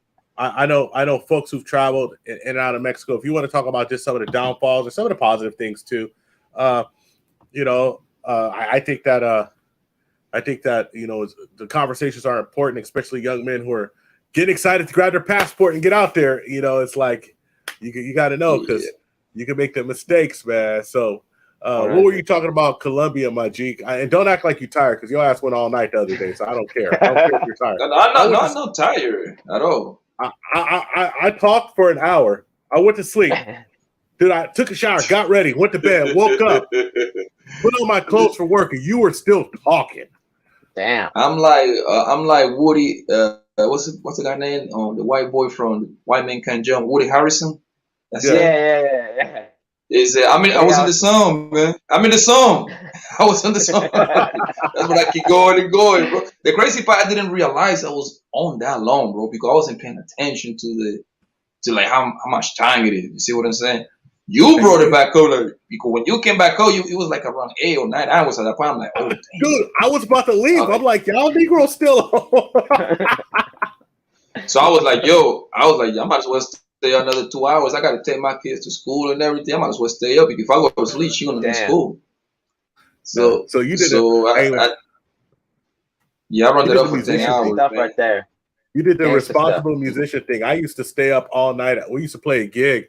So I was playing music in France, and we would play gigs in Paris, and we'd stay up all night trying to party, maybe meet a couple of girls, this and that, whatever. And then like everybody would go home. It's like 4 a.m. I'm like, dude, I gotta be at the bus at 6:30. I just gotta stay up. Yeah, I'm gonna miss the bus. And if I miss the bus, I had to pay for my next one. So we got to make sure to do this. Self-made. Shout out to Self-made. $2 super chat. You gave this to us like hours ago. We're sorry. And I missed the first super chat. So, thank you for even showing up and moderating for us. I mean, you've been there just like in the trenches. Thank you too, Poppy Blanco and Uncle Guns. Yeah, Uncle Guns. Time, man. Uncle Guns, this is the whole thing right here, man. This is the least I can do for man. All the free game he be telling me. Well, and your tip money's coming on the way because we still got to do what's it called, payment verification. Just give us a minute. Give us a minute.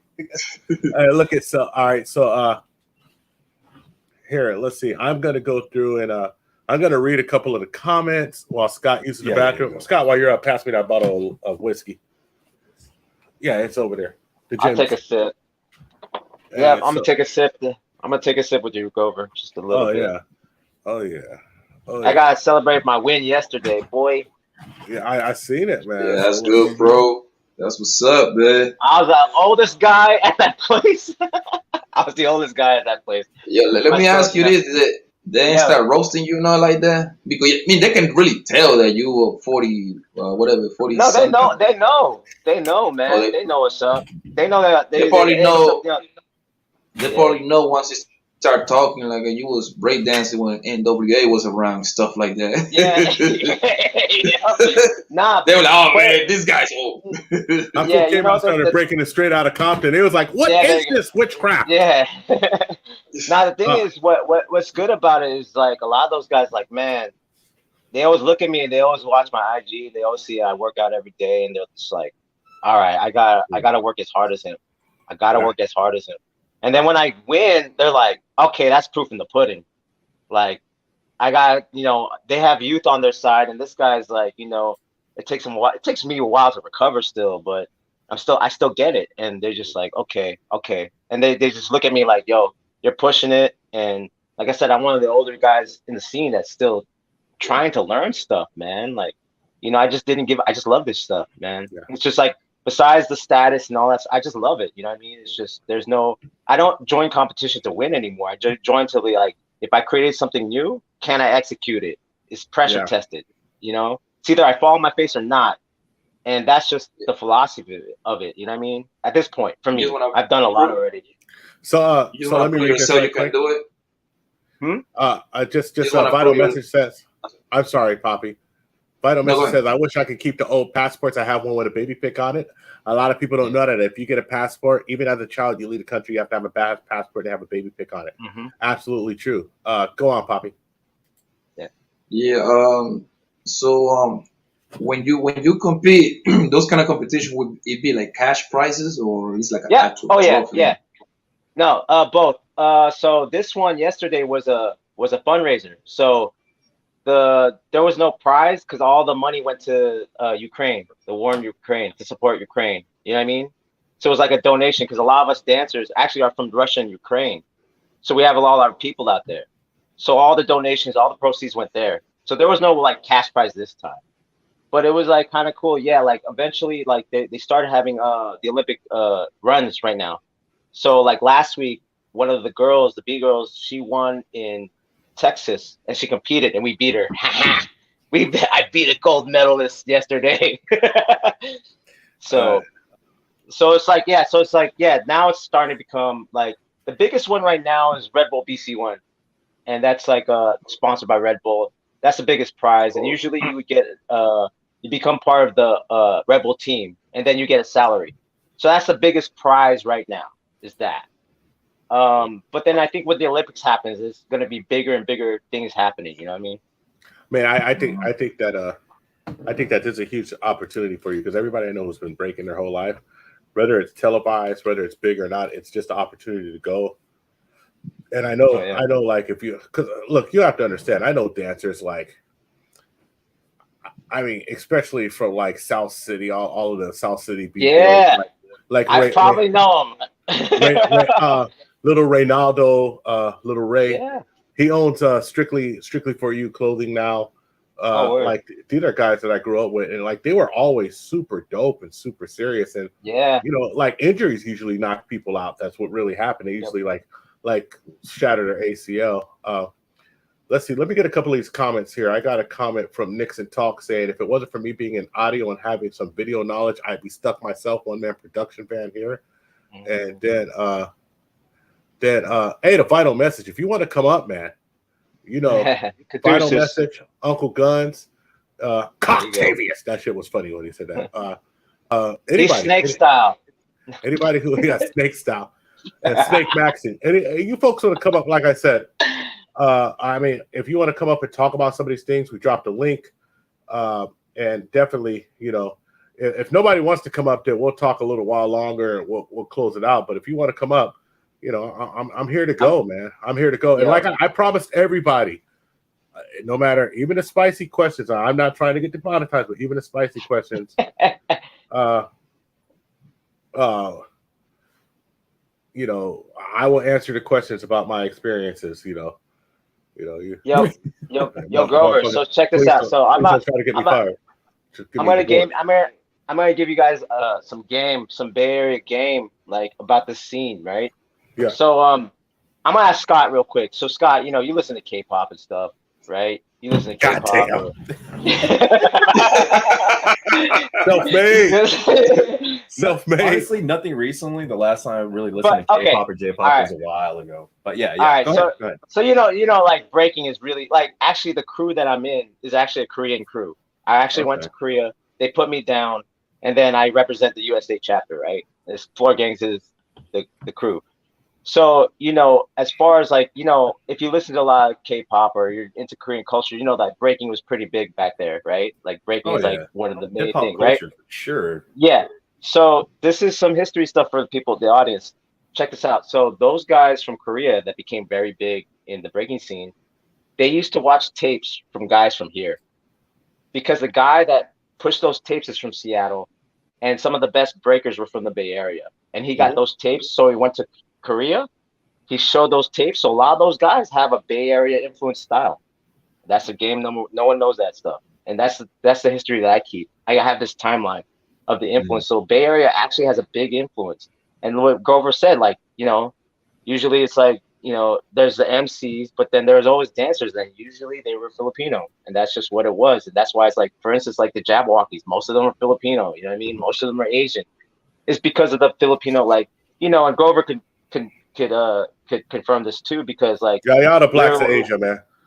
Yeah, man. We are a dancing culture around here in the Bay Area for sure. 100. A lot of new moves were developed here, dude.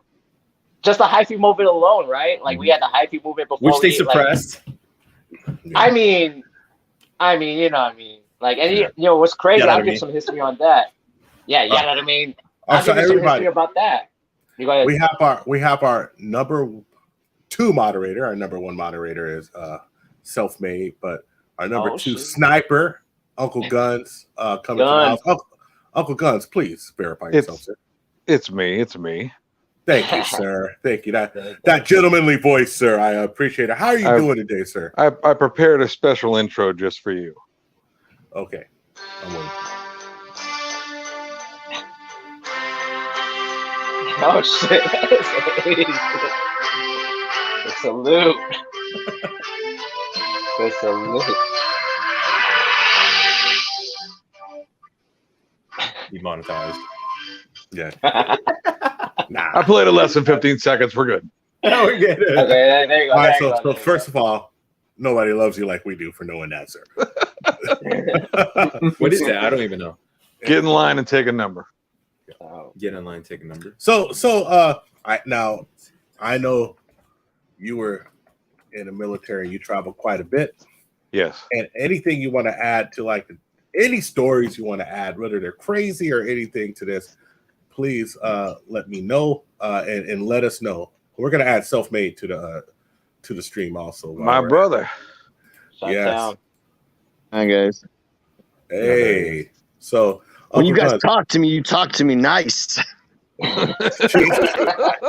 Jesus Christ. So Uncle Guns, as you were saying, sir. I mean, I get guys like Oget and all those, a couple other, the regulars always ask me. Woody's always wanting to hear, uncle stories and whatnot. I mean, like, I'm one of those guys. Like, what do you want to hear? I've done it all. Mm-hmm. I was a young buck, and I heard the stories of. I mean, you hear these sailor stories. You hear these wild, and I when I was young, like now I'm starting to feel like Han Solo from the sequel movies, when Rey and Finn were on board and they're talking about, is it true, tell us, Uncle Guns, the stories about the Manila and Subic Bay, and I'm like, I have to pull a Harrison Ford and it'd be like, yeah, it's true, every single. Yeah, all of it, Along a pole. No. Yeah, I mean, it's true. I mean, it's really true. I mean, I've done bare knuckle boxing in the back alleys of Thailand. I've drank cobra venom in Vietnam. I've seen women. I've seen women take bowling pins and snakes and donkeys and you name it. I've seen, I've been to bars where the women are naked and they pay, and you pay money. Okay. You pay in paper and they call the girl over and she comes over and she squats down and gives you exact change. Exact change. Come on. A matter of fact, was that in Soy Cowboy in Bangkok? I wouldn't doubt it. I've been to several bars where they did this. Like at the end of the bar, there are stacks of different denominations of coins, and they will go over there, squat down, pick up a stack of each, and then they will give you exact change. It's amazing. Mm-hmm. Yeah. So that sounds like fun to me. I think the craziest thing that I've seen at I seen at a bar was I seen somebody open a bottle with themselves and drop a frog out. Seen an actual frog drop out. Oh yeah. And then she came to me and it was like, "Oh, do you want to go home with me?" And I was like, "No, I don't want warts." So I mean, what is it? Is it just for like shock value? Is it to advertise? Yeah. Who's this? Yeah. Oh, it's before the billions. What's Adam? Yeah, so that's crazy. Like I think like some of the things that I always tell folks is that it's a great time to have before the billions. Can you say something or hey, yeah. There, that's you. Very good. That innocent before the billions voice did. Hey, how you doing? I'm a nice hopefully human. Hopefully it doesn't sound like that, man. This is before the billions, and I'm a very nice guy. He won't be once we take him to Mexico. He's coming to Mexico with us all. Oh, Jesus Christ. Well, looks like we're going, or I'm going at least. Yeah, you're going. If you're staying behind, Grover, you're coming too, dude. Stop it. Scott's going. Will you just stop giving up the game? My wife is listening. So Self-Made, you have any crazy stories to add? I mean, you are an American DJ.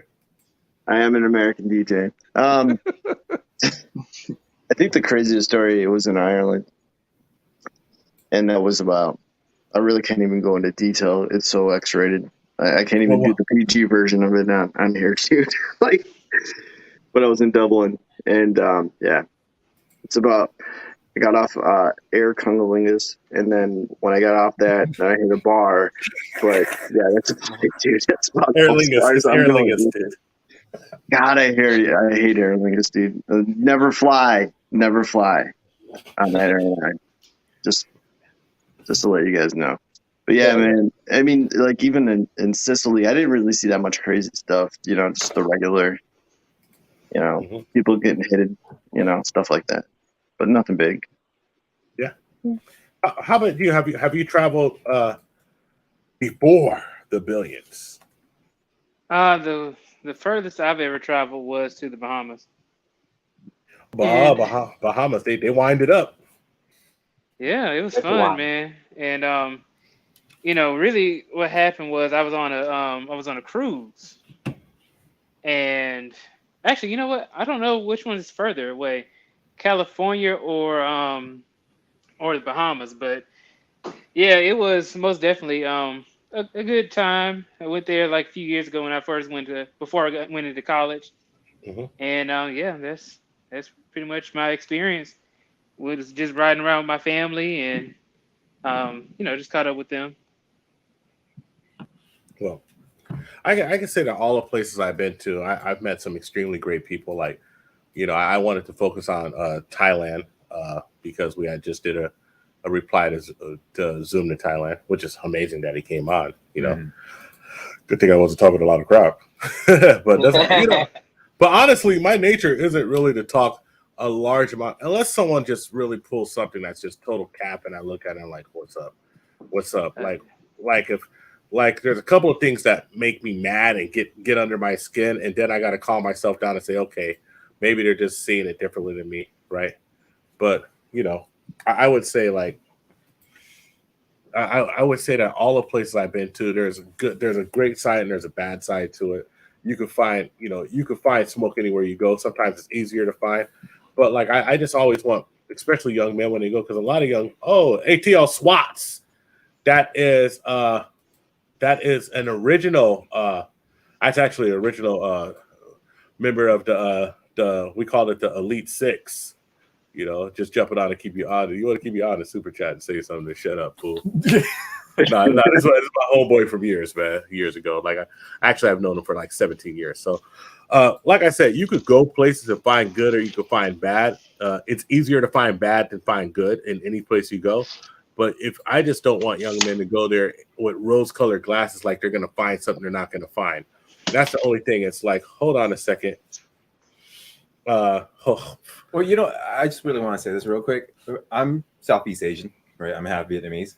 And honestly, when I hear Western people, Western guys especially, talk about Southeast Asian women, I do feel some kind of way because I know what they go there for.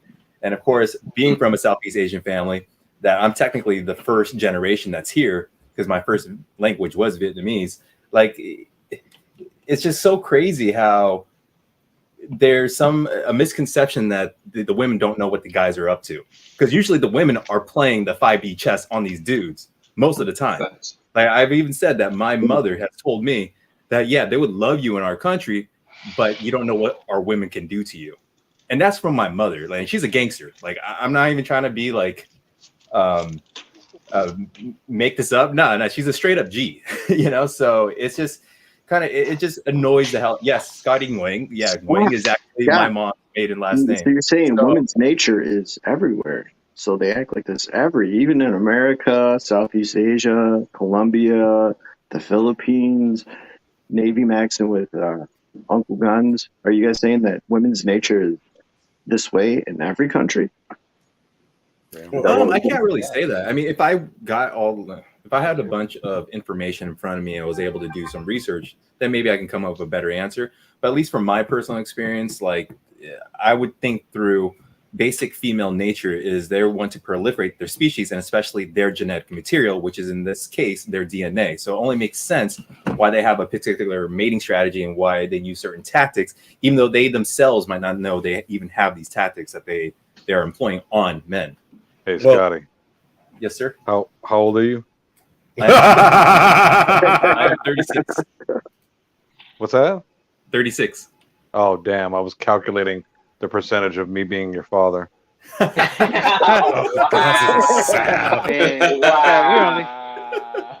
only like 10 years apart.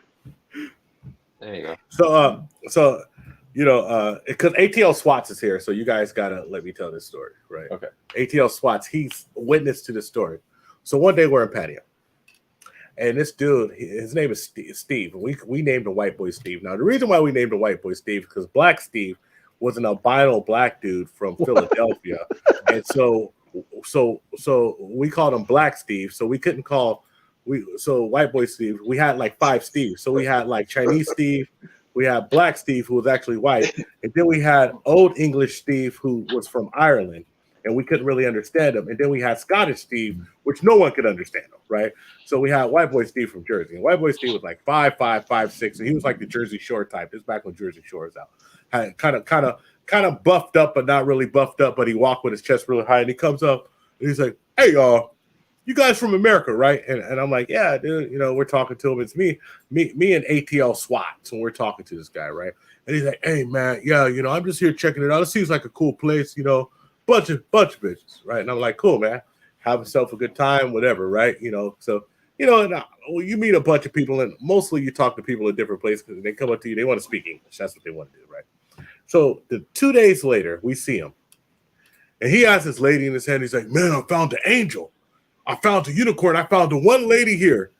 And I said, okay. I'm glad you found her that quick. Like, you've been here 48 hours. You done figured out the world of Thailand." And he's like, yeah, man. Look, when I met her, she didn't have, I brought her, I took her to the place. I got her shaved. I got her the bikini wax. She didn't have underwear. I brought her. She's my wife, dude. I'm taking her back. And I'm like, damn, dog, you got a wife in like 3 days. All right. So then, as it all happens, you start messing around, and he goes, like we say, like they said 20 steps. That's what Richie Mack said. But I was like 8 steps, dude. You see somebody else, and he starts drifting off and this and that. So he kind of ditches this girl. He said he got her fresh off the bus or whatever, right? And we're like, whatever. Not the boat. Yeah, off the bus, because the bus comes from another place. So he says she doesn't speak English and all of this stuff, but he's talking mad shit about it. So one day she walks up to us and she says, "Where's Steve at?" in perfect English. She said, "He's been ditching me and he owes me money." Damn. And that's exactly what I try to tell folks. You go there trying to play games and trying to act like you're the man, and they're playing chess. She held that frame for days that he didn't believe that she spoke English. She knew everything he was saying, and she was just calculating price. And he thought it was for free, and he thought he had a girlfriend, and now he owes her money. Lady boy. No. She was. Oh, I mean. Bro, that picture though. So then, oh, that's a lady boy there. That's a lady boy. That's a lady boy. How do you know? How do you know? Because she's over 5'5". Anyway, so then you go there, right? And you're like, I see this happen to this guy, and then he shows up and he's like, "Man, dude, you know what happened?" And I was like, "Let me guess, dude. The police came up to you and said you owed her a bunch of money." "Yeah, but she was my girlfriend." I said, "Bro, she wasn't your girlfriend for 3 days, bro. She was working." And that's the thing that look at ATL Swipes. White Boy Steve never made it out of that 7-Eleven.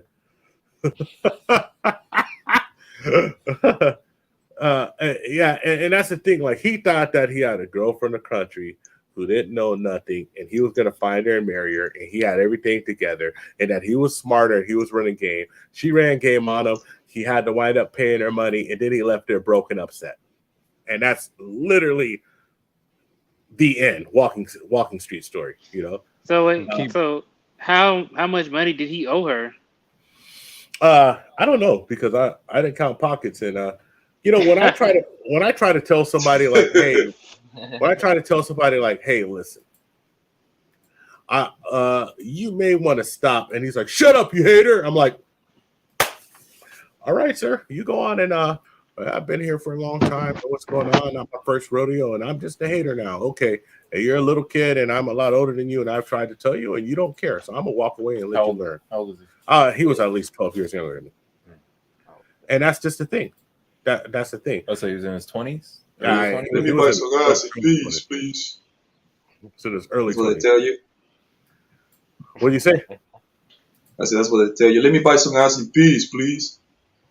Well, I mean, the thing is, he thought the ass was for free, and then all of a sudden he had compounded interest. And here's the thing you don't understand: when they go, seventh wonder of the world. When they go, right? And this is the thing: when they go and they get the police, You got to pay them. You got to pay the police. And her. You Yeah. got to pay everybody involved. Yeah. You got to pay the Yeah. hotel off. If the hotel is mad and your hotel's like, hey, we don't want you here no more. You're bad luck. Get out. You're bad luck. You bring bad luck. You brought the police here, so now you got to pay them. You know how Asian culture is. Yeah. So I mean, and look. There's people in the chat who back me up on this because we laugh about the White Boy Steve story forever. We don't laugh about White Boy Steve forever. And one of the funniest parts is when Mr. Organics called White Boy Spencer because it was close to White Boy Steve. That's one of the funniest. So that's just like a typical. I had a typical story. I had the story saved if I was going to tell, but that's like a typical story of going there with blinders on and not understanding. So did you see that interview that Zoom to Thailand did with Mr. Organic? No, I did not. Everybody was in the chat talking about, man, that's a scammer right there. I don't know. I didn't even know. Is it on this page or what? Yeah. He put it on the Richie Mack page now. Okay. Now we got the older gentlemen here that have been well traveled. We need to ask them questions. I want to ask Uncle Guns the question, like, when you joined the service, right, and then you started traveling around the world, how was it? Was it like, I mean, you have to have a little bit of common sense. You came from I know your past, you know where you come from, what city. So did that help? I mean, because when I was traveling, I just jumped in with both feet. I didn't need to like learn all this other stuff. It was just normal streetwise stuff, just common sense. You know, how was that for you guys, like Uncle Guns and Grover?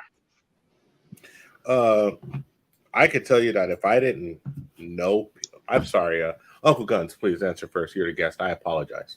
No, I'm going to say what you were about to say. I mean, if you didn't grow up with any kind of street, I mean, I saw, corn-fed, guys from middle of nowhere Kansas who had never left their little, Sweetwater podunk church going town, and they got to somewhere. I mean, even freaking places like California or Jacksonville or Norfolk, Virginia, where there's booby bars, and they were going nuts. And then you get them overseas, and it was like,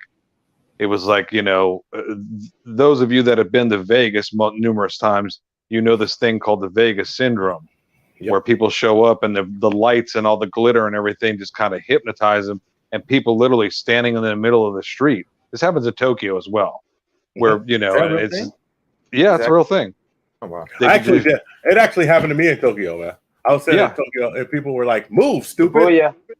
You just get hypnotized, and it's. I've seen it like that. Now, I mean, I did see some stuff that was kind of take me aback, and that's what kind of made me want to do it. Was pushing that threshold of of what Scotty was talking about. What his Profo was saying about Goggins, and I have actually met Goggins twice. I met him before the fame and then after the fame, but it was kind of that pushing. It became an addiction, It became what can I see that's just outlandish and crazy? I gotta know this is real. I gotta know all these stories are real. But I was prepared for some of it to answer your question, but other stuff, I was like, I can't get it out of my head. So to answer your question from my point of view, if I always say this, you were who you were when you got there. And so I was a person that even though I like to conversate and I like to meet people, I would shut up and observe. So there was times where I seen things going on and I was like, wait. I don't understand this. I'm gonna shut up and I'm gonna try to learn what's going on. And honestly, I had like the first few times I went there, I went just solo dolo, so it was a little different. But when I started going with folks, it was cool, and I knew I wasn't gonna get fleeced. I wasn't gonna get ran up on. I wasn't gonna get fleeced, and I was smart enough just to keep my mouth shut and listen. And people will actually tell you what's going on. Like one of the biggest things I learned, and shout out to Spot saying, bro, they be speaking English on the low. One of the biggest things I learned was that I would sit down and I would hear us practicing with each other. And then, like, foreigner come up and they don't speak English. And I was like, oh, okay, so this is part of the game that I don't know. But I'm gonna learn this game. You know, I'm gonna learn this game. This is the inside baseball that I need to understand. Like, I need to understand what the coaches are talking about. So hopefully that answers your question, Self-Made. Like I said, I will make myself available for any questions. Period. Okay. No. Oh, Self-Made's connected. Well, Self-Made, if you need to drop off and come back, you got the link, bro. No. Yeah, Grover, it was kind of choppy. I don't know what was going on. Yeah, I got it too. Oh, what I said it's was good choppy. now. Was it him or was it us? 'Cause I thought it was me. That's fine. No. Yeah, I thought it All was of me our too. Wi-Fi No, it's me. messed up at the same time. Oh, well, Simultaneously. obviously it's us. So what I said was that you were who you were when you got there. And so since I would sit back and I would observe, and one of the things I would do is one of the things I did, which a lot of people don't do, is I would wake up and I would go have coffee early and I would sit down and just watch the world. So I was always up at like 7 o'clock having coffee. And then I would watch the world, and then I would notice that people would be practicing English together. They'd be talking about stuff, this and that. And people even make friends with you. They'll tell you what they're doing. They'll tell you how to run it through people. So, you know, I just learned, like, even though I want to meet people and talk a lot, I would shut up and learn. And that's actually a strength of mine, is to be able to be observant at the same time and see what's going on and recognize patterns. That's actually what I do for a living. I love so it. Anybody, any other questions? I just realized I had before the billions Williams face on. Yeah. We're highlighting before the billions face. It's just like, well, he looks like such a nice human being that, you know. yeah, Look at him. I'm before the billions. I'm a nice guy and I'm gonna be rich. That's the LeVar Burton. That's the LeVar Burton pose. He's like, I'm gonna play the next Jordy LaForge. Oh shit! Oh yeah. I have no clue who that is. Oh, then he gets hold on, Scott will find it for you. Scott's gonna find it for you. We got to get an after picture. We got to save this podcast, get an after picture of him 20 years later after he joins the Illuminati and makes all his money. Yeah. I didn't say that on live stream. Yeah. I think somebody said that looked like I reminded them of Doogie Howser. There you go, right there.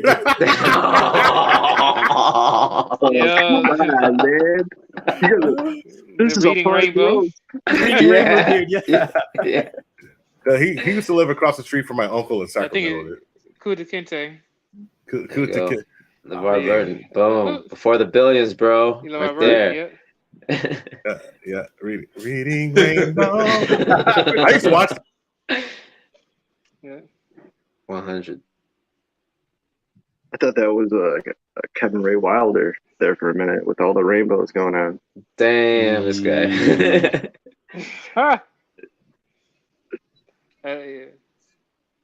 I've had a lot of luck and success, you know, in just low, you know, U.S. travel. I don't know about everybody else. You know, I've had a lot of wonderment, and you know, there's nothing wrong with passport maxing. Don't get me wrong. I highly encourage it, but you can. I think, and maybe I can get, you know, maybe this is a good question for the panel, but I think you can make it better in the world if you travel in your own land first.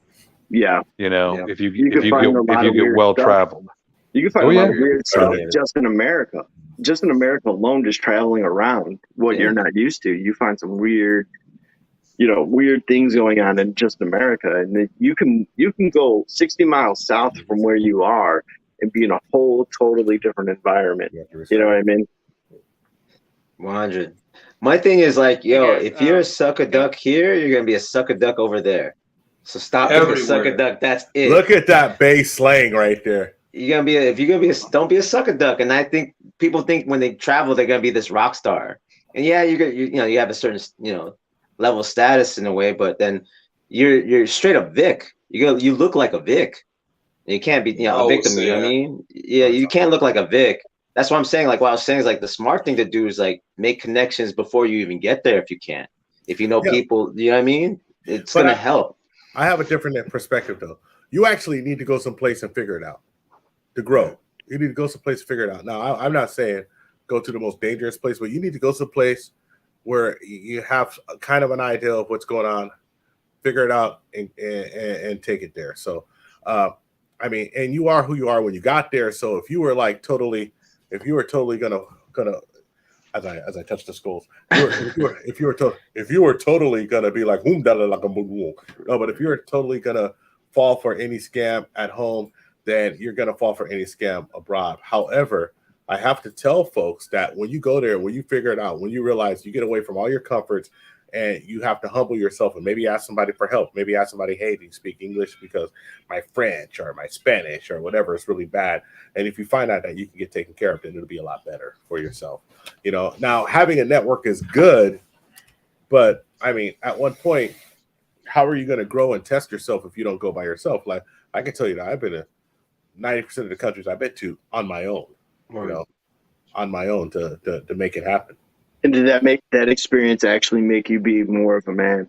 Yeah, I mean, like just going there and figuring it out, standing on your own 2 feet. That experience let me know the power of having money. I'm gonna lie, because I went to a place and got stuck without money, and I had to make that really desperate call to my father once. Shout out to having that has to be really desperate. desperate. And look, Really I talked desperate. about my dad with a lot of reference. I love my dad a lot, but this is not it. Hey, Dad.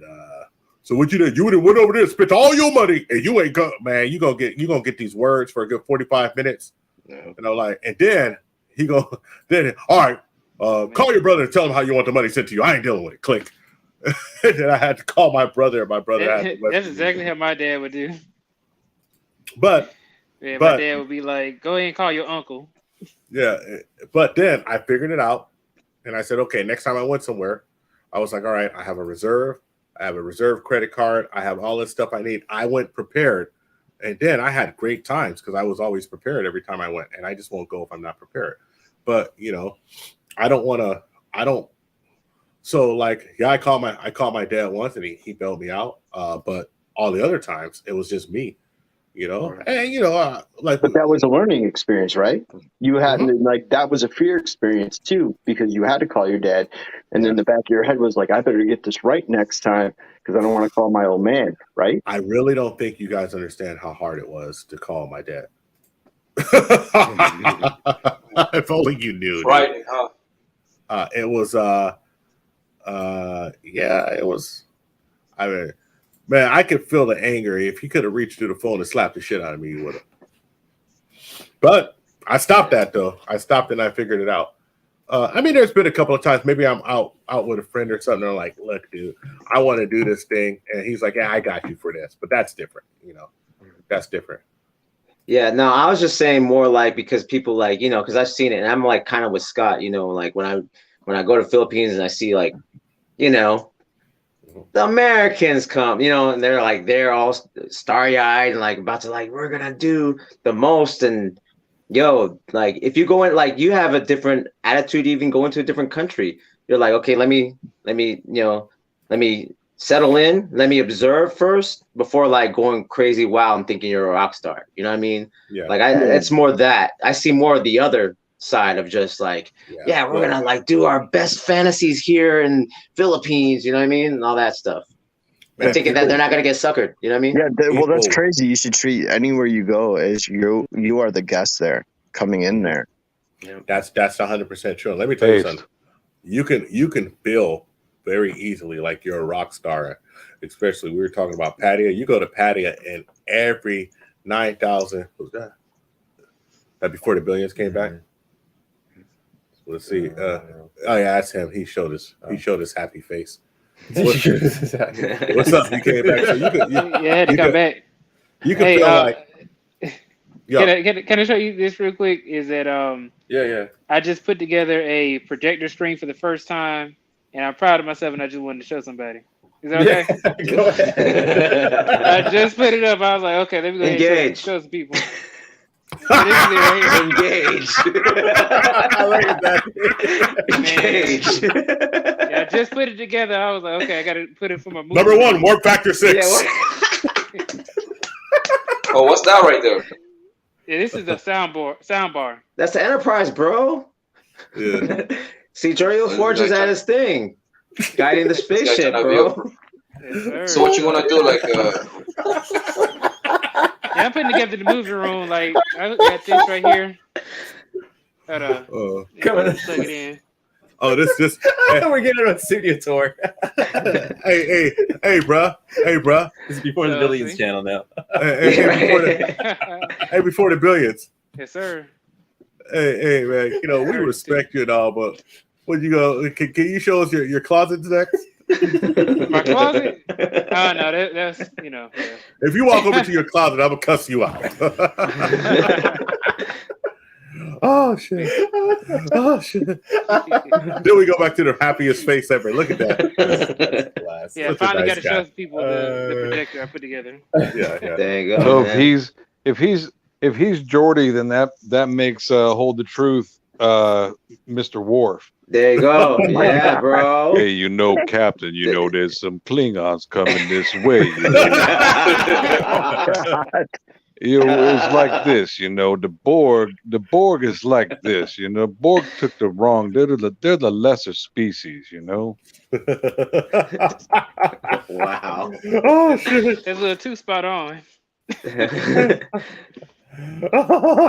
went left with this one, y'all. We went left with this one. It was a joke that just kept giving itself like more fuel. Don't worry, we're not done yet. I know, right? I know. We're not done Y'all yet. crazy. We're not done yet. We got a few more funny things for you right here.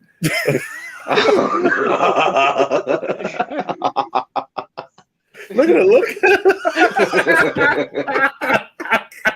Oh. All right, stop. Okay. Oh man, God. All right, so look, we're gonna go around. We're gonna get final last words for everybody. We've been out for 4.5 hours. Full work day right here. Yeah, 4.5 hours. I've literally been working nonstop for the past couple days, just on it. Yeah, but it's been fun. Like, if this is really work, this is like the most fun work ever. So hey, we seen the twice blink, man. We're coming, Scott. they accuse me of having Scott just sitting and sucking. You gonna edit this shit right now? You gonna edit, Scott? Oh, you should hear Grover like, oh, when are you gonna be done? When are you gonna be done? I'm like, it's not that simple. In fact, that thumbnail that I for this video that you saw, I almost corrupted the file. So after an hour and a half of work, oh man, I was like kind of almost about to flip out, but luckily I recovered it. But yeah, that was. Oh wow! Thank God. It's terrible. It was terrible. Look at that fake ass sympathy. Yeah. No, I'm saying like because I have been there. You sounded like Charles Barkley. That's terrible. Somebody has said that too. That's just somebody terrible. has said that before, man. Man, it's crazy. God, I want to say so to everybody in the chat and everybody here. Just thank you so much for rocking with us with this. Self-made knows because I stopped talking to Scott about this because Scott was like, Grover, I'm gonna die if you keep telling me about this damn edition. But self-made, I mean, how long was I talking about this? Like the first conversation I had with you was about this edition, right? Yes, and you know what? I really think you need to have this every Sunday night. Like seriously, you should bring on Uncle Guns. You should bring on like QB. See if the other guys want to come on. You know that we're just on the podcast. Make it like a regular thing. If you make it a regular thing, like say Sunday night at 9 or something, and the people will start coming. You know what I mean? Well, I think that we're gonna have a rotation of shows, and like honestly, I just don't want to do a travel show every week. But I could do it once a month and do like a big travel show. But I just don't want to do a travel show every week because after a while it just like drains me. Because I mean, I really went through my notes that I have for situations and like pictures and stuff, and really try my best to give accurate information about stuff and do it and present it in a way where I'm competent and I'm really like, you know, because some of these memories are 10 years old. You don't have to go this dark and deep into it. I mean, you guys could talk about your Mongolia experience and the traveling aspect too. Yeah. You can ask Uncle Guns about where he sailed around the world and laid pipe to every port.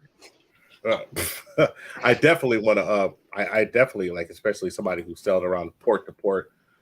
Just the experience I'd really like to talk to. But I mean, it's definitely. I'll take that.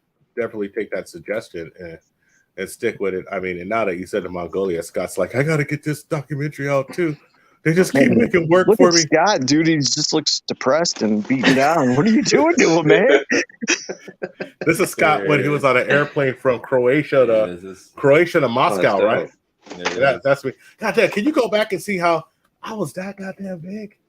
Man, I'm gonna go to the gym right now. Shit. Come up on my double chin like that. I look better. Actually, there's even better shots of you. Here we go. No, we're not in the same room together. No, yeah. Why are you taking shots with your tank top on? Put a shirt on when you talk to me. Yeah, that was a good transition right there. Yeah, this is actually over a year old, but that's when we were going to a Peruvian restaurant in the middle of Mongolia. Fun fact: my first country I visited was Peru, and it was funny that first restaurant in Mongolia was a Peruvian. Yeah. Wow. Yeah, but I mean, yeah. it was excellent. All the traveling stuff, you know what I mean? Like, look at what you guys did. You went to Mongolia, and then other things. You know, it doesn't have to be all negative. You know, like there's positive things about traveling. We went to Mongolia and we shot a documentary. Yeah, that's true. And we met some amazing people, were, man. Holy crap! Yeah, dude, I lost 100 pounds. Will you stop? God damn it. That's awesome, man. That's awesome. Yeah, I'm about to go to the gym in about 10 minutes. You know what, Grover? I actually just had an interview earlier today talking about fitness. Yeah. With, like a guy who actually did lose like 100 pounds as well. I thought that was pretty interesting. Look at me with a drink though. I looked happy as hell. Oh no, yeah. Like, give me some alcohol. Look at alcohol. Oh, you did like this like shimmy dance right here. Oh yeah. Because it tasted good. Oh, what happened? Oh, because they made a special drink for me and they wanted me to. Yeah, they started doing that little dance. Yeah. It makes you dancing, yeah. That's what the guy said. You know, Scott's a jackass, dude. And then we filmed like 8 podcasts in that place. Mm-hmm. Wow. It was really, dude. You got like, I think it's like folks see we've been grinding at podcasting and just making content for a long time, dude, without even caring, like wanting people to watch, but kind of like just. Oh, my goal was to get this to watch people. Yeah, Scott's like, no, my goal was. I was very Asian about this. Like, now, Pro's been to how many countries? You've been to a lot of countries too, right? Oh yeah. At least 30, right? Yeah, 33. Oh, wow. I haven't been. The only place I haven't been is Brazil, India, Africa. And the continents, but yeah, I still got to hit those places up. Yeah, Ghana. You know what I mean? And you know what? All over Southeast Asia, but never to Thailand. Can you believe that? Hey, you guys gotta watch out. You got all the content sitting right here, right now. Whenever Scott starts yelling like continents with black people on it, it's because Scott has that chocolate love. Ghana.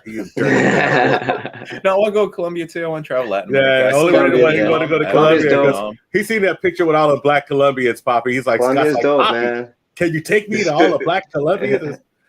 Scott's gonna go down there with Poppy, and Scott's gonna Grover. I'm gonna edit from here. No, I gotta give it to the content creators that have made their channels like travel channels and doing travel vlogs, and not really showing like tapping into like base human natures, which is like lust and that type of stuff. So that'd be really cool to start be able to make those kind of films, and that's actually some things that we want to do in the future. Yeah, I mean, honestly, I'm a frustrated like movie writer. I want to not sexually frustrated. I actually just got a guy who actually just started a travel channel named Tobias the Traveler. He used to be called That Guy Tobias, and he's really cool. He's over there in what is it? I think he's not in Oakland. I think he's in Southern California. And but yeah, so he's pretty cool. I think you guys might want to check him out. Is it Tobias or Tobias? Tobias the Traveler. Oh, Tobias. Yeah. It's either Tobias. yes. Yeah, no, yeah, Scott's Popping your Olive Garden Maxon. Yeah, I think his YouTube name is that guy Tobias, but it's Tobias the Traveler on Instagram. Oh, all right. So let's go. He's on YouTube. So that guy Tobias. So let's go around. Let's get some final words and close it out before we hit 5 hours. So before the billions, any final words for us? Well, my final words. Do you mind if I ask a question for my final words? Cool. Yeah. So I wanted to see like how do you guys actually get a chance to travel? I'll be sitting here thinking like, man, it's just so much money. So how do you actually financially get the chance to travel? So you see how you brought that projector? Yes. Yeah, cut that shit out and travel. No, I'm gonna be real because life is about choices and options. And life's about choices and options. There's a man in the chat right now who sold all of his shit and moved, retired early, and then when he needed money, he just taught English. He wasn't coming back. And so, like, life is about your options and what you prioritize, and how we tell. Like you see, Kevin Samuels always tells women, well, if you don't prioritize marriage, you prioritize being a PhD. You're a PhD and not married. That's what you prioritize. You got what you work for. You get what you work for in this world. So I worked very hard as a youngster to be able to travel and to be able to see the world because I felt I was an incomplete person because I didn't understand certain things about the world. And I wasn't going to understand it from San Francisco, and I wasn't going to understand it from Houston, Texas. And I couldn't meet enough people to understand it. So I traveled to bridge that gap. And so honestly, you have to prioritize it and do it. And after you do it, you'll find ways to fit other things in life. But to me, until I was 40, traveling was my priority.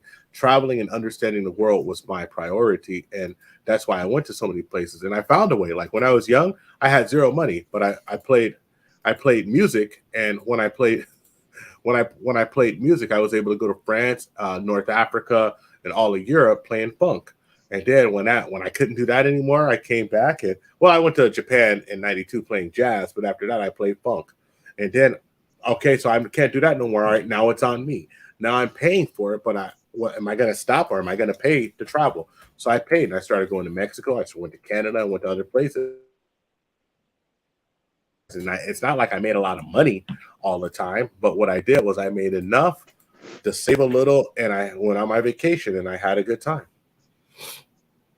That sounds awesome. Yeah, I definitely need to start traveling some more. Yeah, so it's going to open your horizons. There's this man that gave it up all. So for me, so the way I did is obviously they're hiring me for talent, right? Like to judge or perform or something like that. So what I did was, and I did it like in a hustle way, right? So basically, if they wanted me in Taiwan, I would, and then like I want a certain amount of money, right? Let's say I want like, I don't know, 1,000 to get paid to judge or perform, but they only have enough money for a flight, right? So it's like I'm not making anything. They're giving me very little money. So since I have family in the Philippines, I say, get me a flight to Philippines, and then that would be my base. Then I would like tell the promoters I'm in Philippines, and they would fly me to Indonesia, Singapore, Vietnam, and I get what I want, but then the flights are like $50 back and forth, from Philippines to. So I would do that, and I would stay out, and I did that for like 2 years. You're flying Air Asia. Exactly. I am flying Air Asia. So it was easy kind of hustle that way and make money, and then actually like link up with people. And I would do that, and I would go back and forth to San Francisco. I would stay in Asia for like 2 months, come back here for a month, do it, and then repeat, rinse and repeat. And I would do that in Europe too. So I used my job. My job was to travel, was to perform. And then you learn how to hustle. You learn how to like, okay, I could judge, and then I could teach a workshop and still make the money, be based somewhere, hang out, do all the fun stuff, and then enjoy your job. You know what I mean? I did that for like 2 or 3. I did that for 10 years, actually. This is the first time after COVID. It was the first time I actually like stayed grounded for a long time. That's the whole being online now and doing what I was doing before, but this time from my house, Yes. So, yeah. So it's a hustle. You can, there's a way to do it. You know what I mean? It's just, you got to strategize. Yeah. To Ojit 1917, Mongolia is not only an amazing place, but Mongolia is one of the few places where the people are actually 100% on par with what you would say like accommodating. So the Philippines, people are accommodating, but there's a little catch sometimes, right? And Thailand, they're accommodating, but you're still a Falong. When I say a Falong, you're still a foreigner, right? In Mongolia, so many foreigners come through there, and they're always doing business. You know, remember, the Silk Road went through there. That it was amazing, and they really like embrace other cultures and play with other cultures and within their culture. I mean, there's 38 ethnicities in Mongolia, and so there's certain Mongolians who they're from North Africa, and they're from East Africa, and they speak like Swahili or Arabic, and you know, kind of infused with their Mongolian language, and they're really dark skinned. So Mongolians is like, they treat you really good as long as you respect the fact that you're in Mongolia. So it was one of the best places that I've ever been to. Ojit 1917, I see you in the chat all the time, so I wanted to answer that. And when you accidentally hit them foot to foot, you have to do the So if you step on a Mongolian's foot, you got to shake their hand immediately, or you're going to get in a fight. Or you're going to get in a fight. And here's something else in Mongolia. Like, if I hand him a glass, he has to hold the glass like that as a sign of respect, so it doesn't look like a weapon. Yeah, and so I got used to doing it there, so I always hold glasses like this. It's just weird. It's just one of those things. So, self-made, you have a question for me or anybody? No, not really. I mean, just like the only thing my last final words would be like, do the travel show and shut up.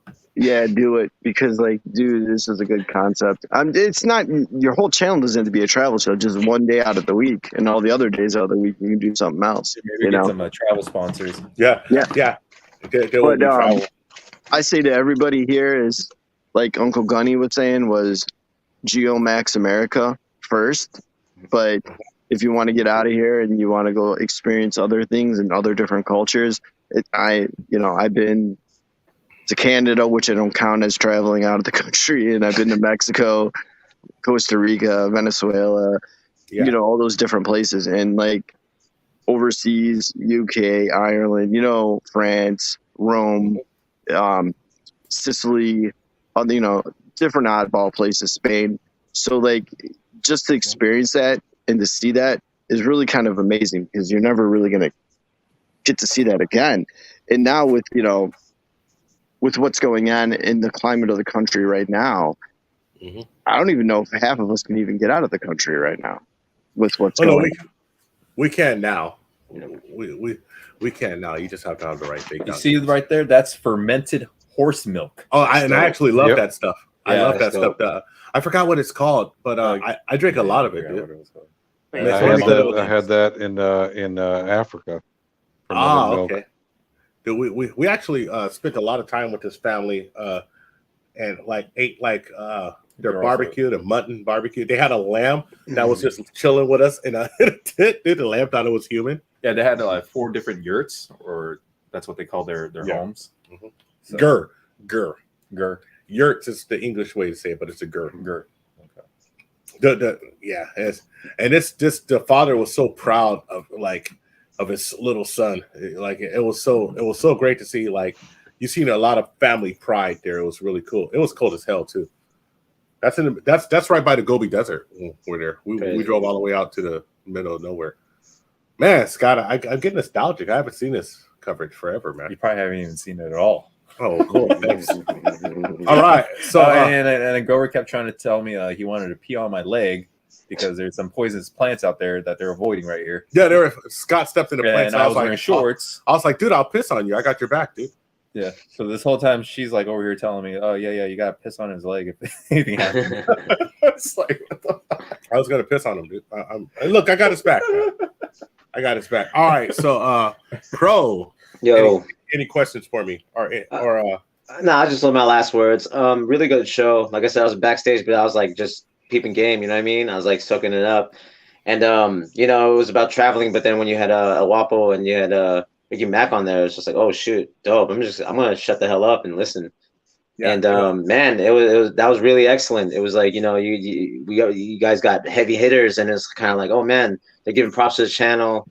And you know, like what they said, Grover, like, you know, like I said, I wasn't gonna do no live stream anymore, you know what I mean, like, or podcast anymore. Or I was like, but now it's like, okay, I've done it. I mean, I'm doing pretty well on Instagram, and I was like, and it's a different game, but I'm gonna still have the same attitude towards the live stream. So I want to thank you guys, the Tip Network, you and Scott, for like inspiring me, and everyone actually, Primal, Duke of Dawn, you know, like even Self-Made and all the other crazy goons that are just like in the chat talking smack.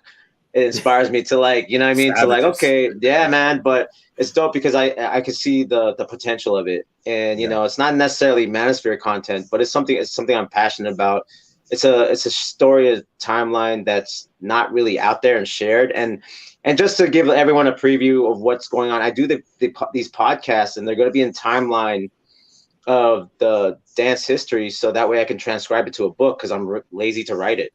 And that's the best way to transcribe it. If I write it in a timeline and like chapters and subscribe the transfer it to written, that's my way to, like, you know, be official in that way.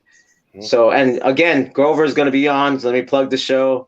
Thursdays, 6 p.m. PST, Pacific Standard Time, Gearheads with myself, Profo1, and Jay Soul. And our guests, of course, of the Tip Network, we got Grover talking about music from jazz to funk. And then we're going to have one of the original B-boys from the Herc time, one of the original B-boys, Charlie Rock from the original Zulu King. So you want to check that out. And follow me at PROFO_FLGZ. I'm glad you actually are going to do it, man. Because like, dude, we talked on the back end in IG. Yeah. And, I was like, dude, you need to do your own podcast, dude. Yeah, and, like, yeah. Self-Made was definitely like, yo, you got to do it. I'm like, all right, word. You know what I mean? You know, and it's right there. You could do a stream. You can actually do it to IG and that at the same time. So yeah. Got to set it We'll up. figure it out. Yeah, we'll figure it out. We're still working out my boy Jay Soul is gonna be like Scott. He's doing all the engineering, so pulling up clips and all that type of stuff. Are you gonna be at JWoww Studios when you do it? No, we're not. I'm gonna do it from home. But it's gonna be from my boy. My boy has my account, so he's gonna be the main engineer doing it. Okay. And then, you know. So you got yourself a Scott too, huh? Yeah, I got a Scott too. He's like, and I got a Scotty too. You know what I'm saying? Beat me up, buddy. Calm down. There's only one Scotty. All right, that's true. You guys calm down. Okay, I got great value, Scott. Great value. All right. As we go to Uncle Gun. First of all, Uncle Guns, thank you for coming up. Yes, sir. I know you told me you had some prior engagements. Thank you so much for being here, adding value as normal. You know, from the tales of bare knuckle fighting in back alleys of Thailand, you crazy SOB, to just like everything you said. So any final words or question you want to ask me, or any final words? No. I mean, great to be here. I always love coming on panels. Always a pleasure to be here, you know, anywhere. You know, get out there. You know, it's a great big world. It's calling you. It is calling you. You know, before the billions, anybody in the chat, just know, you know, start small. Go explore your own city. Go stay. My biggest kept secret, I'm going to let the cat out the bag here on the show tonight. My biggest kept secret of traveling in the U.S. is go stay in a hostel. Go stay in a hostel. You guys have this thing called the internet nowadays. We didn't have that in the 90s. Okay? Go find a hostel that's in your own city or a nearby city. Go stay there. Grab a backpack full of stuff. Grab, you know, just a change of clothes, shoes and socks, and go discover things. You know, take the buses. Don't worry about the Ubers and stuff. Find out where to rent bikes. Go stay in a hostel. There's young, energetic people. There's people from all over the world. There's people from all over the U.S. There's young, hot, loose women in the hostels, you know. They know where all the exciting stuff happens. They're energetic about getting into the city and finding all the exciting stuff. Talk to these people, you know, go see some things. And then if you can do that, expand out. Hey, maybe I want to go to Chicago. Maybe I want to go to, you know, somewhere else. Maybe I want to go to, you know, on a barbecue tour, Texas or something crazy. You know, get out there. It's a great big world. You know, it's yours for the taking. Get out there. What else? What do I always say? Sometimes it's easier to draw your secondary than it is to reload your primary. Carry 2 tourniquets. It's more important to not get shot than to shoot the bad guy. Stay out of trouble. When it comes to bad guys, you tell them this: don't make me make you have a bad day. Thanks for having me on.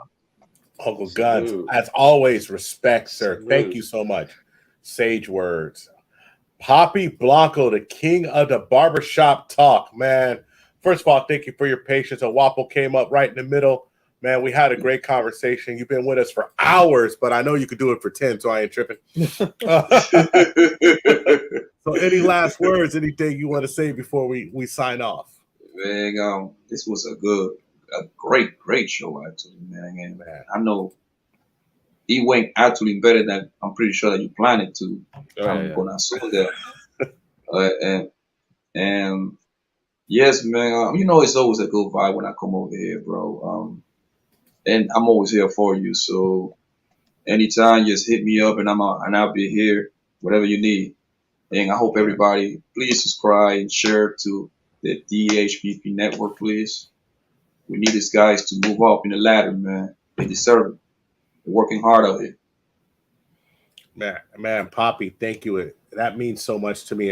And I want everybody to know, everybody in our circle, any way that I can help you, especially with content ideas, because like I tell these ideas to Scott, and Scott's like, bro, can you just leave me alone? Can you just let me do it? Like I'll call Scott like 7 times in one day, and he'll be like, I'll be like, dude, what are you doing? And he'd be like, oh, just, you know, trying to live a life, dude. I'm like, oh, I got this idea about this stream. He's like, bro, write it down or something, you know? And so like we always have these conversations. Of course, we got to touch base, but man, I'm super excited to help anybody who wants to get into this content game.